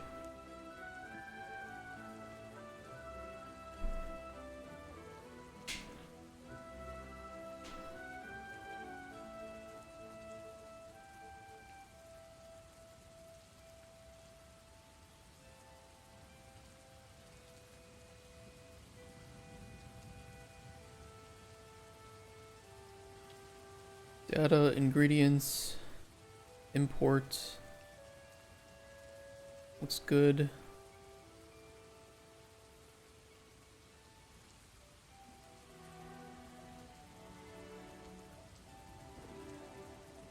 And then we'll set up strings. ING, sirens, reef seed, and name. We don't actually use the Latin name anymore.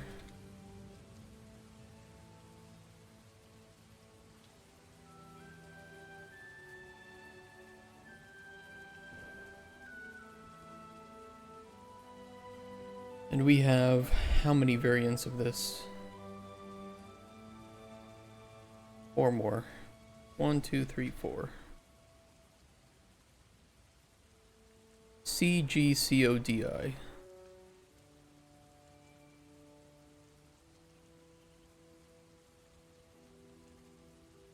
Ooh.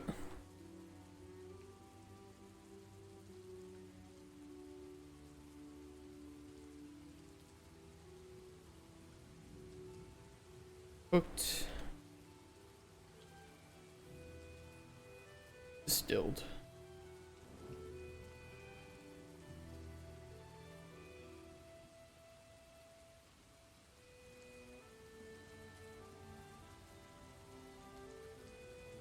It should enable us to see the strings now.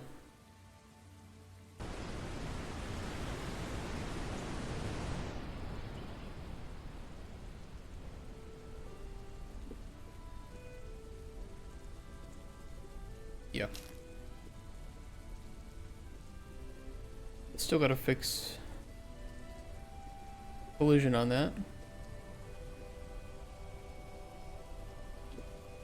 Collision on these looks fine. Everything seems collectible.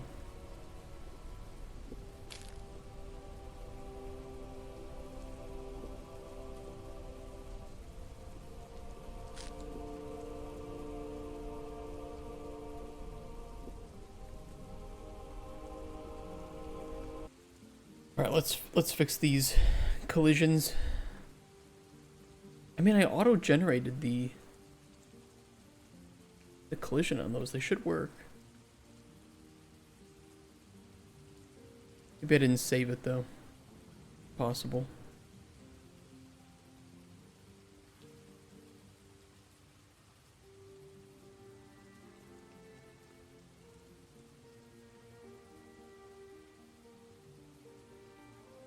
No, that one's got collision.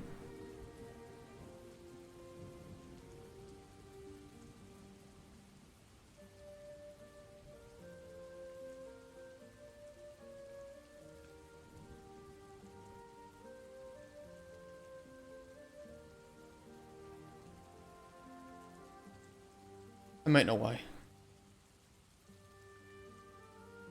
I might know why. It's not an issue with the mesh itself, it's an issue with the ingredient.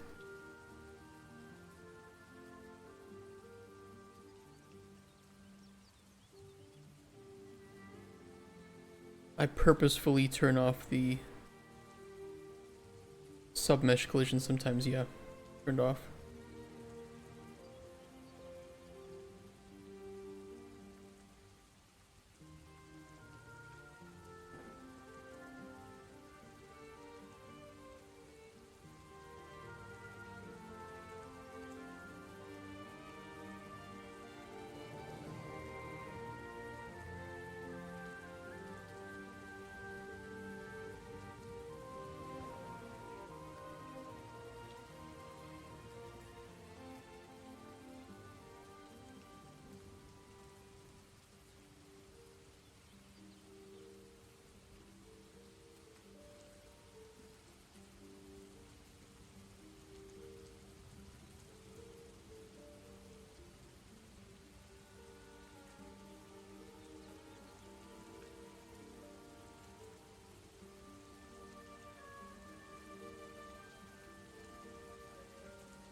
don't see the...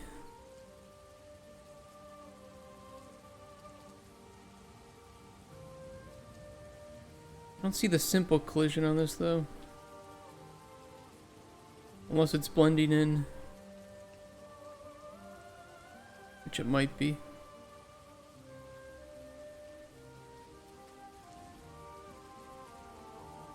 I can test that though. This other coral fan may not have the collision generated on it though. I need to reset that. Or it won't be, it's not the good collision. Always the little things. I waste so much time in game dev.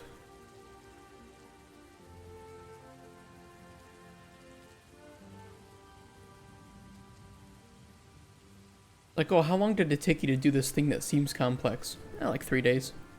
And how long did it take you to do this thing that seems simple? 3 weeks.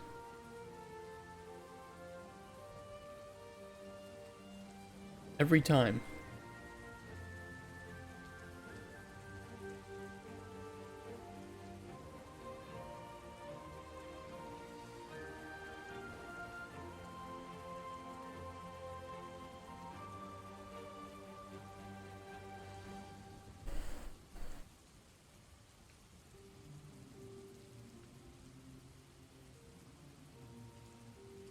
Generating.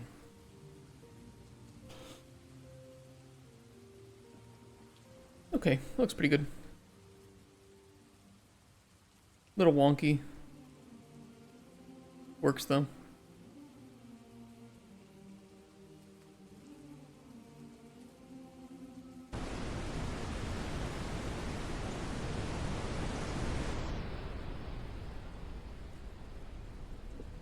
Now it's working.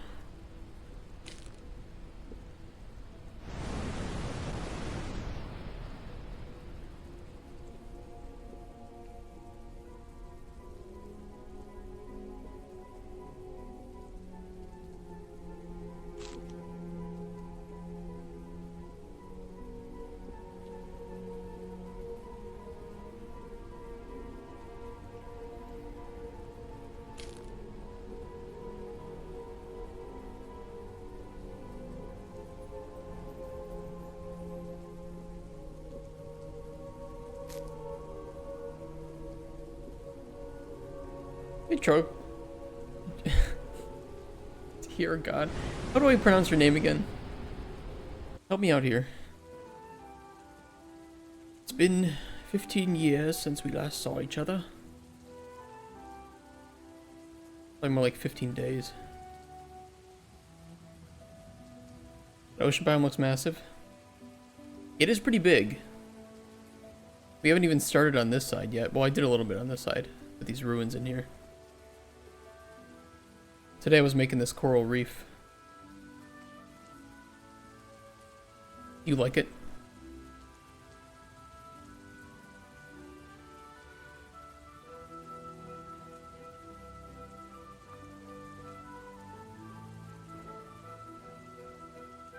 Looks pretty cool at night too.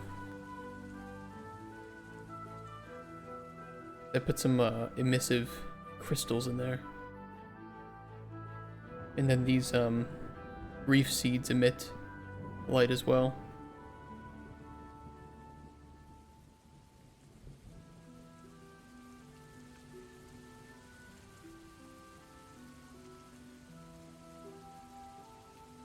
The bubbles are a bit weird because they're translucent materials, but you know, we've been down that road. I also have a urchin. I can show you the urchin. They're kind of cute. They do float on top of the nav mesh a little bit sometimes.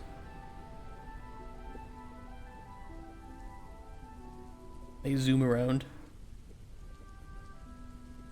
I mean, they move way too fast for real urchins, but you know, let them be. They're magical urchins. I don't know where he's going. On a mission.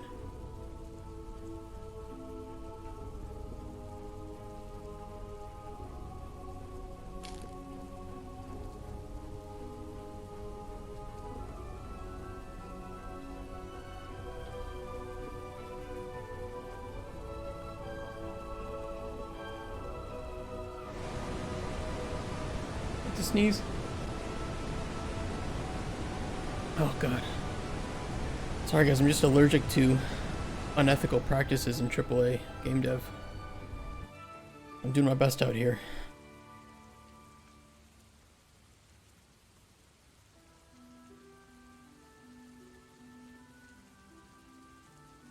Alright, what else can we put down here? What else do we have? We do have some of the longer...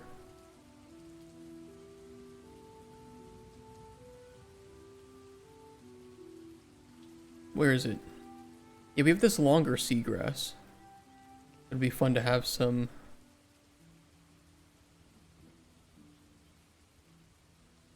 biomes of.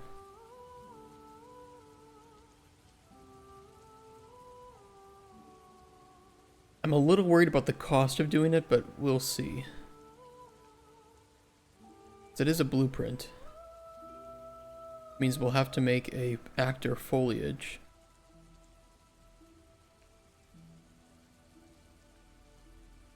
Actor foliage seaweed.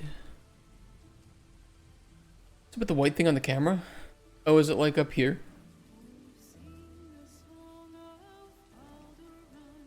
Is it, if so, that's the it's the light hitting my green screen and it's fucking up.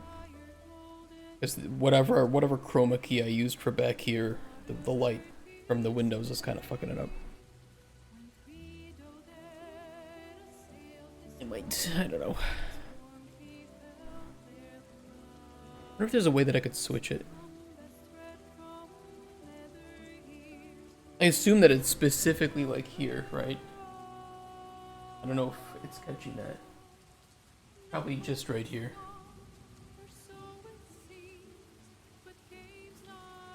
I could try cutting it out. Let me see.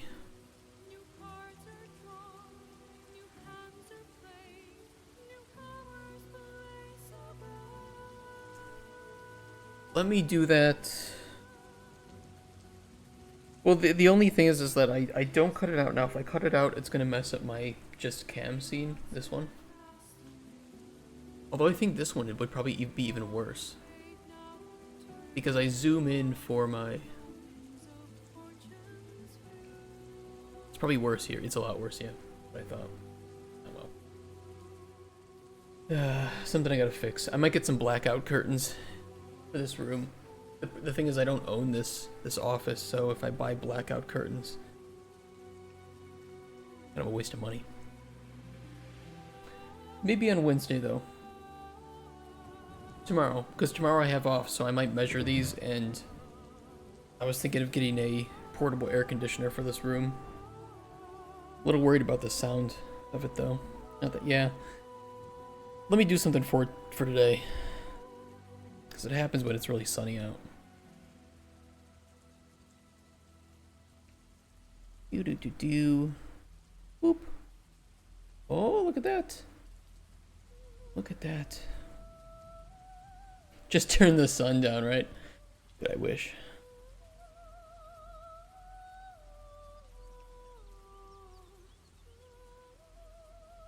Density.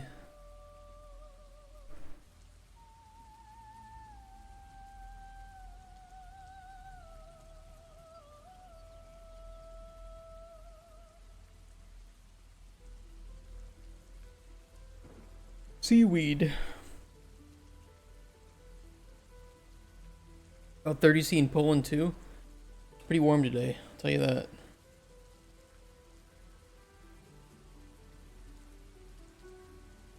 $26 right now.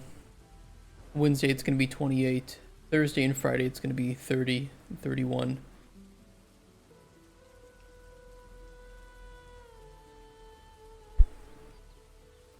Do we work from home? Where I have air conditioning on Thursday and Friday.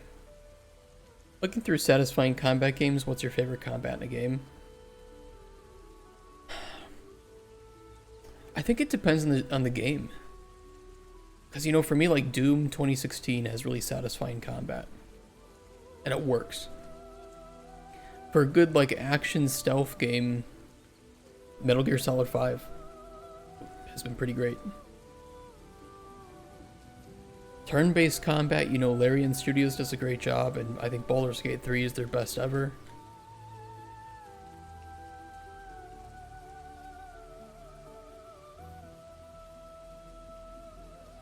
Sometimes it just depends, you know.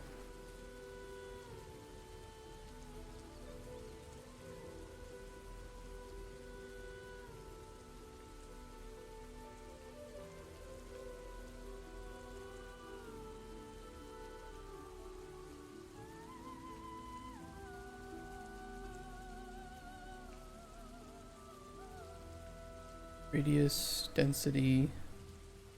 Well, radius should be like 10. Density can be 50 maybe.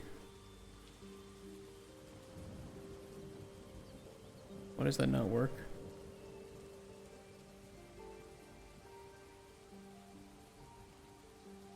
It says they're being painted. Where are they though?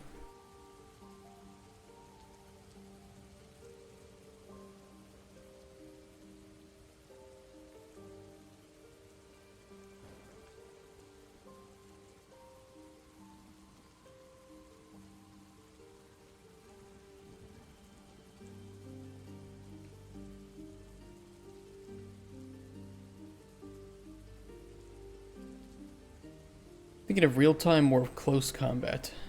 Okay.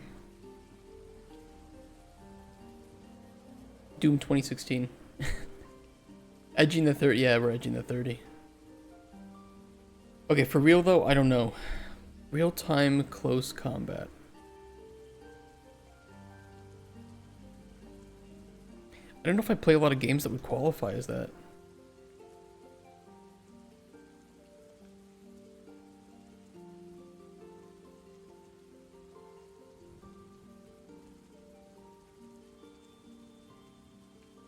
What the fuck is this thing?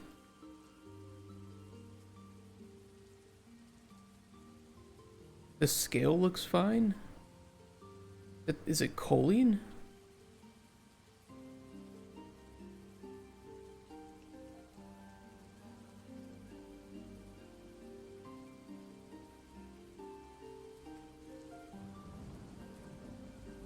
It says it's placing one of these seagrasses, but it's not.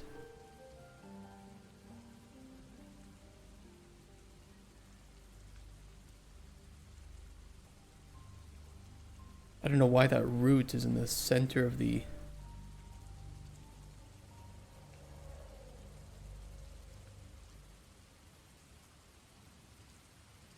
Why the hell would I ever want that?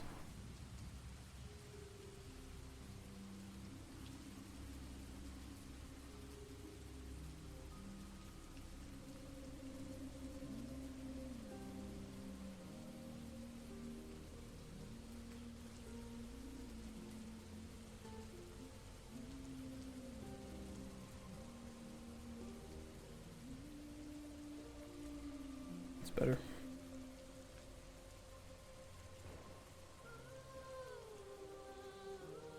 Yeah, much better. Still though, it's not placing this down and I don't understand why it's not. Like, I just painted it.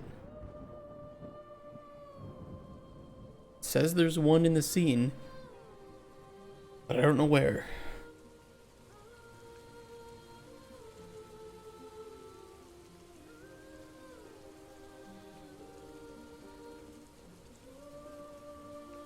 Okay, single.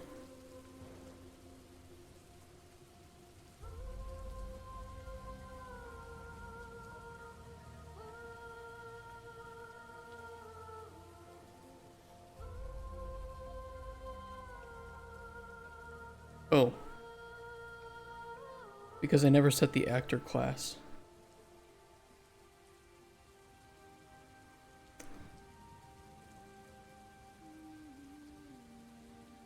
It's okay to laugh.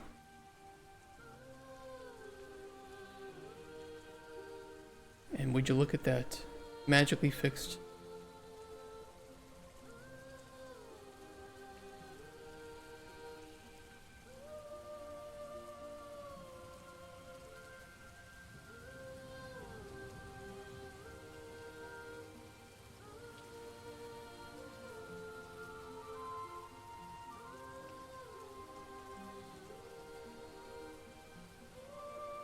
Okay, I don't like the distance between each other. I don't think it's enough.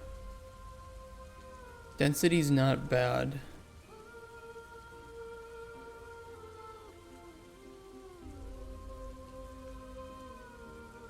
But they're too close.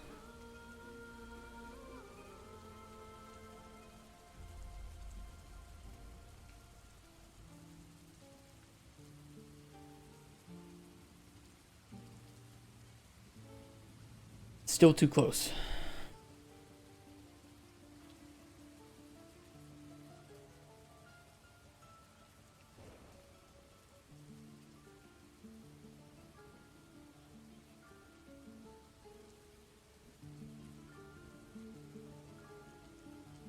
Bit better.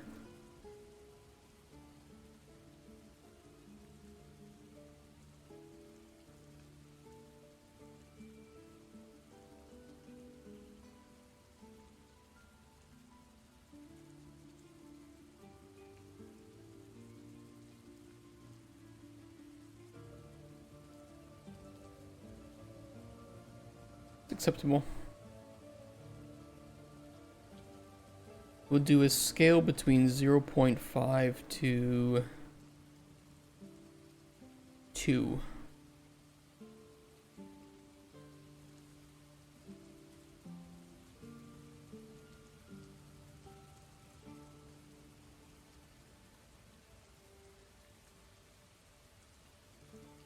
Looks good.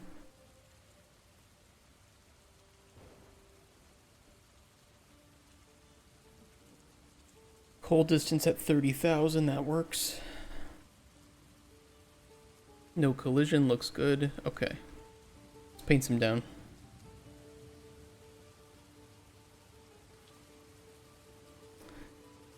However, I do not want to align them normal.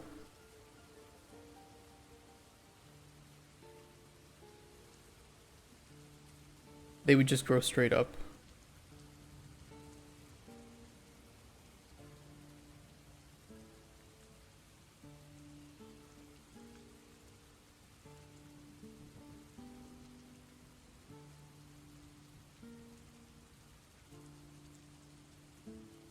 Yeah, that's pretty cool.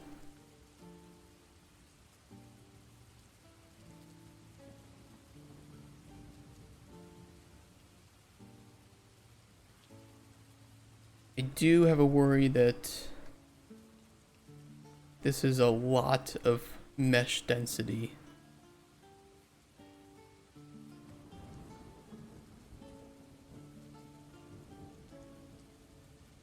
Like an awful lot of mesh density in the water.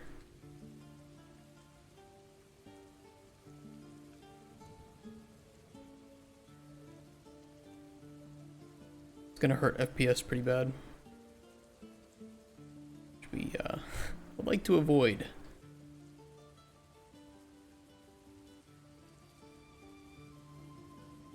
I'm actually okay with this one poking its head above the water. Not that much. So we'll move it down a little bit.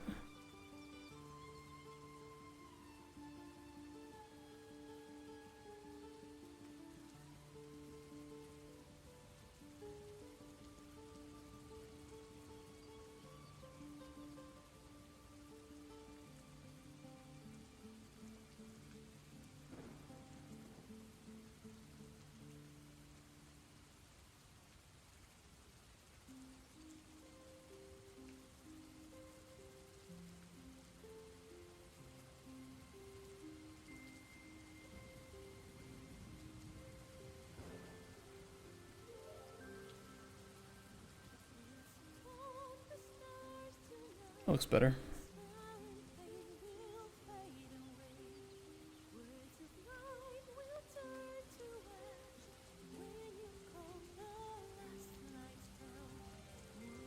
It's weird, they aren't coaling though.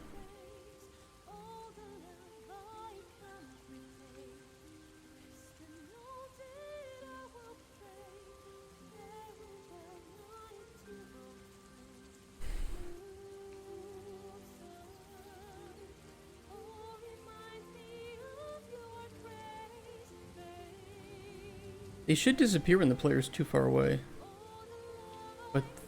something about the actor foliage just doesn't do that, and it's never done that. It really upsets me. It's like, it's just loaded always within the scene, within memory, you know, and it's just taking up an unnecessary amount of... What's your reaction to that Stop Killing Games? Oh, it's the new one, the 2-hour one? 2 Cursed Farms?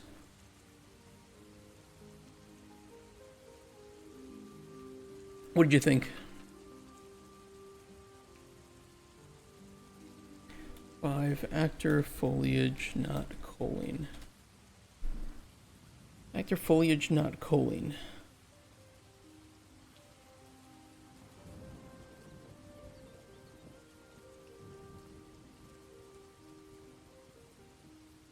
Basically, I scrapped the idea of actor foliage completely. Now I just now draw the foliage and stuff on like normal with a static mesh. Player character have a line trace by channel that looks for an instance static mesh and the instance index.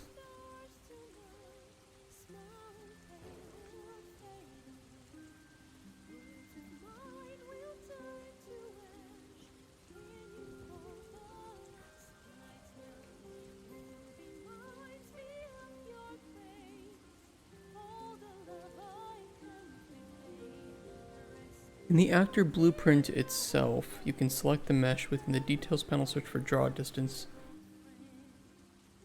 Okay, let's do that. That sounds great. Let's do that. I didn't know we could do that. Don't imagine I can do it on that. I would have to do it on each of these separately.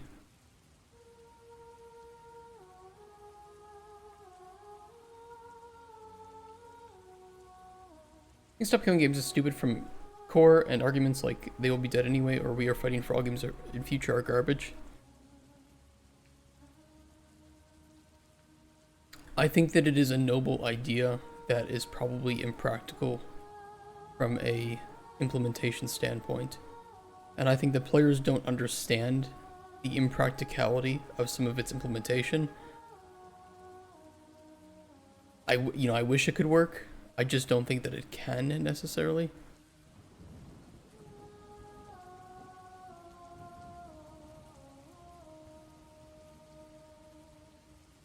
Is that working?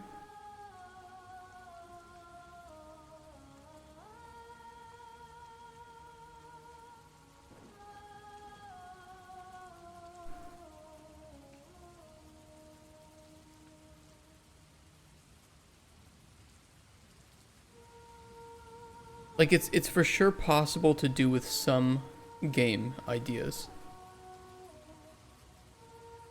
And that's the problem, is that because it's possible and reasonable to do for some games, I can understand why players would say, oh, well, this should work on all games.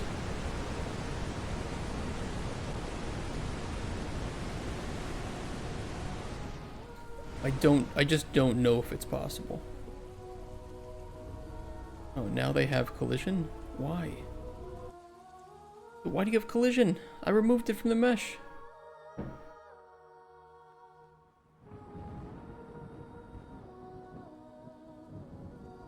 Noble idea, like, let's make all people rich, but giving solution, let's delegalize being poor.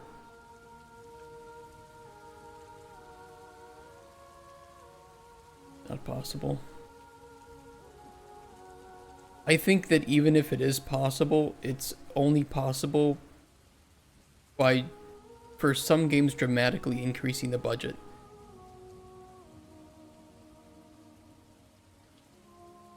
Like, it's not going to kill multiplayer games completely, but it will prevent some from being born because the budget was already tight to fit the market, and now it's just not going to work that way.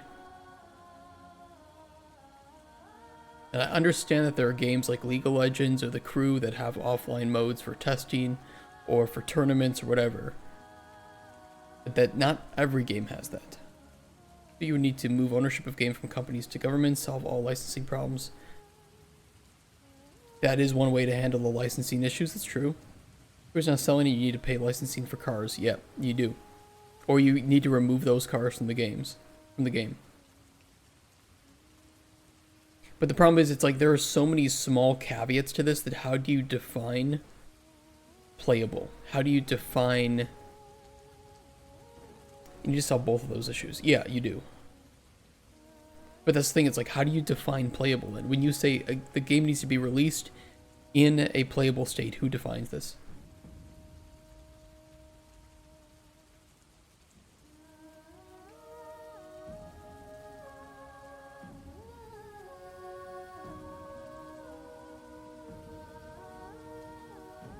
Customer need to pay for licensing or make it public property. That brings about a whole slew of issues. What, so taxpayers would now have to pay for the licensing so that 10 people can play the crew? At that point, why only games, right?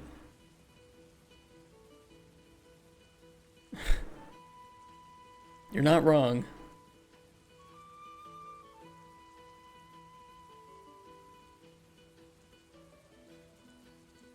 I think that is why the idea is dumb.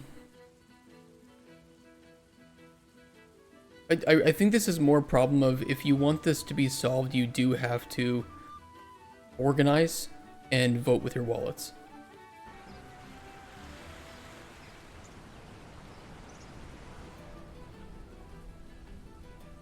There we go. Problem fixed. I'm all for making games public property after some time. It is unsolvable in that way. I don't know how I feel about that. Mainly due to intellectual property. And I'm not saying that I defend wholeheartedly IP laws as they are now.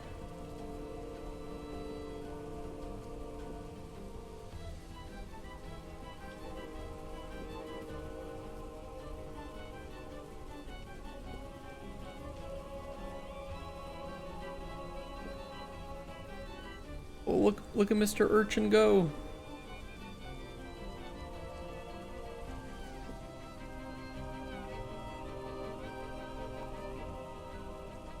He's zooming. He's also floating on the nav mesh a bit. And that's I think we had this problem before, maybe in Parking Panic or something. Because it is just a static mesh. I don't know why he's doing that.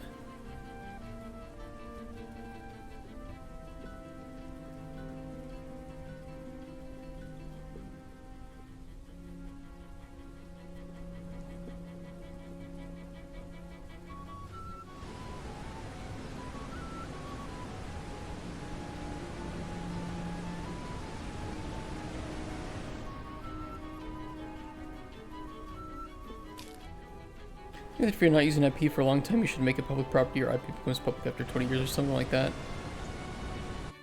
Like, I can understand that, but it's like, what if you aren't... And I mean, maybe this would fall under the category of you're still using the IP, right? You're like, you're not making games with it anymore, but you're making books. But the thing is, that would be very easily abused by just writing a short story that uses the IP.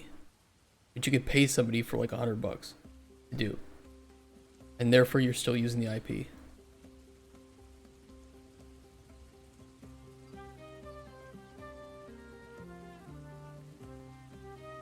I don't know. I mean, I'm sure there are solutions to this, and for me, with the Stop Killing Games initiative, I'm okay with people agreeing or not agreeing with my take on it, but the people who get so vitriolic about it, or just say no, this won't work, I'm not talking about it again. It's like, well, at least try. Hate IP being forgotten. We still have 70 years of IP ownership. There's very clear-cut cases of IP abuse, and then there are ones where it's like, oh no, that makes sense, you know. I think it was over 10 years between Fury Road and the new Mad Max movie. Like, sometimes things just take time, right? Or things take a bit of a hiatus. I mean, Banjo-Kazooie had a new game. When did the Banjo-Kazooie games come out?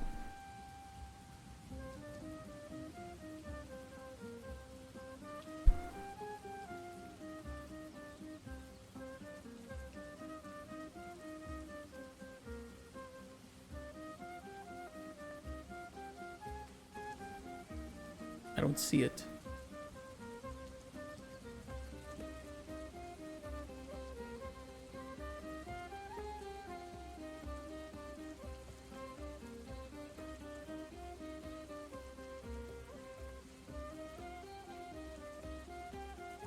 Oh, that didn't have a whole lot of time between them. I thought it was longer than that. Maybe I'm wrong. I think it will not work, and I do think talking about it in that way, like Ross did, was bad. He didn't use arguments, but he made rhetorical statements. There was some of that, yeah. I can agree. I think there's still vagueness. Like, I understand, you know, he's not a legislator, and that's not the point. He's not supposed to be. But at the same time, if we can talk about it in a more specific, less vague manner, I think that it helps players and developers understand what needs to be done. Because some things that sound great to players, like, oh, you'll get to play your games forever, sound very, very scary to developers who know that this can cost a significant amount of time and money. For a game genre that already takes a significant amount of time and money to be successful.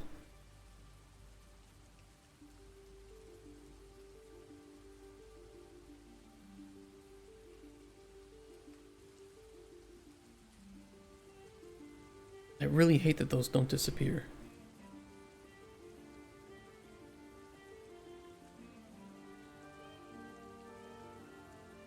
Does there have to be like a volume placed down for the LOD? The draw distance? Do I have to do it within the static mesh itself? So we need to fight for multiplayer games, but we are not fighting for single player games that you can't buy on market or download on market due to them being forgotten. Fair point. Fair point. I think Mafia is still not available.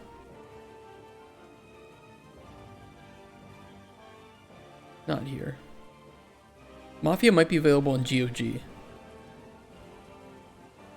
Oh no, they put it back. No, it's still not. Mafia 2 still can't be obtained. Oh no, it can. I know for a time Mafia was taken away. I don't know when that was though.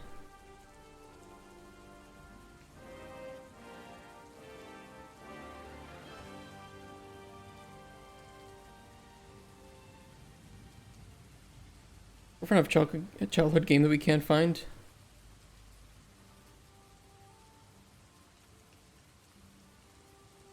What I don't like is that the increase, for me the biggest problem is that the increase in budget, even if it can be covered by publishers, even if developers can obtain that funding somewhere, it will be passed down to players. So you're saving games with the result being that even if you don't want to play that game when it's finished, you will still have to end up paying more money for development by increasing the PPU or having more microtransactions in the game. Yeah, I mean, the licensing is a whole nother thing though. But if we assume that licensing is taken care of in some other way, but you're right, it would be, because I don't know how you solve the licensing problem.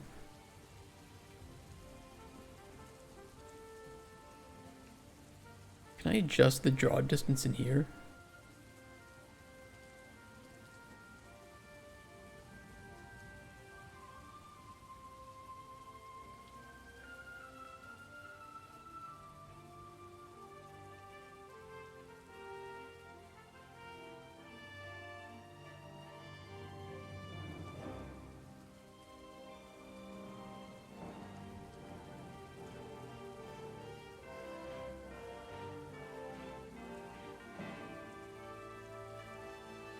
I don't know how to solve the licensing problem. I think what you would have to do is that licensors would have to... You would have to charge more money. I think that they would say, okay, you want to get the license for our car. Is your game multiplayer? Will it be part of this initiative? If yes, well now you have to pay 10 times as much. Because we know that at the end of this, players will essentially have ownership of that license forever. You know, and it's not controllable. So either like the licensors will now have to send cease and desist to private servers that they think are breaching their IP in some way, or the developers will have to do it, which will now increase legal costs, therefore increasing budget. You want to solve licensing problem, maybe it is better to focus on licensing regulations, not game ones. I could agree with that.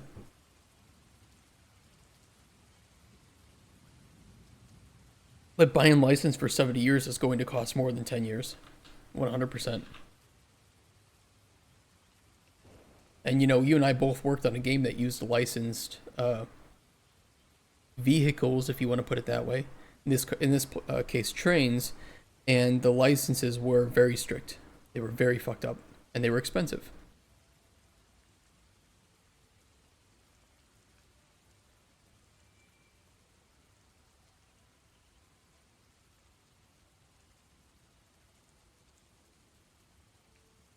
This really doesn't feel like it's working, this draw distance. Or at least it's not working in editor. I don't know if it's working in game. 100% not working in editor.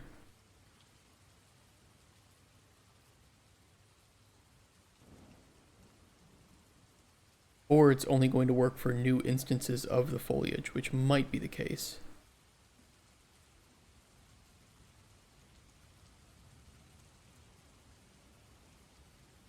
No.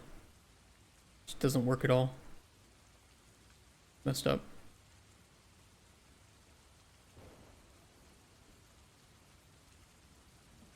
With code that is licensed for forbidden distribution, yeah. I mean, you might hire an outsourcing group that, for some reason, they, you know, hey, we're going to give you this code to use as like part of debugging tools, but you can use it in this game, but we don't want you to use it. We don't want you to distribute that afterwards, obviously, because it's our proprietary code. Well, now you're fucked. This will go through. You'll never get games with licensed items. 0 guns, 0 cars, probably 0 IPs. It's possible.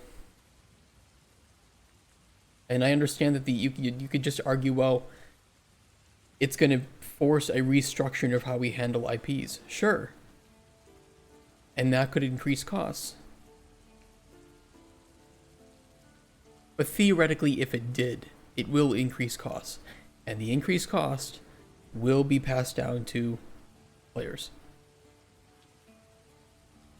And if you're okay paying $80, $90 for your game, then sure. I suppose you can let this pass.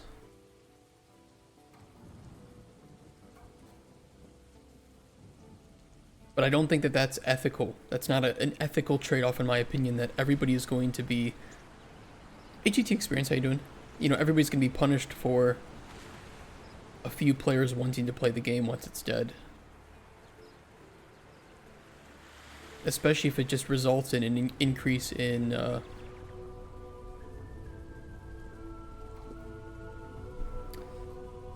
what am I thinking? Increase in microtransaction density. Game Preservation Act, yeah, we're talking some of that. Kotspur watched the video that I did. We brought the topic up again. What is we are only tackling games, not movies, not books, not music, not commercials, and so on. True. As a BMW sells personal, just not give licensing to games. Possible.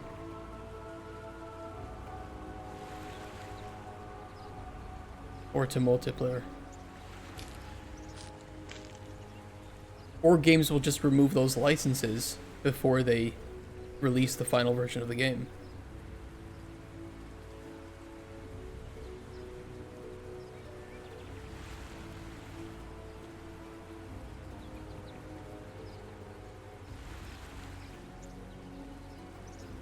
Okay, this looks good.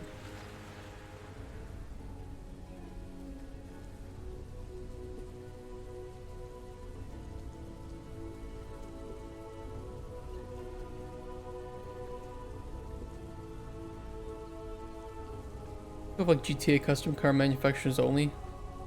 Could be.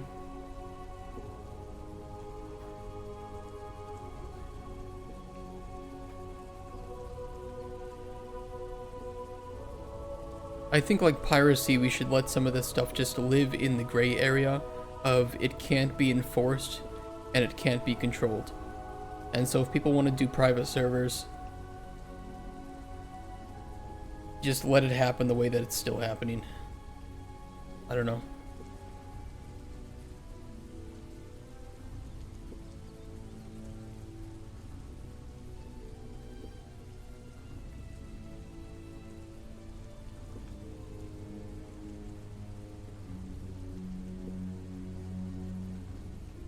Okay, I like this reef.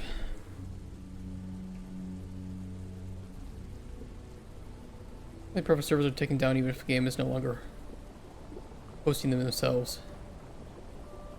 And you know, from a business IP perspective, I can't blame developers for doing that.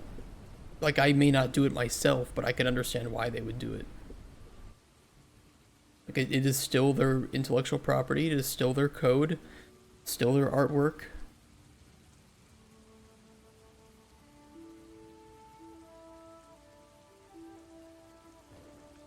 Like, legally, you don't have a right to host a private server unless,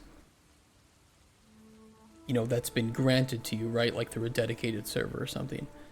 But people like reverse engineering builds or, you know, using leaked builds, it's your funeral, you know, at that point.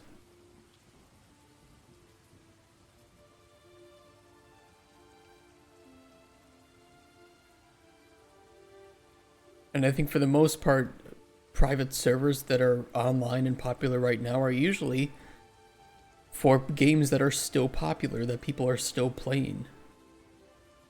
I don't know of many cases where there are lively private servers for games that themselves, the official servers, are offline and, you know, people don't really want to play the official servers anymore.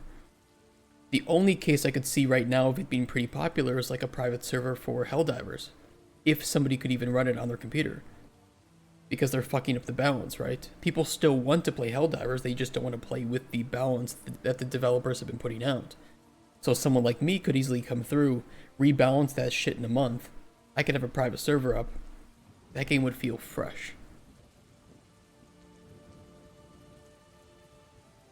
And Arrowhead, if you ever want me to do some outsourced balancing work, hit me up. That's easy work for me. Can have people back in your game in no time. That is dumb initiative as it ignores easy and good problems to solve. Single player games that can't be obtained so they are forgotten, or buying games with DRM, that after servers are closed you can't play, so you need to download crack. It's true. Instead, it focuses on a most hardcore problem to solve that is connected to IP laws, licensing, ownership, and so on. Yeah, that's a fair point. And I think that of all this is not an excuse that it shouldn't exist, but I'd rather see a focus on some of the more easily provable unethical problems in the industry as opposed to this.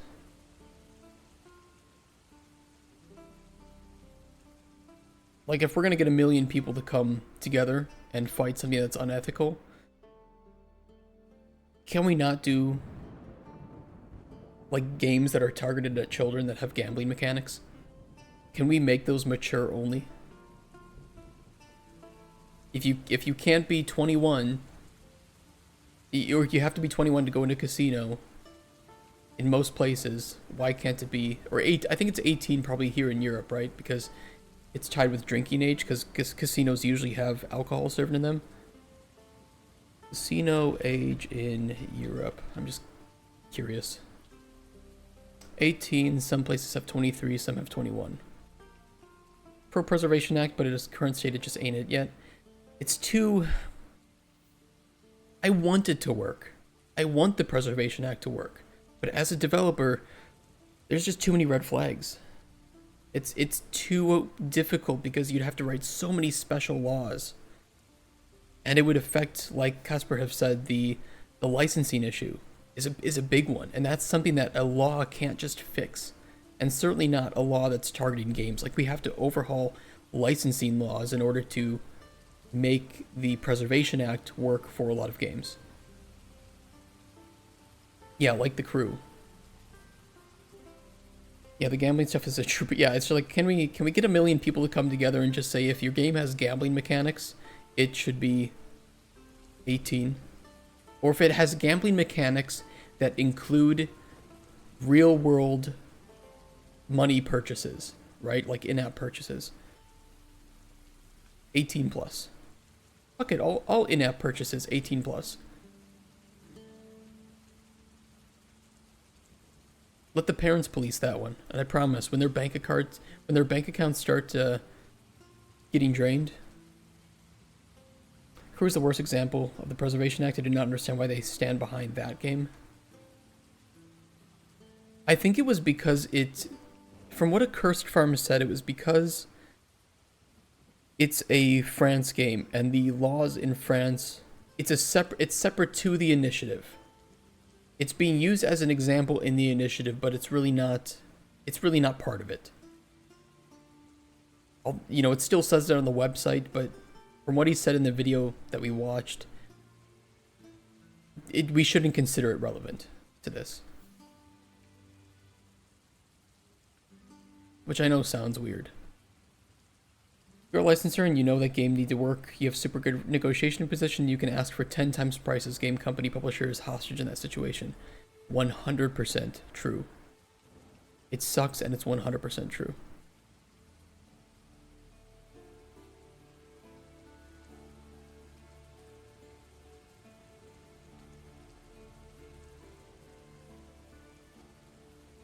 I'm going to boost up the seaweed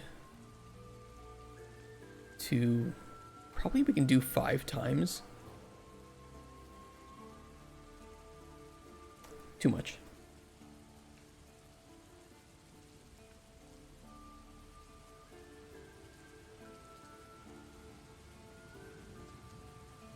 Plus they have sequels.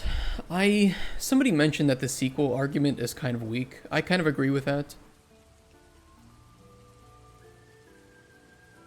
I did make that argument myself initially, but I'm going to walk back on that one. Our arguments are just, well, you have licensing games, well, fuck you. Either you developer need to pay or what games die, and we can't have that. I don't think players generally know how expensive licensing is, if I had to guess.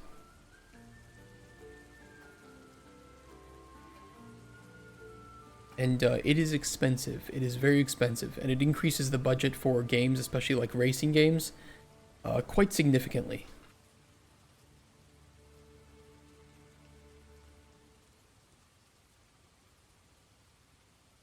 And that money does need to be made back.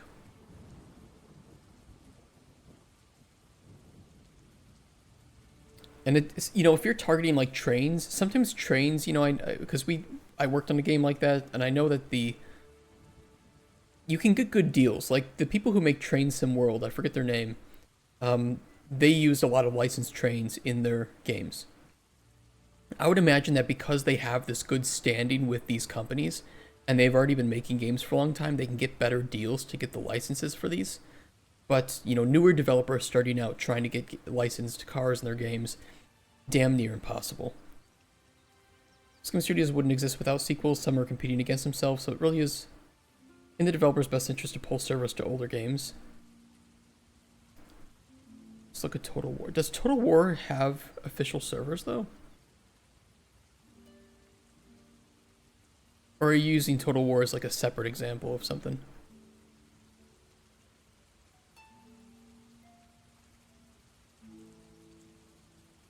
Oh, but the competing example. I mean, maybe.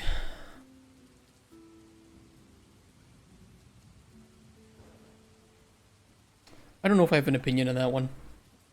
I agree that they are kind of competing against each other. They're doing very poorly because of it. I mean, wouldn't the solution just be to make a better sequel? I don't know.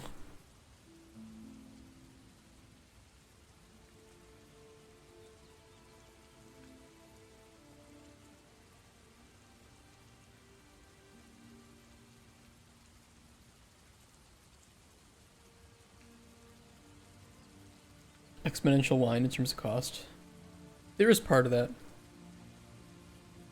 I never worked on a sequel, so I'm not sure what the marketing mindset is behind that, if developers consider sequels to be a significant bit of competition. I mean, at a certain point, if your past games are doing well enough, you should be making enough money that you could still support the past game with DLC, with expansions, to make additional money. And at the time that it's dying, that's the point where you would want to release a sequel. So I don't know. I don't. There's a lot of factors to that. They didn't upgrade engine from Shogun. Did they not? Have they not really fucked around with the engine since Total War Shogun 2? Which one was it? I thought they have made increases. You know, they've made changes to it. Maybe I'm wrong, though.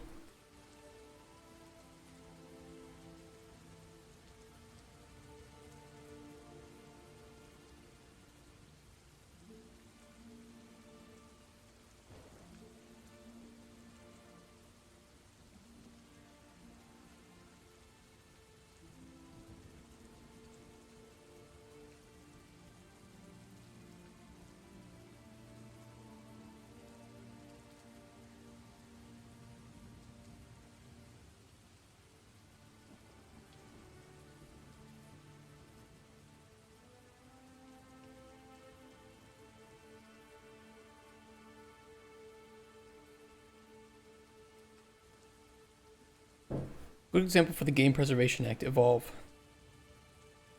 It's a good point. I kind of liked Evolve too. I just think the balance was kind of fucked up. Had they fixed Evolve's balance, that game could have been successful.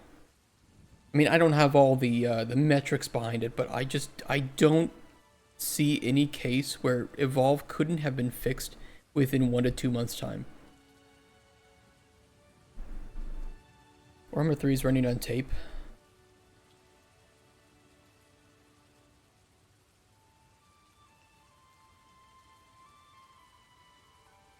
Evolve would be a very good example, wouldn't it? You're right about that. I'm gonna place like another reef down here in the middle. That's what I'm thinking. Place a reef here.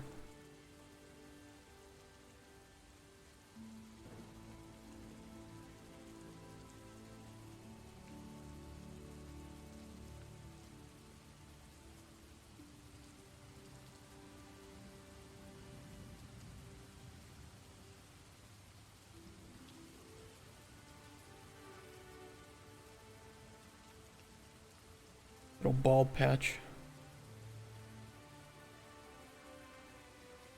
A lot of interview with CA employees, and they said creative assembly, and they said that marketing was running game development for years, and hyenas was essentially a result of whole company issues. Jesus. Preservation Act would cross into IP rights more than live service. KSP gone forever. I think that it's something that I don't think legislators can do without probably overstepping into the industry too much. I could be wrong on that.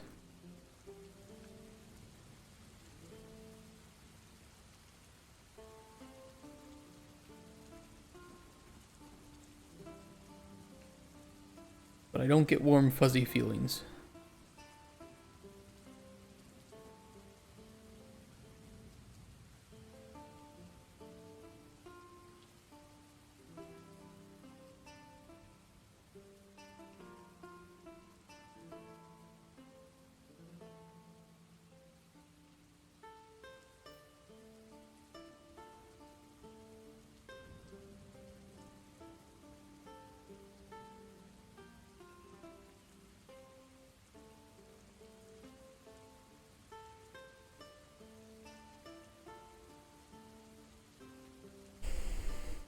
There are some laws for it, though, about holding on to IP rights without making use of it. There are some.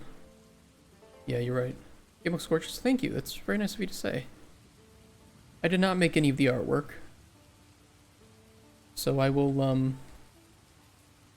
hope that the artists of the packs that I'm using are watching at some point and can feel warm feelings about their artwork being praised. But it is representative of the style that we want to achieve with the final version, right? And then we can hire some competent 3D artists to do some of that work.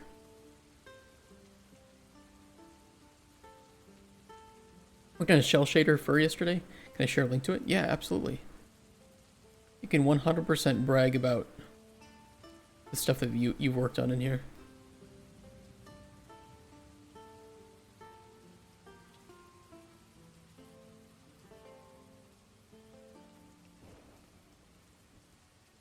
Ooh, that looks cool. Damn. How do you set up fur shaders like that? I'm gonna make my own fur plugin as the G fur one is broken. Like the, yeah, because I was gonna ask that, NVIDIA had fur stuff, right? Is their plugin broken or something?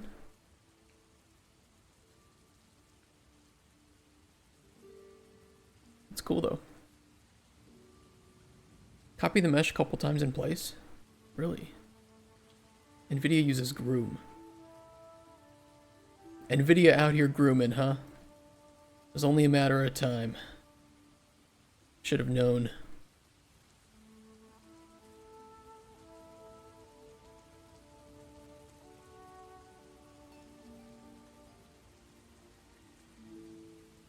Flare has their own noise properties.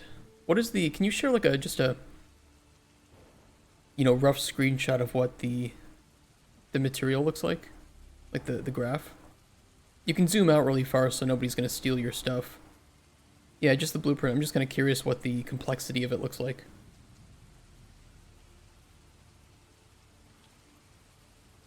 You can blur it too if you want.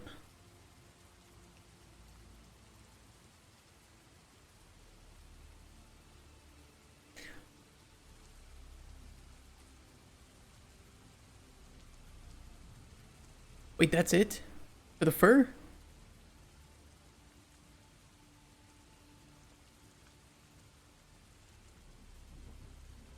Oh, the CPP code is the hard part?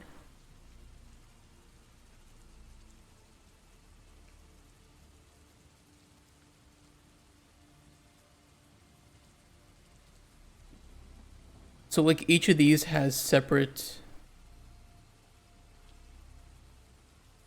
bits of noise to it and you combine it all together.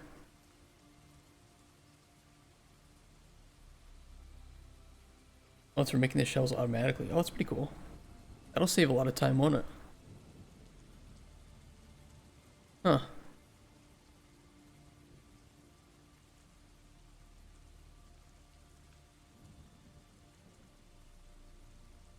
Interesting. Very, very cool. Don't show Lazy Fangs in our chat. He is a furry and he will want that material.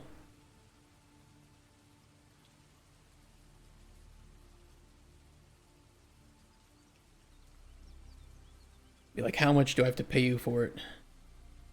There's some performance issues. The material sphere test mesh at 50k. Oh my god. 5 layers is 250k. Yeah, it's maybe a bit much, isn't it? I don't imagine that you can... I don't actually know what you could do to improve that.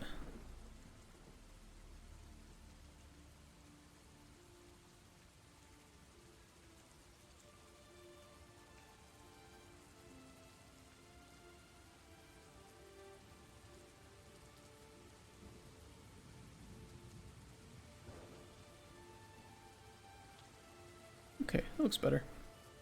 And this over here looks pretty cool. Leading down into the ruins. Ooh, spooky.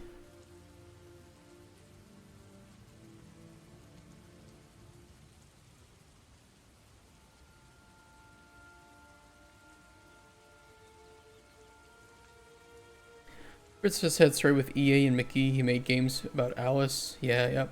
After 2 games, EA didn't want to do any more of them. It didn't want to sell IP to him as he wanted to finish his work. Simple. If you're a developer, do not sell your IP. Ever. Just don't do it. If your IP is good and your game is good, you will never have to do it. That's how Shadow of the Colossus did their shells.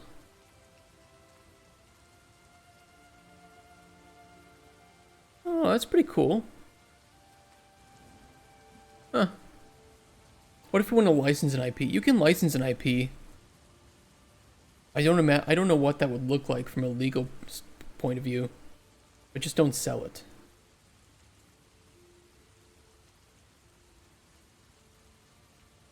Better yet,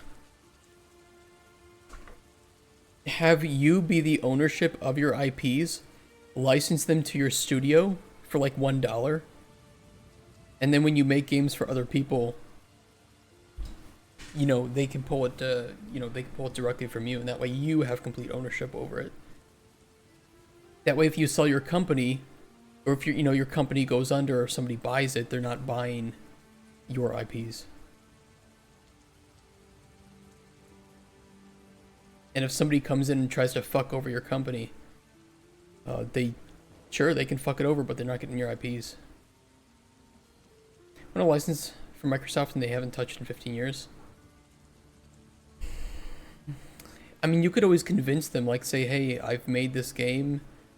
Let's talk, can you officially license it out? Do you want to make the game? For instance, we're making Project Decimation, and that is based off of Pain.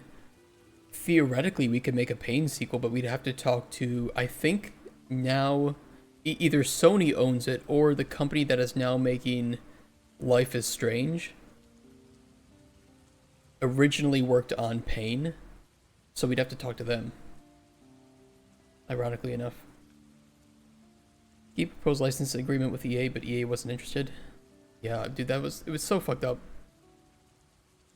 But it's a clear-cut case of why don't sell your licenses, or don't sell your IPs. Can I get it? I will, just to make it diverse enough so it doesn't trigger any IP problems. Yeah, that's also a solution.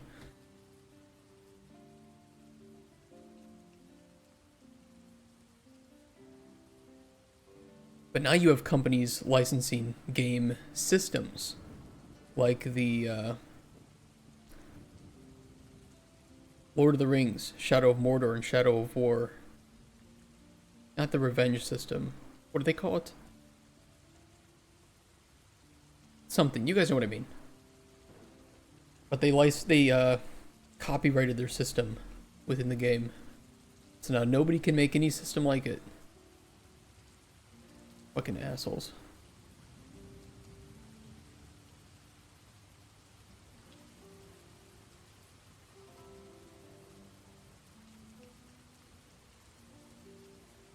We do have a vent.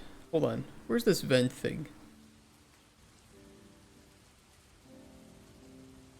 Not here.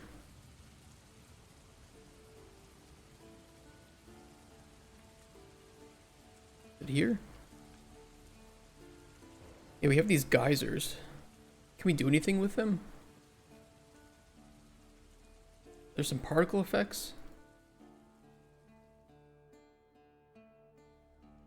Bubbles, fish, geyser. What does that look like?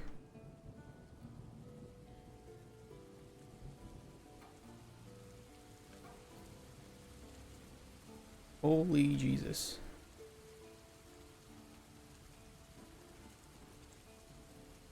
That's Prince. Jesus Christ. That comes out so fast. The initial velocity on that could be brought down quite significantly if you ask me.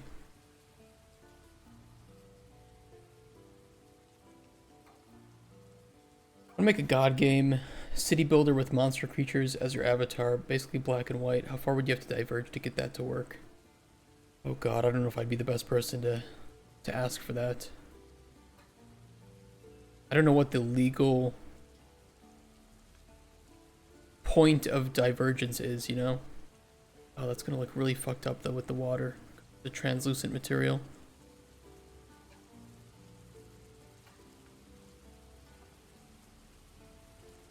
Shit. Is there no way around that?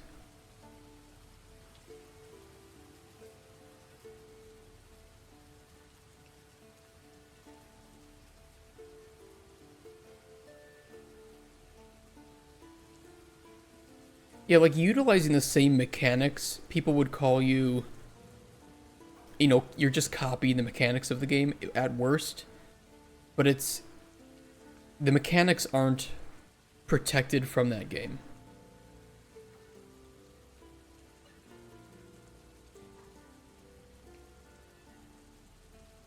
Necessarily. You can have lightsabers in your game, but you can't have Star. You probably can't call them lightsabers either, potentially.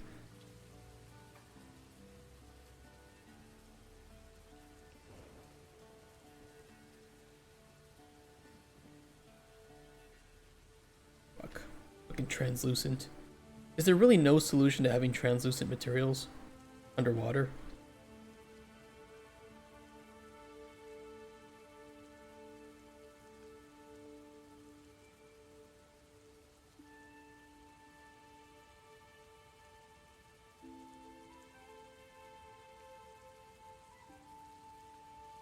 Okay, no geyser then. We'll just do big ol' rock.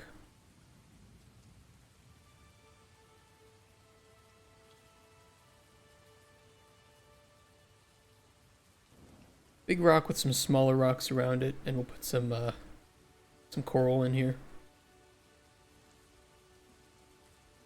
Does Power have legal battles? I doubt it. I know people were saying that they'd get sued, but I was looking at them like, nah. There's nothing in here that can really be sued.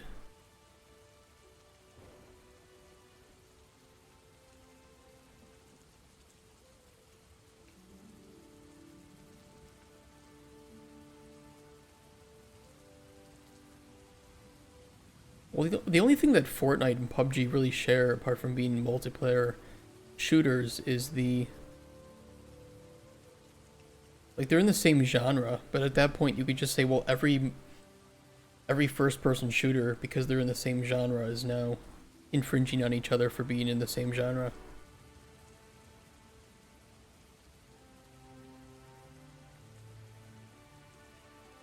Which obviously isn't the case, but...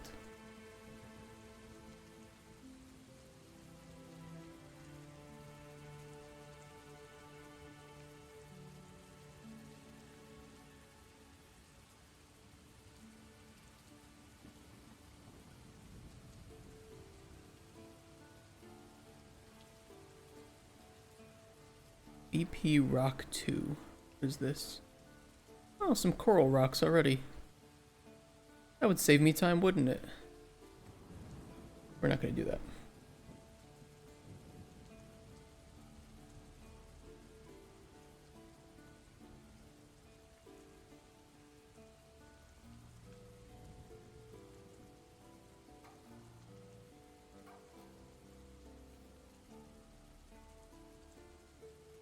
Why is there treasure in here? If it never opens to see the treasure.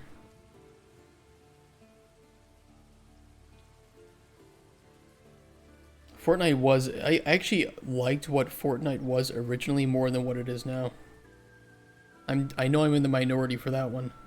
But I played Fortnite originally when it came out and it was like, okay, this is pretty cool. And then they changed it to a completely different game and I was like, yeah, I have no interest in this anymore. Because I like survival, like wave survival defense games. And that was a really cool aspect of that game. Apparently it still exists though as a game mode within Fortnite. I don't know anything about that though.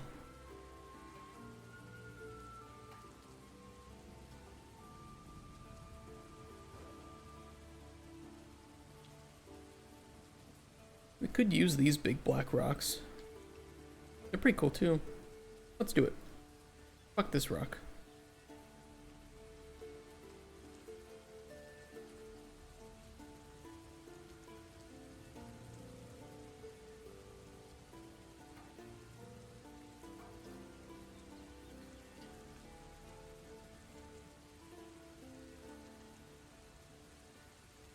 Should we have a big black pernis sticking out of the water? Is that gonna get me in trouble?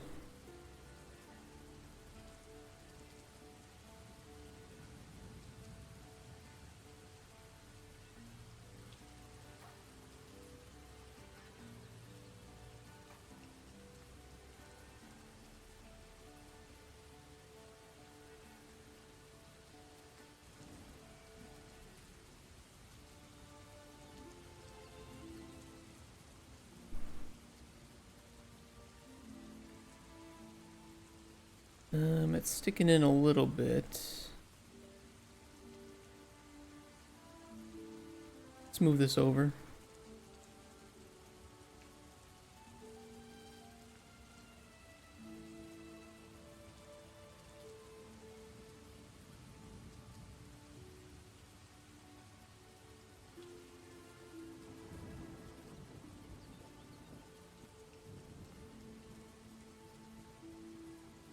I mean, I think your idea for a god game is, don't take this the wrong way, but generic enough to not have a problem with games. Like, there's only so much you can do with god games, right? I don't want to say that your idea is bad or not unique enough, but just that it isn't. It doesn't really feel like you're copying from any game specifically. I guess that's a better way of putting it.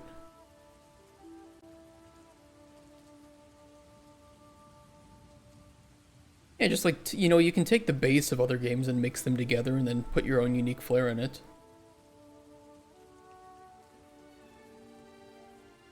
You know, I designed a trading game that was inspired, but it had pretty much one for one the management, the factory management cycle of Transport Tycoon,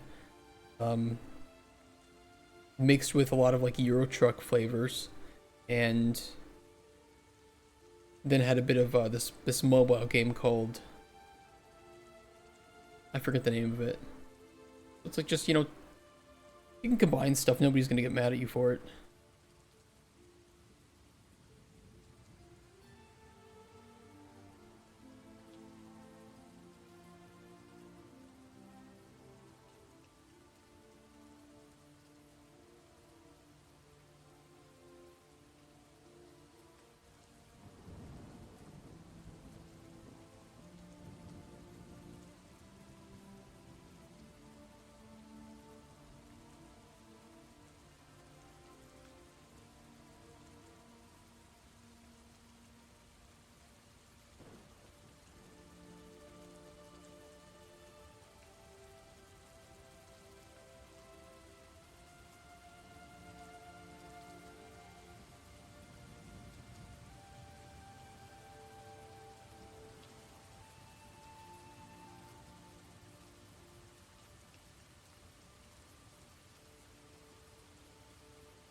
I could take these corals and I could definitely make something that looks very.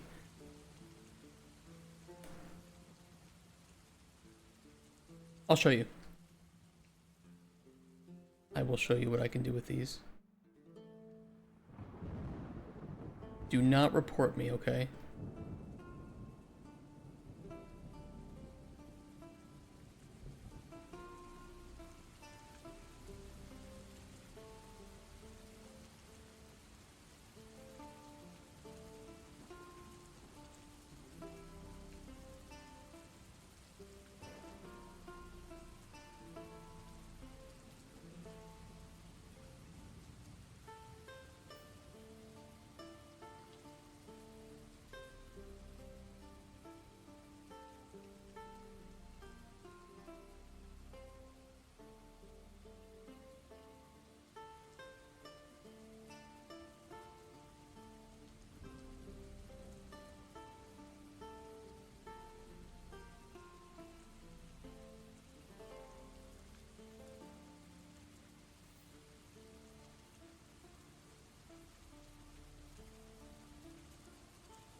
I really hope the publisher that I'm supposed to talk to later today is not watching right now.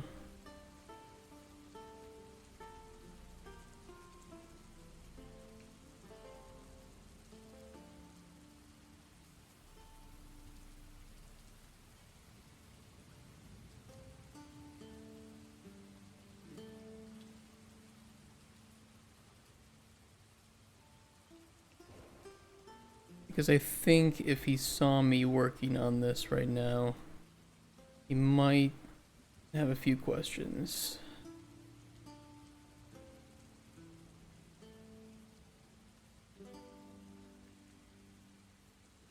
I feel like I should never get a publisher. Publishers can be pretty nice. Sorry to tell you, but I have to cancel our meeting. No! It's not what it looks like, even though it 100% is what it looks like. Whatever you see on your monitor right now is 100% what it looks like.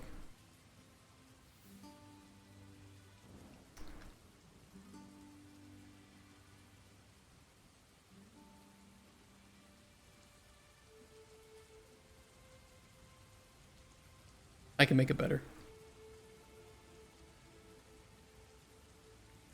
How much do most publishers ask in terms of money? Depends on what you want from them. If you're talking about a traditional agreement for publishing, it depends on if you sell the IP to them, if you want to retain the IP, if you need them to handle lots of the marketing or porting, localization, you know, what do you need from them? Convince me the money's on the way. I think these are too big.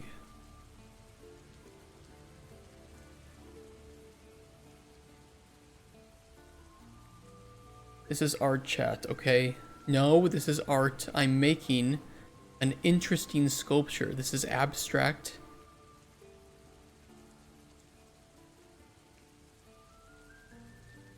This is abstract art.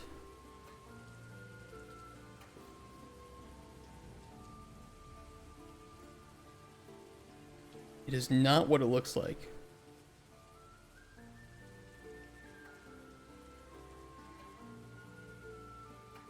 I mean, I also have, I may or may not have a cat back here that I drew.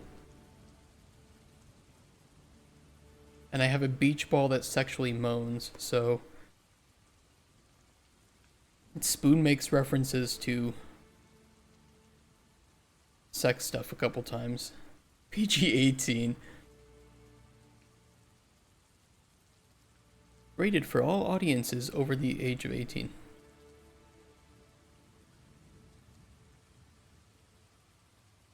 Do.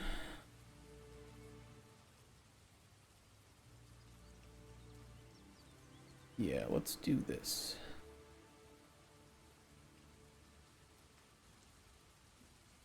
Let's place some of those seeds down here as well.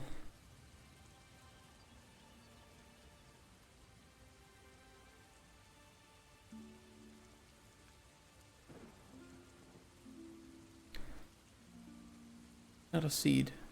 That's trees.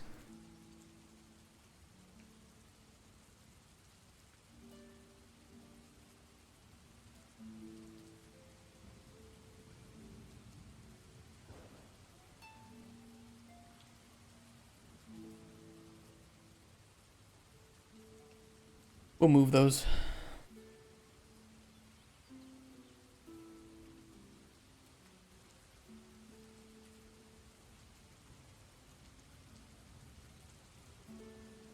Just place it there. Placing seeds in my abstract art. God damn, you guys.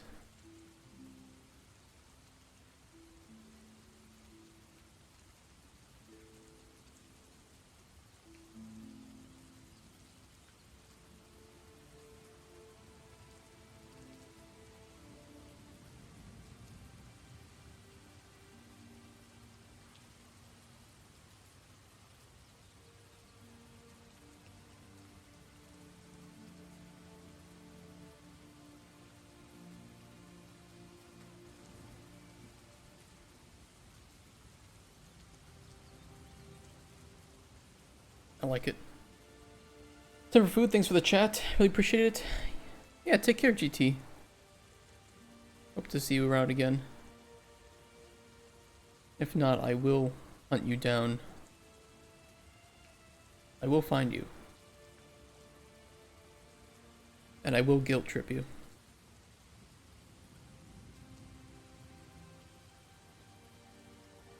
Good. Yeah, that's what I want. Is there like a fetish for being you know, maybe we shouldn't go down this route. Maybe we shouldn't. I was gonna say guilt trip. Is there a fetish for being hunted down? What how?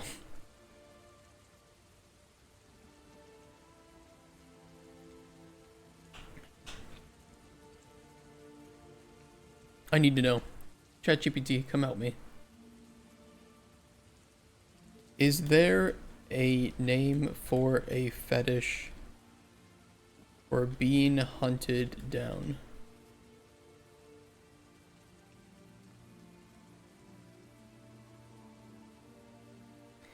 Come on, ChatGPT. Let's see what you were trained on. Tumblr stories, hopefully.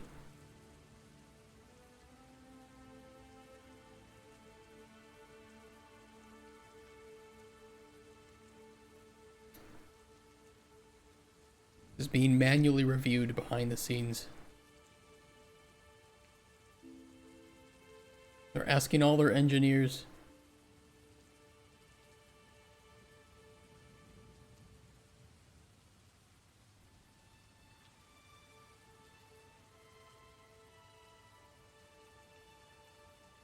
Predator prey fetish. Hunt fetish.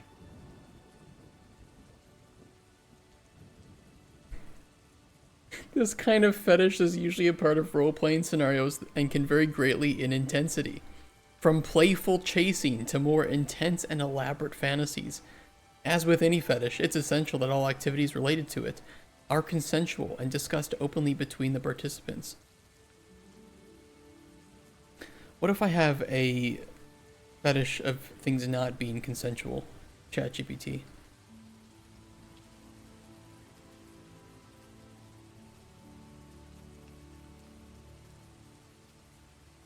CIA noting down your name, right?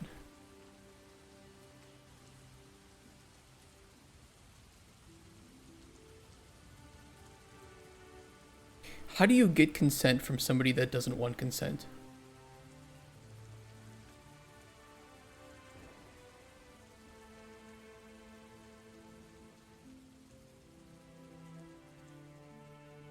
What the hell? It's like it's open. It's like a tube. Oh, they're all little tubes. Interesting. Didn't notice that.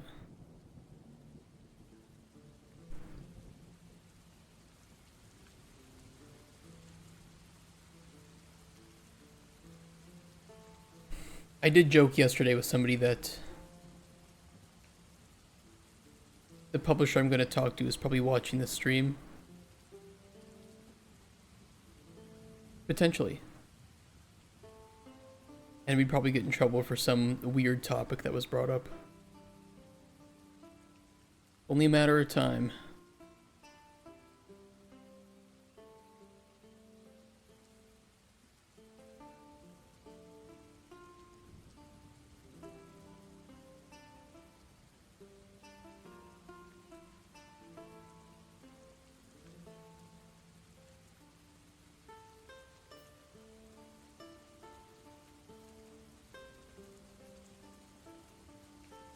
From Europe, right? Yeah, I'm in Europe.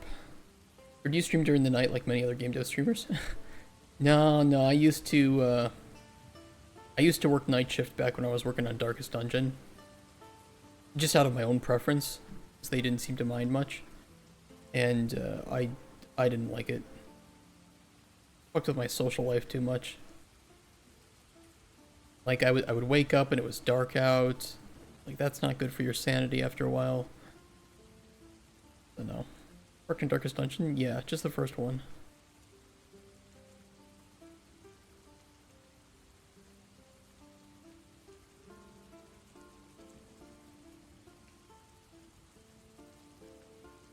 It was a great experience, and I was very, very egotistical at the time. I was very bad. I didn't understand much about game dev, but I thought I knew a lot.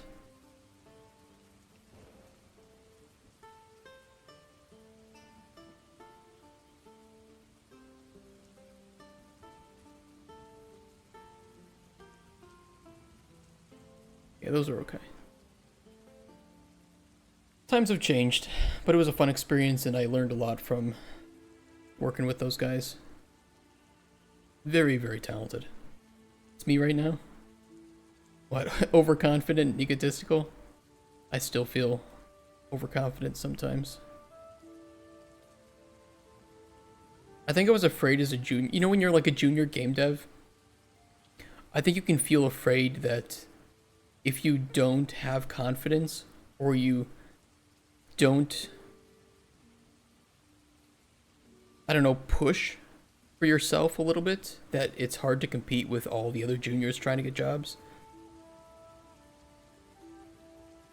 I think there's that, and there's also, I think there's junior devs on the other side where they're afraid of speaking up and speaking out because they don't want to be wrong.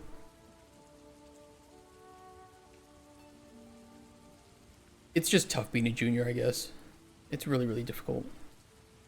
Know exactly what you mean? Yeah. Being a junior sucks. I think the best thing you can have when you're a junior is just a really good senior. Somebody can say, hey, relax. I'm not going to think poorly of you for having some crazy bad idea. Your job's not in trouble. Try your best. Ask questions. Be humble.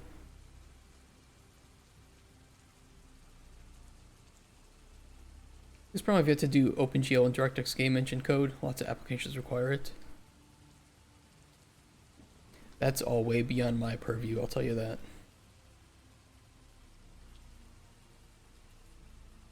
I can speak with gameplay programmers. Not really engine programmers.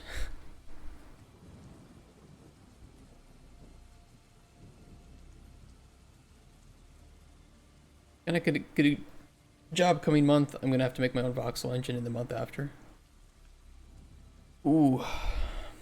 I've seen like I don't know if it's a voxel game engine, but it's one for like rendering voxel scenes. Voxel render. I don't know the name of it, but it looks really cool.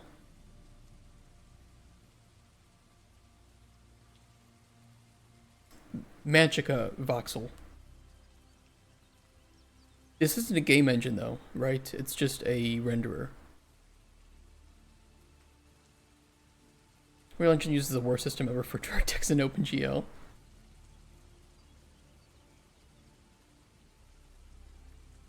Yeah, I've never used this. I don't know what it looks like from like the pipeline standpoint, but goddamn, does it produce some really good renders. I love stuff like this. I absolutely love it. And especially ones that are like moving, that are animated. Magica voxel GIF. Animated voxel scenes are so pretty to me. Oh, I love it. I love shit like this.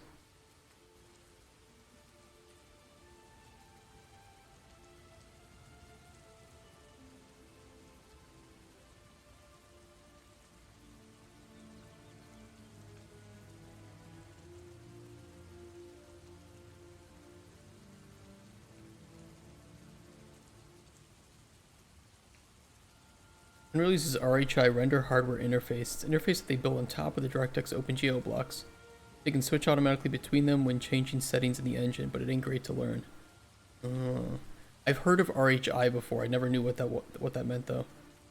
Due to no documentation on it. Yeah, sounds like Unreal. Super complex thing. Can do some crazy stuff. No documentation. Good luck learning, bozo. The average Unreal experience.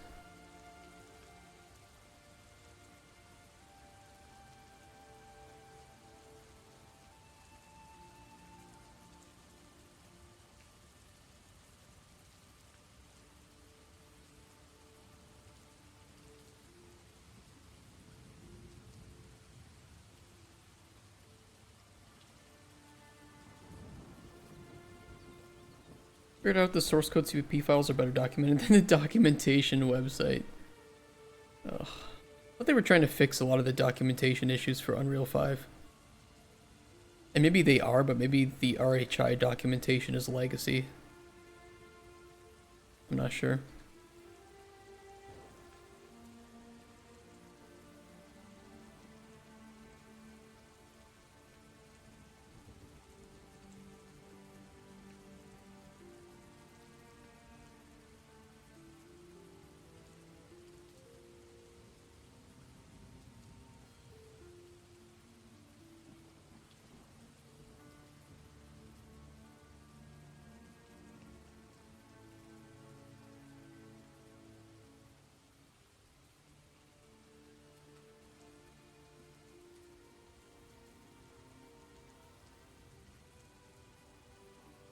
I feel like if my game design doesn't work out, I'll just become a junior. I'll just become like a level artist. I'll just transfer over. Yeah, make the meshes for me. I'll let my anal retentiveness do the rest of the work.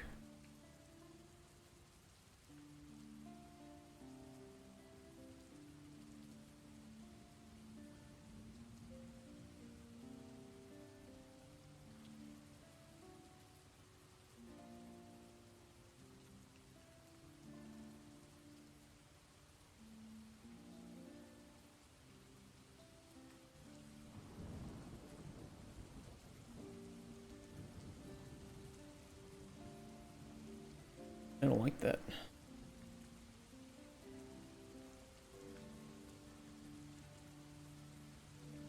Still don't like it, but it's a bit better.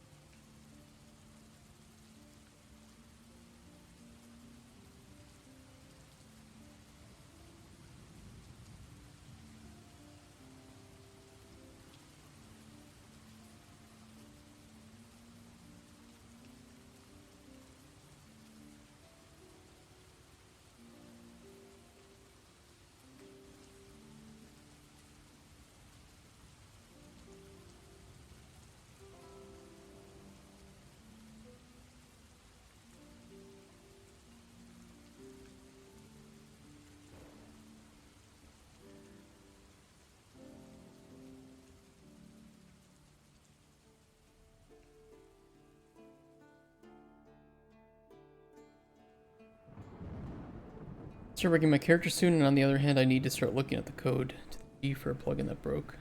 Figure out how to do it myself. I'm gonna free some no problems to make my own instance.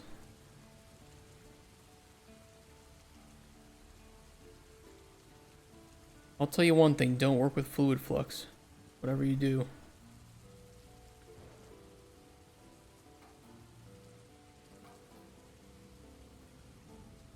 Never, ever, ever touch fluid flux. Unless you legitimately hate yourself.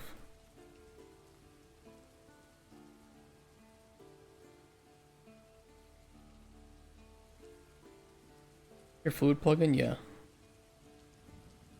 Don't do it.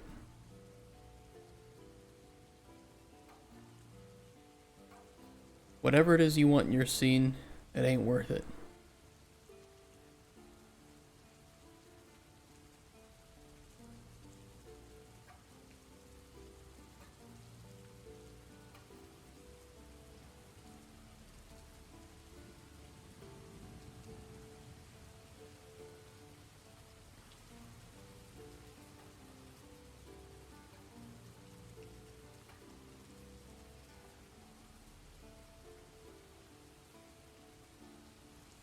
Okay, it is good for some things.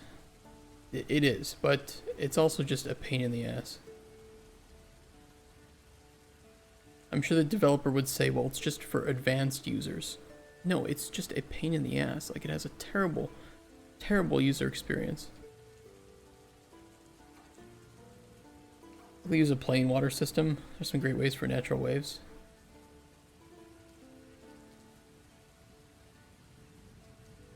To me, Fluid Flux is a lot like Cyberpunk 2077. Looks great, but don't touch it or it will break.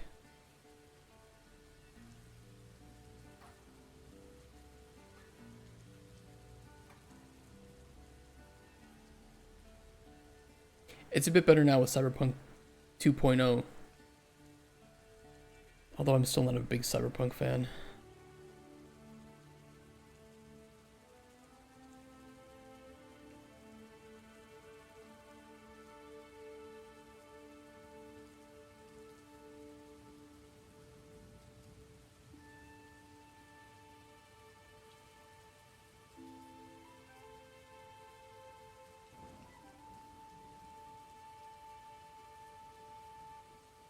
The main problem I had with Cyberpunk was that it was just a very, very boring world to interact with.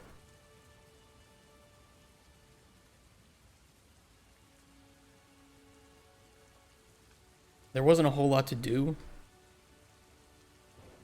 And it wasn't much of an RPG compared to what they said it would be. I have to make everything myself. A classic.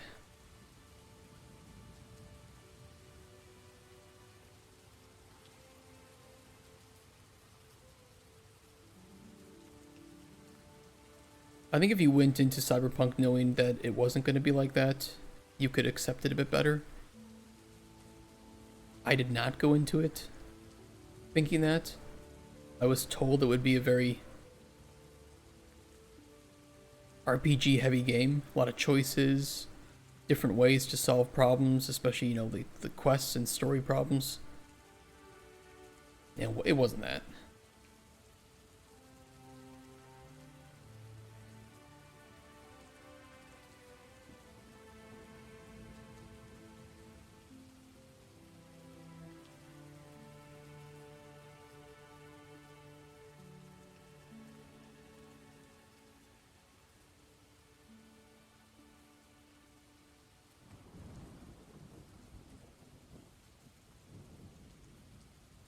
Mods are doing the game justice, though. I'll have to check some out sometime. I didn't like that, you know, in a lot of cases, it was trying to compete with GTA and, you know, be like this immersive city you could drive around and, like, just live as a citizen if you wanted to. You know, not that it has to go super deep into that, but that if I see, like, a sushi store on the side of the street or something, or a stall, that I can go up there and I can sit down and I can order food and eat it. And it just wasn't. Like, there's so many facades in Cyberpunk that it just felt like this is a city that is really cool to drive around in and take screenshots of, but as an immersive simulator, it's hardly there at all. You know, there wasn't any, like, activity to do. Like with GTA, you have in single player you have like golf, you have tennis, races that you can get in, and stuff to do in the water.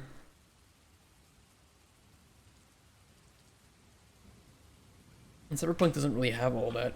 It's just kind of a drive from place to place,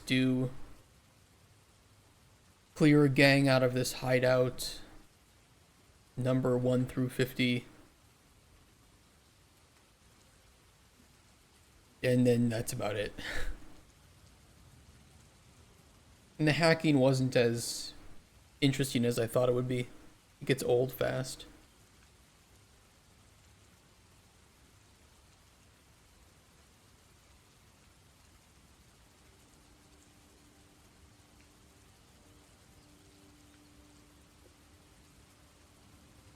I mean, to some extent, that's kind of just an understandable part of, like, hacking.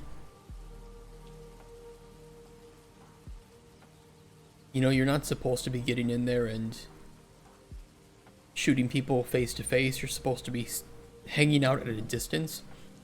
It felt a little bit too easy to, once you had connected onto, like, one camera, you could pretty much connect to everything within that building. But it never felt like there was a need to, like, lure, to stealth. You could pretty easily, you know, like, catch people on fire or use that contagion. I forget what they call it, like ROMs, I think. It just, at a certain point, some of it just felt a little bit too easy. And maybe there's a mod that can improve that. Not sure.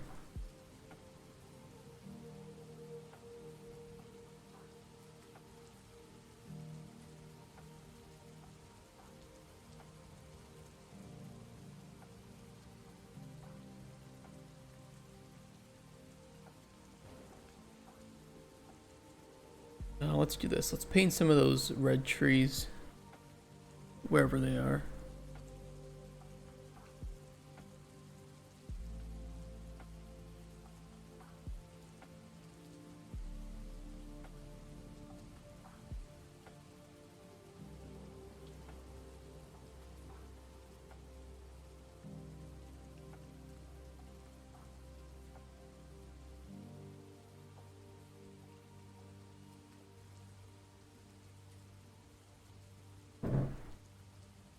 There was an issue too that I had with the gang hideout clearing missions, and I don't know if it's still around, but it was definitely there on launch, where you were told by one of the gang leaders to clear out a rival gang from some hideout. But it wasn't a rival gang, it was literally their own people.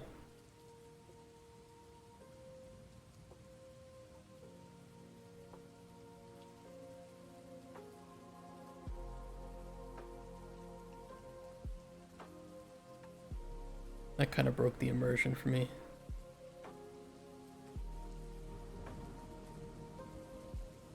I was expecting a faction system too.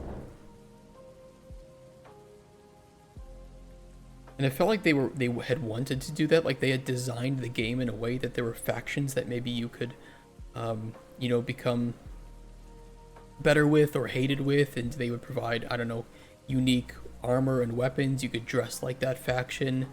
You know, for some role-playing possibilities, but that also wasn't in the game, and I'm a little surprised that that didn't make it into the 2.0 build.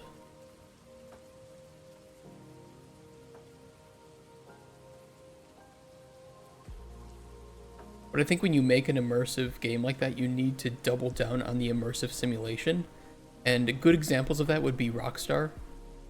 With everything they do, they make very, very good immersive sims. I mean, thinking like Red Dead Redemption 2, just how much you can do that is not related to main quest at all.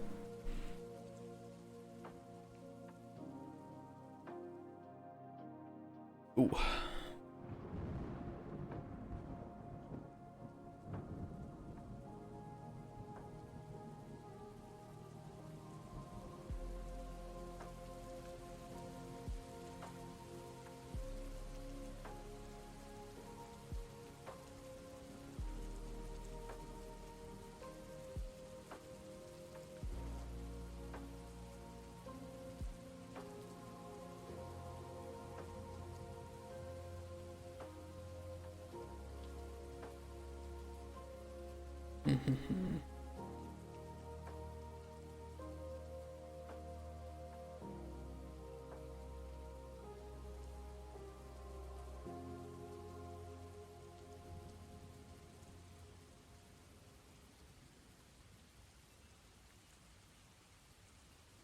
And I think for Cauldron Chronicles here, I would like to make it a little bit of an immersive sim too. You know, things that are not related to potion making that you can do. Like the beach ball. Don't know how immersive that is, but I'll call it a distraction.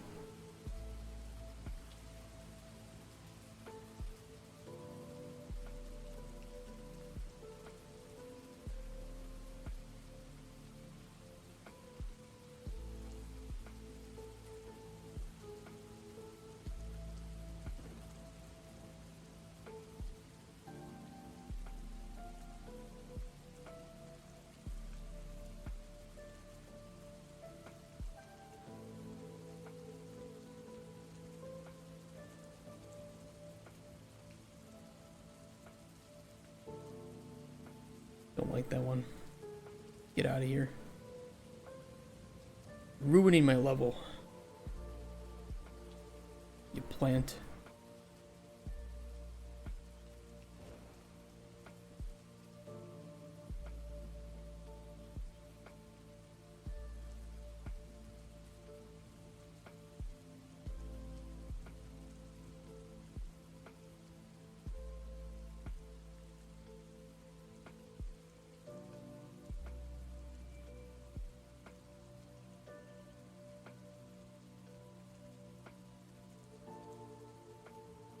You know, I don't think we ever gave the green plants here a scale difference. I think we've literally painted the entire level here with the same scale of plants. Oh no, maybe not. Maybe not. Hold the phone. Oh no. We do 0.8 to 1.25. Okay. Got a little worried there for a sec. Ooh, that looks nice.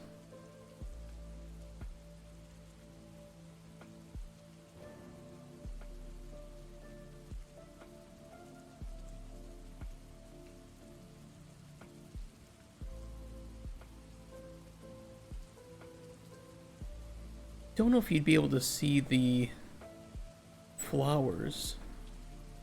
A bit low in the ground.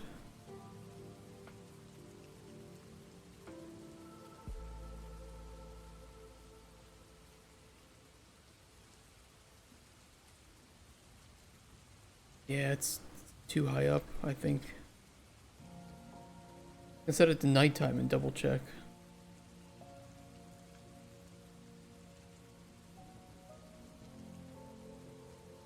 You can kind of see them glowing under there. It's a little bit eerie, isn't it?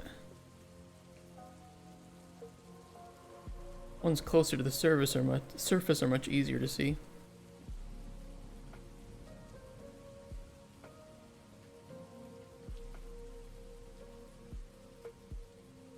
A little scary.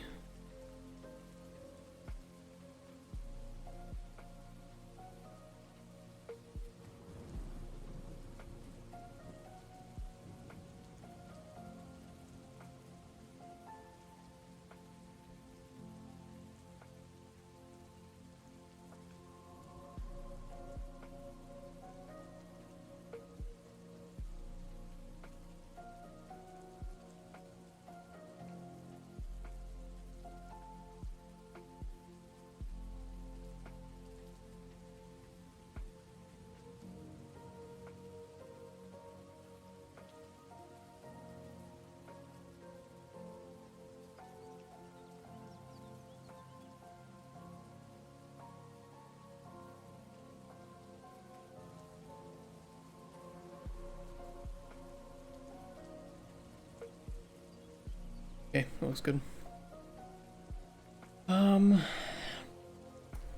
We can place some of those purple crystals down here for light, although I think that they will just not be visible at all. Or we would have to increase the intensity of the lights a bit just because of how much further down into the ground it is. Unfortunately, the darker or the deeper that you go, the darker it is in this water.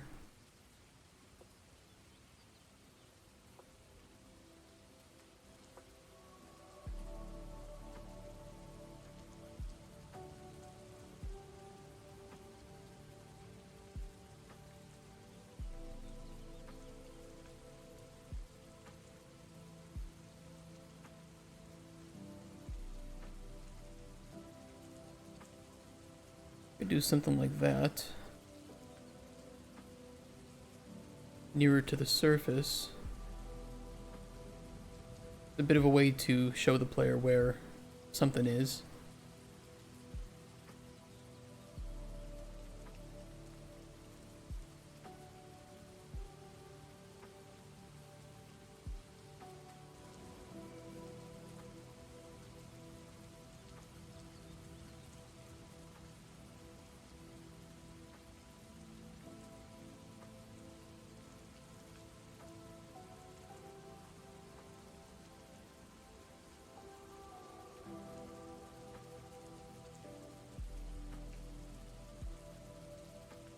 Yeah, we'll see what that looks like.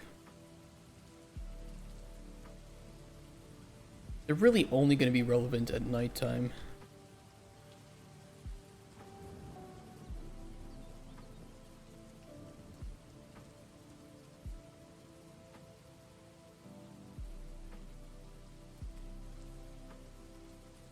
It is eerie. It is eerie.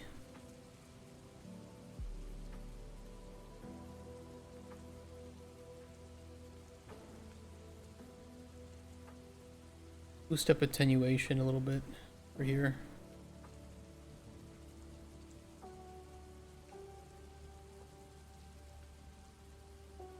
I think I can adjust fall off too.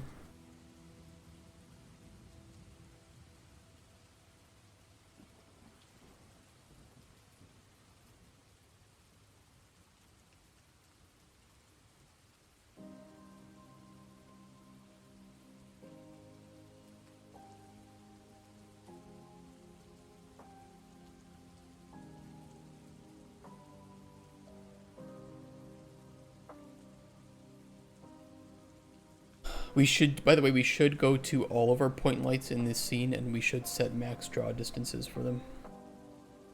That is like a very, very good, necessary bit of performance tweaking that we could do. So many things that don't need to be infinite draw distance that I just have not walked around with. Oh, here's fall off. God, Jesus.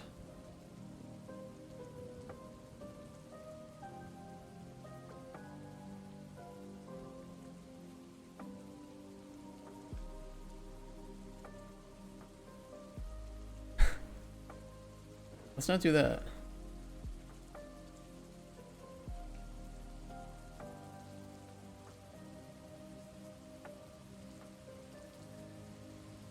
It's like even boosting up the intensity to some crazy amount just does not do much under the water.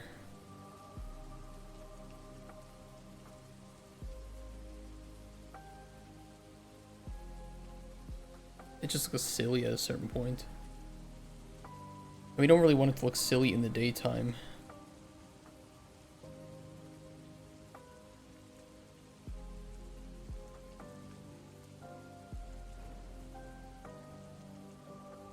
$10,000 is acceptable during the day with doubled attenuation. This one I'm not going to double the attenuation of. But I will boost up the intensity.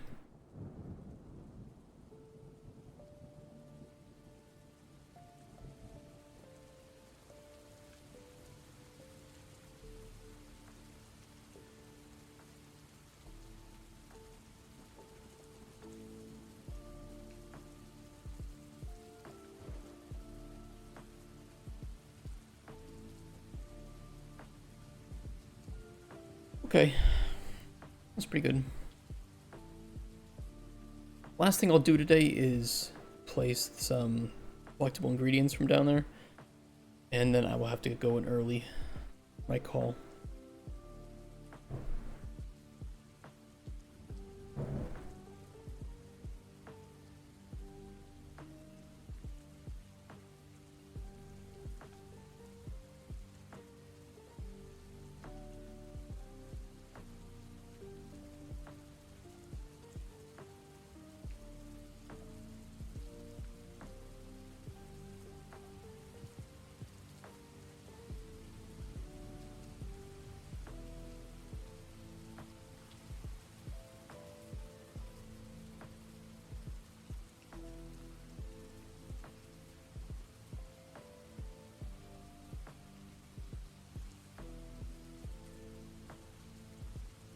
Looks good.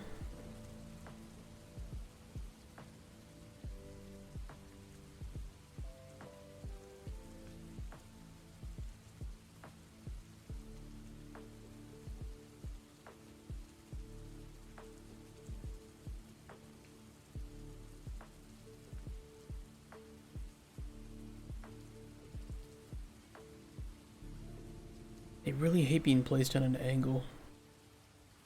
Really annoying. That'll work. It's peeping off a little bit, but it's fine.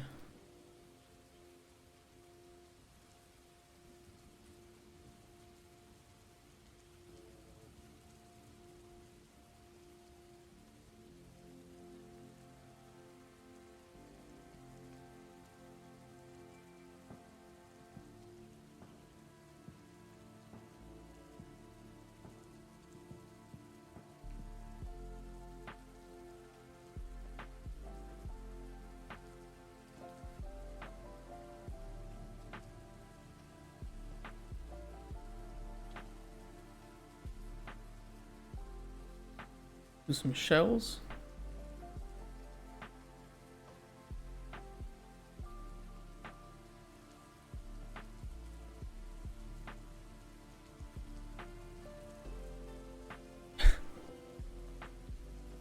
Yeah, I need to move this mesh up. Hold on.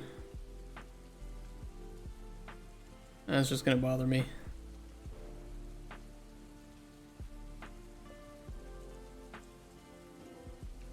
Better.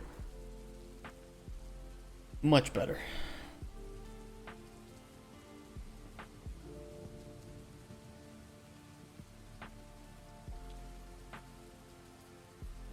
You know what? No, we'll put it here. That's cute.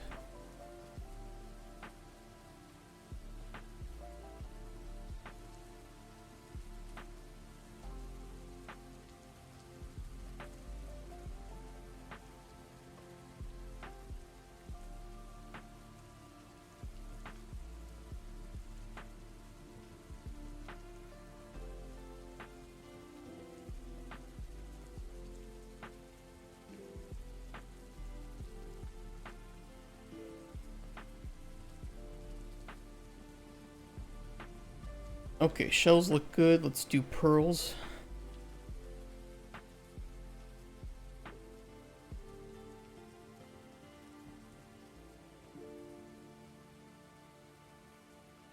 Pearls are a little bit harder to spot, so I don't mind putting those in a bit of easier locations.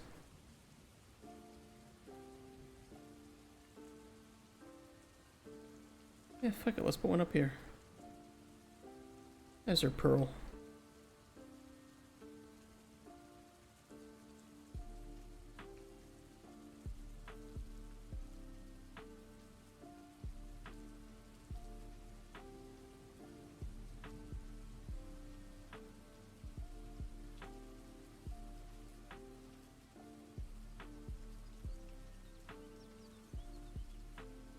The player, you know, can find a lot of these much easier when they're washed up to shore, but I think this is also pretty cool.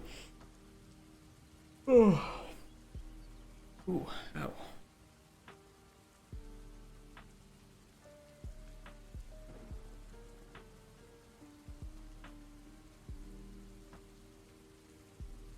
What did I change in flamefin starfish?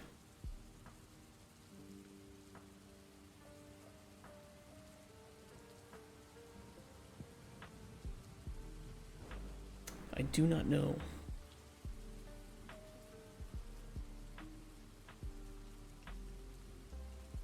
Okay, let's check it out, and that'll be my last goal for today. I'm pretty happy though.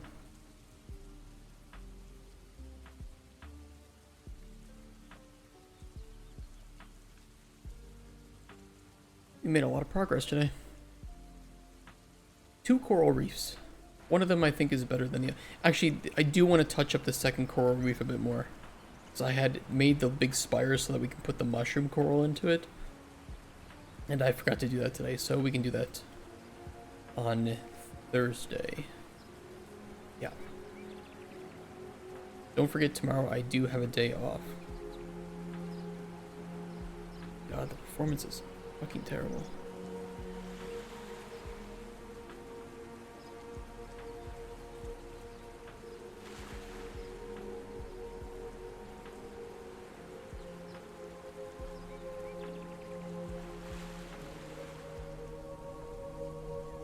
Is it GPU? Hold on.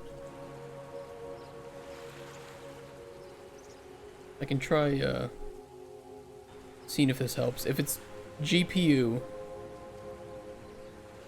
DLSS should help a bit.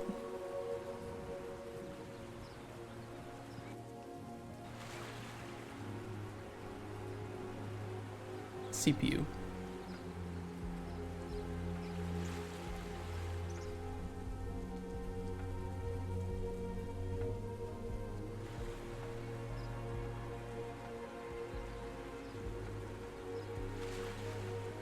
Sounds like we're gonna have to schedule a couple of performance weeks. Oh, why is it doing that? Game is CPU, I mean, yeah. Kind of what I expected. Sadly.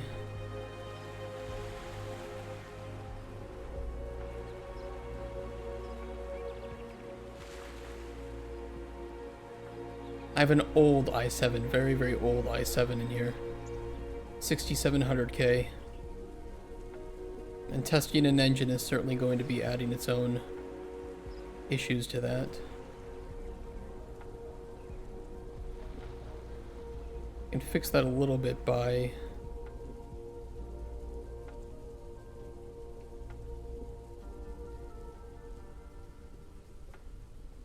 I can't. It should be lowering my engine down to 1 FPS. Oh, it's not. That would be why. Can I fix that real quick? Editor preferences. Frame rate.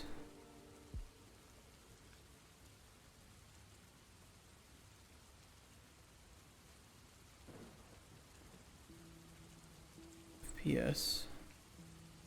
There should be a way to lower FPS when it's not focused. What a stat game show? Good question.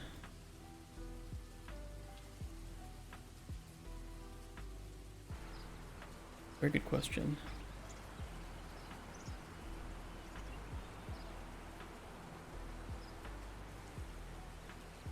Are ticking.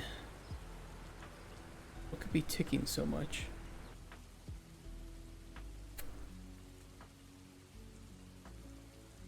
Does this need to tick?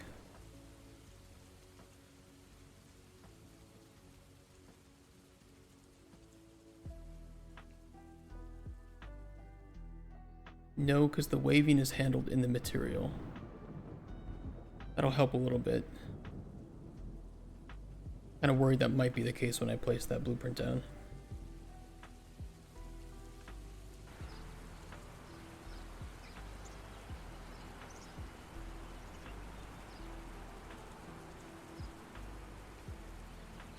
Still pretty shite.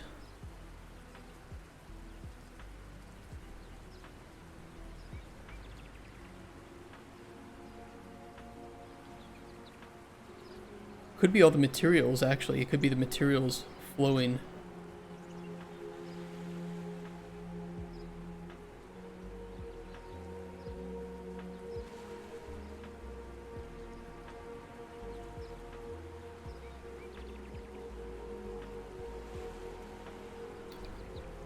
I could test if that's the case.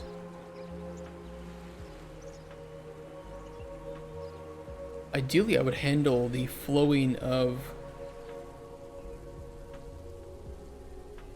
the materials based on the player's proximity to them, right? If that was for sure what was causing the issue, which I suppose we can check by checking the materials themselves. Unfortunately, I don't think that there's a master material here.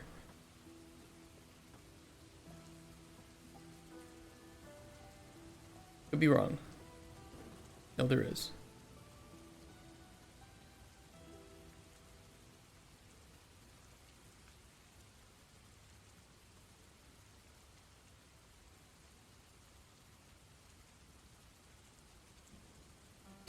I don't know. I don't know what might be causing this. Apart from the fact that my CPU is just shit. Very, very bad.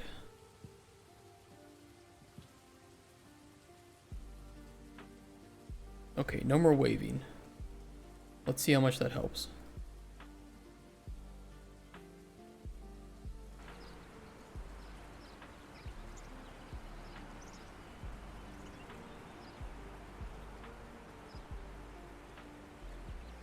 Still pretty poo-poo, so that's definitely not the causation.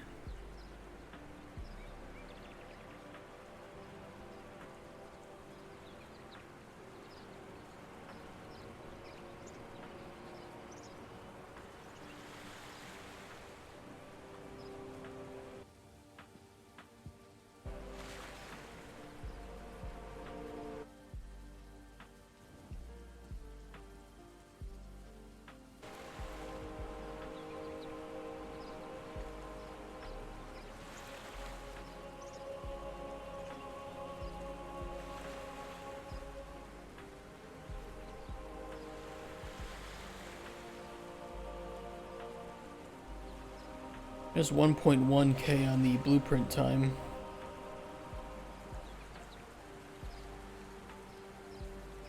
Because each of these big ass seaweed pieces is a blueprint. But I disabled ticking on those.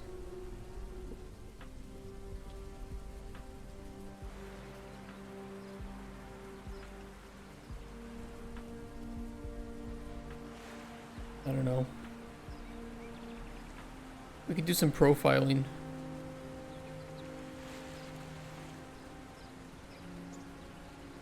All your pickups, there is some of that. Those do have to tick, unfortunately, for growth cycles. But we didn't place that many pickups compared to what we had yesterday. Only maybe 40 more. 40, 50. It's not like this is bad. This could be worse.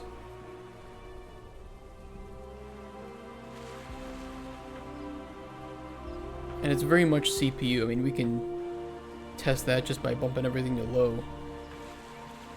Probably have to do a little bit of shader rendering here. My FOV gets reset because of course it does.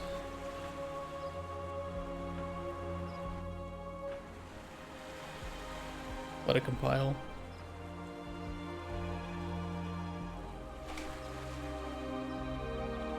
I'm nearly 100% certain it's primarily a CPU issue. However, the game is not very well optimized because it's not supposed to be as a prototype.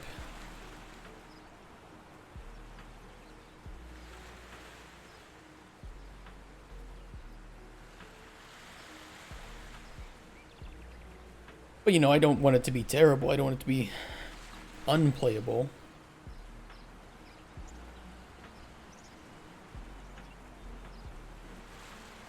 The game is still GPU heavy, which is why I added DLSS. But you know, at the point where you need DLSS, you don't have a GPU that can support DLSS. Problem for future misrep. Problem for our future technical artists and programmers, of which I am neither. And if I had used world partition, which I did not. And you might ask, why didn't you use Unreal's new powerful features to better handle an open world map? I have no answer. Because I was stupid. So yes, a lot of the scene is being rendered when it doesn't need to be. Which is why I will not be increasing the size of this map for prototype.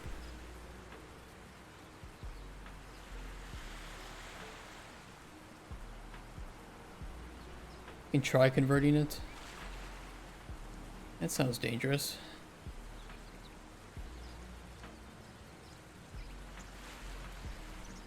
That sounds very dangerous.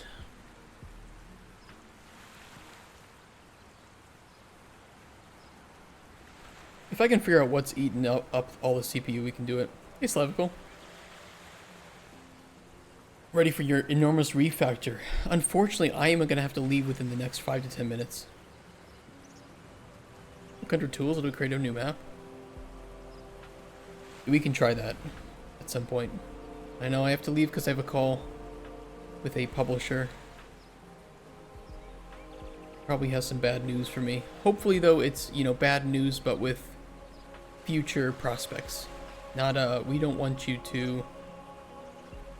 We don't ever want to work with you, but more, let's just wait and see how your game progresses kind of thing. You're not living in the US? No, I'm living in Poland. The land of Kurwa. Kapusti.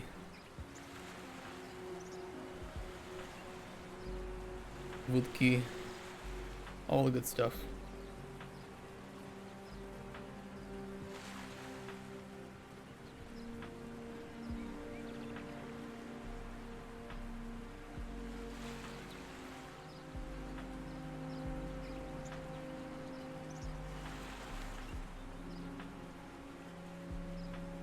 That explains everything's afternoon for you there. Yeah, 9 a.m. here on the East Coast. Nice, nice, nice. I'm from Wisconsin, so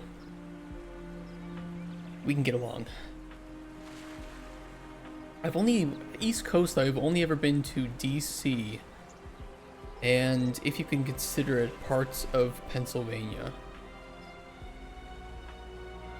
And Florida. Georgia. North and South Carolina. To the mountains.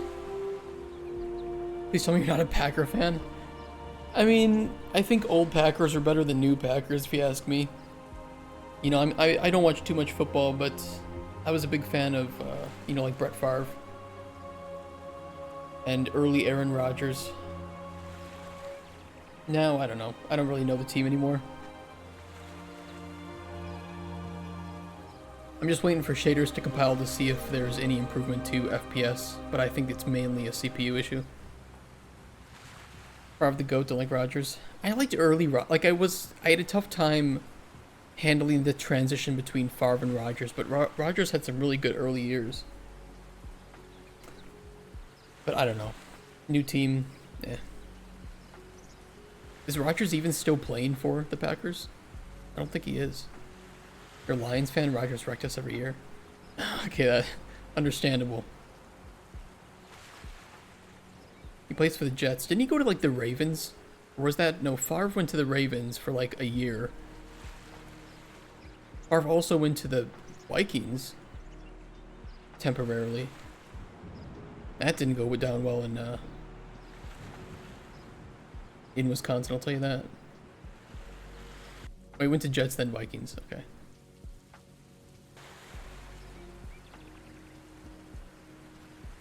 So we're getting about 32 to 36 right now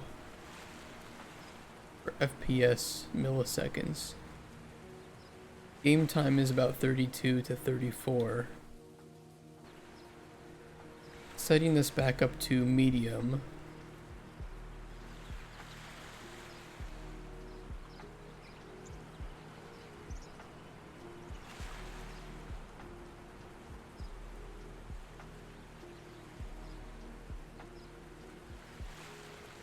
Hold on, let me set this to high.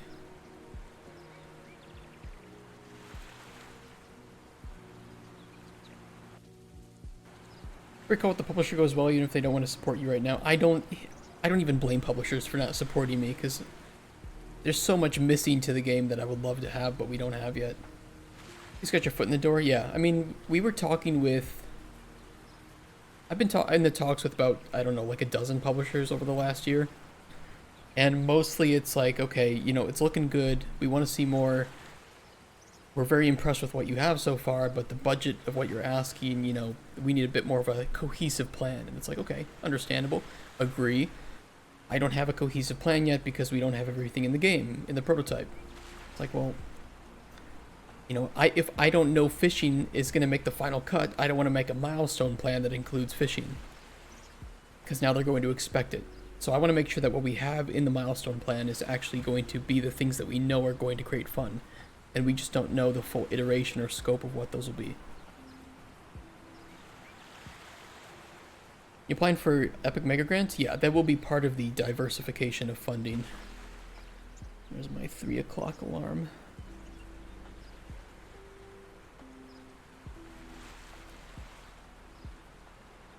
Maybe some of it is GPU.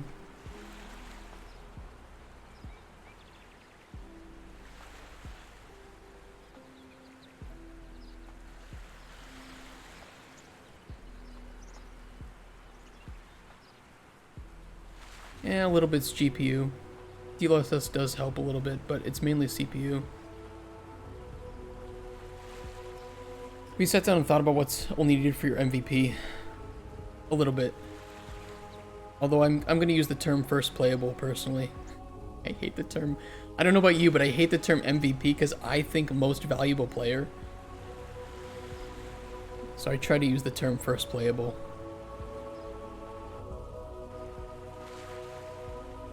I know some of it, but it's also like I'm still missing like our corruption system. I want to iterate on our alchemy and flavor system. I want to iterate on our NPC again. We need fishing, we need farming, we need non-narrative NPCs that you can sell stuff to. I'd like to work on some of the teleportation features we haven't talked about. We haven't even implemented potion combat yet, although we are starting to. So for me, there's still some pretty big aspects to our open world. Like dungeons aren't in the game yet. I want to get those sorted out first before, and those will be part of our MVP or part of our first playable. Once we have that, though, I feel pretty confident that we can make a milestone plan. Let's go out for MVP. Yeah, it does. It is. But I want to do that because I don't know yet what parts of this will be fun for the gameplay loop.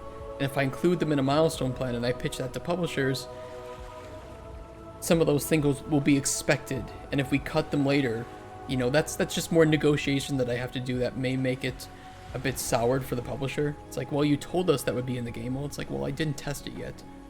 And then who looks bad? Me. So I am going at way above and beyond what a first playable or an MVP should be. But I'm doing that just because I want to be careful here. I don't want to overpromise, and I don't want the things that I promise to be things that aren't fun. I think that makes sense. I need to fix the FOV resetting. That makes water look much better. Wow, Wiwa. Yeah, primarily a CPU issue here. Is what it is.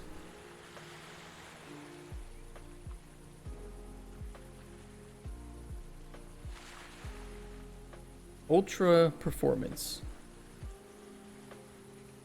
DLSS. Looks beautiful. I love it.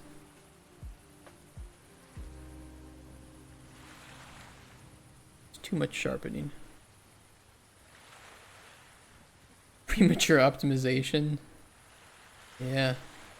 Like I don't want there to be crashes, but I also don't want there to be massive FPS issues. And there don't seem to be, and especially with DLSS working, although in a very crude state.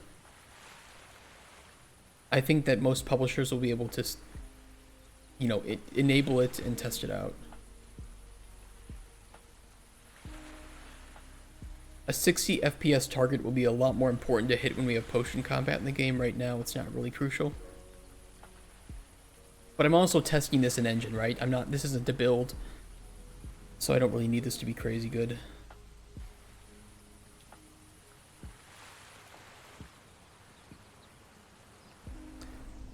What are your 30-second, 10-minute, and 10-hour gameplay loops? It's a bit 30-second is always a bit tough for me to define in a game that is much slower paced. But if I had to say, you know, it's collecting ingredients, right?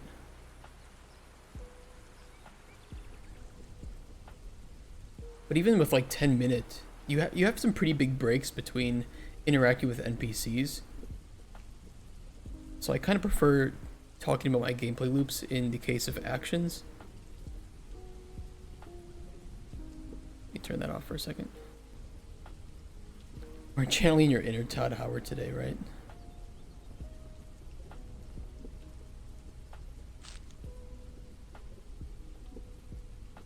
That is really bright. All this shit's casting shadows too, and I could probably turn off shadows for some of this stuff. Very, very, very unnecessary. And I promise you, shadows are probably one of the biggest issues with this underwater scene.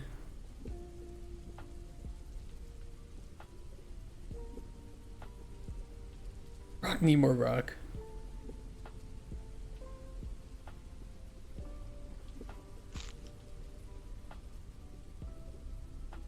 Our gameplay loop is pretty simple though, you know, collect ingredient, make potions, solve NPC commissions, turned them in, and you've now branched off that NPC's narrative. Of course, then the open world has its own loop with a lot of things. Exploring biomes, engaging in combat, exploring dungeons.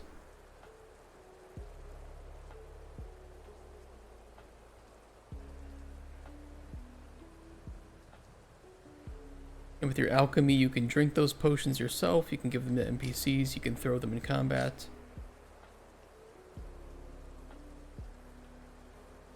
Some ingredients may only be harvestable by throwing a potion with a certain effect on it.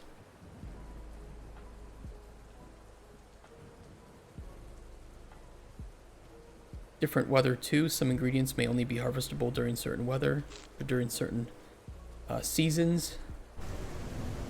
Like winter, for instance. Loops have game specific. Yeah, they are. I always have trouble teaching new juniors about gameplay loops because it's like, well, there's no right or wrong way to do a gameplay loop. Every game's gonna have a different one. The reason I ask those is because breaking a game down into tertiary loops actually helped me define what I need in my game's first playable. Yeah, we do have tertiary loops. I will say that. So like the open world itself has a whole gameplay loop. The alchemy system has its own gameplay loop. Because it is like a bit of a mini game itself, right? With combining ingredients, seeing what works and what doesn't. Like, oh, I want the slow effect. Okay, well this is not useful then because it doesn't have slow on it. What about purple desert flower? Fortify health, resist poison. So maybe I want some more fortify health. Although I don't know if I have anything with that. I do, the green desert flower actually has it. But now we have damaged stamina, which unfortunately comes from the same green and purple flower. Maybe I can remove the damaged stamina somehow. Grinding it, nope, that still has it. Drying it. Distilling it will only make that worse. Maybe the green desert flower then. That makes it worse too. That removes the fortify health completely. I don't want that. But maybe I can make a poison now. Let's dry it. Throw it in, and now we have damage mana regen, slow 1. And this now doesn't trigger the fortify health because we removed it from the green flower. So now we have a pretty nice poison here with 3 negative effects. You know, so that's its own mini game. Stuck with your loop at the moment. I've spawned in, gather, build, and so on, but because my playable area is so large, my foliage is all spawned in via biome spawners, but it's starting to skip frames on picking up. Only 1 or 2 frames, but it bugs me. Sounds like a technical problem. Why is there a patch of grass missing here? And why does it bother me so much?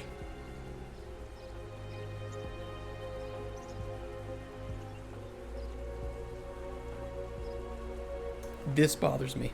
For no particular reason, this bothers me. Wait, shouldn't there be wheat here? If there's dirt?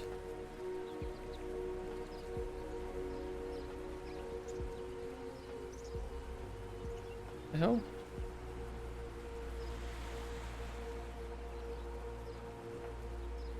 There's wheat here. I don't know. Who knows? Nobody knows. Place of treasure. I don't know what. I'm this close to loading up an old version of the game just to see if there was something there. Or if I maybe was, you know, doing some landscaping changes and I accidentally clicked there and placed some dirt. It's giving you a hint. I could do that. Actually, some treasure you can dig up would be kind of fun. It's like you do combat with alchemy. You have no need for swords and shields and bows. So you can sell all that to merchants to buy new ingredients or to buy upgrades for your hut. Here comes the scope creep. Well, I don't plan to make this whole game myself. I plan for about 15 people full-time, not including outsourcing, over the course of about 3 years. But because I can't do anything artistic myself, and I don't have money, better for me to get rid of some of the unknown unknowns early on my own, make a better first playable. That way our vertical slice should go much, much smoother. And the smoother we do pre-production and vertical, the better alpha and beta go.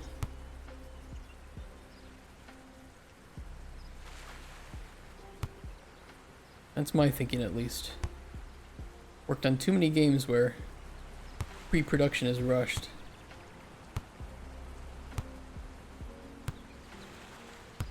Ooh! Come on.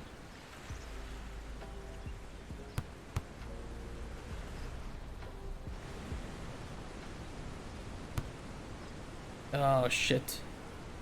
Almost. I know, we were so close to the moaning. We were like one hit away from that or something. Okay, come on.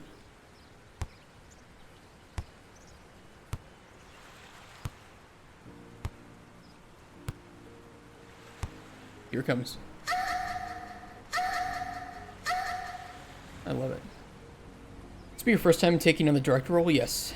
And yes, so many games rush pre-production and production. They do. They do. Pre-production is the most crucial aspect, in my opinion, for getting rid of the unknowns. And the more unknowns you get rid of, alpha and beta should be boring. Just content, boring content slogs. Okay, time to add this level. But the fewer surprises there are in alpha and beta, the better. Otherwise, those will eat into any buffer period you have. And if you have too much of your buffer period eaten into, you're fucked. You remove the moan totally? That isn't even funny. No, I kept it. I'm not going to remove that. I like the moan.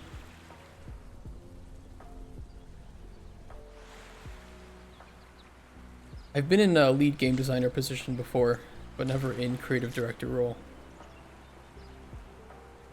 But I want to hire a very senior producer to assist me with the production problems, and that way I can focus more on the design, and then hire another designer to take charge of the game in a lot of cases. So I would be kind of halfway between production and design. Get somebody to run the business. Ooh! That's a floating fucking tree. Where is that bitch?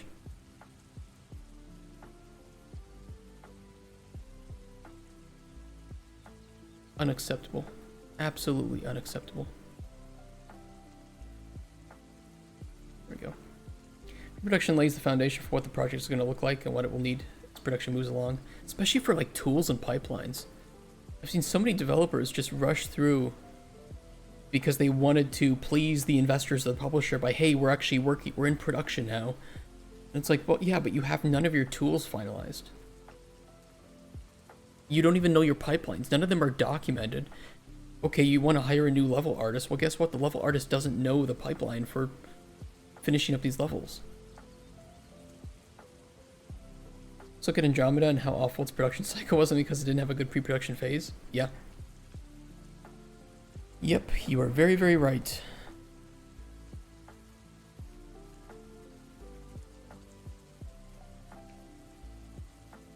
Well, we can continue this talk on Thursday, not tomorrow. I have the day off tomorrow. But I have to get going now, upload these videos, or just this video, and get home so I can do my call. Oh, good day though, good day. We made a lot of progress today. And even though the FPS has taken a bit of a dip, it's a prototype, so it doesn't matter. This is not going to be in our final build anyway. When we make a new game, we go up here, we launch Unreal Engine, and we make a new project entirely, and that's what we start working on our vertical slice with. We use this and a GDD as our examples of what we want to achieve and the things that we liked and didn't like, things that we did wrong and did well. And we create a new, fresh project with the proper code architecture and finalized assets. And proper pipelines too. Alright guys, thank you so much for coming out today. See you guys on Thursday. Don't forget more Cauldron Chronicles. Tomorrow I have the day off, and then Friday we're doing some more work with Decimation, our side project for a side team. Good with Publisher, thank you so much. I like the guy that I'm going to be talking to, even if he doesn't want to, work together now. I'm pretty sure that we can do something in the future. Thank you so much, everybody. Dex, I'm sorry that you just popped in and we didn't get to talk much, and same with Slavical, you jumped in at the end here, but I'll see you guys Thursday. Have a nice rest of your day. Love you so much. Stay safe, stay awesome, be friendly. See you Thursday.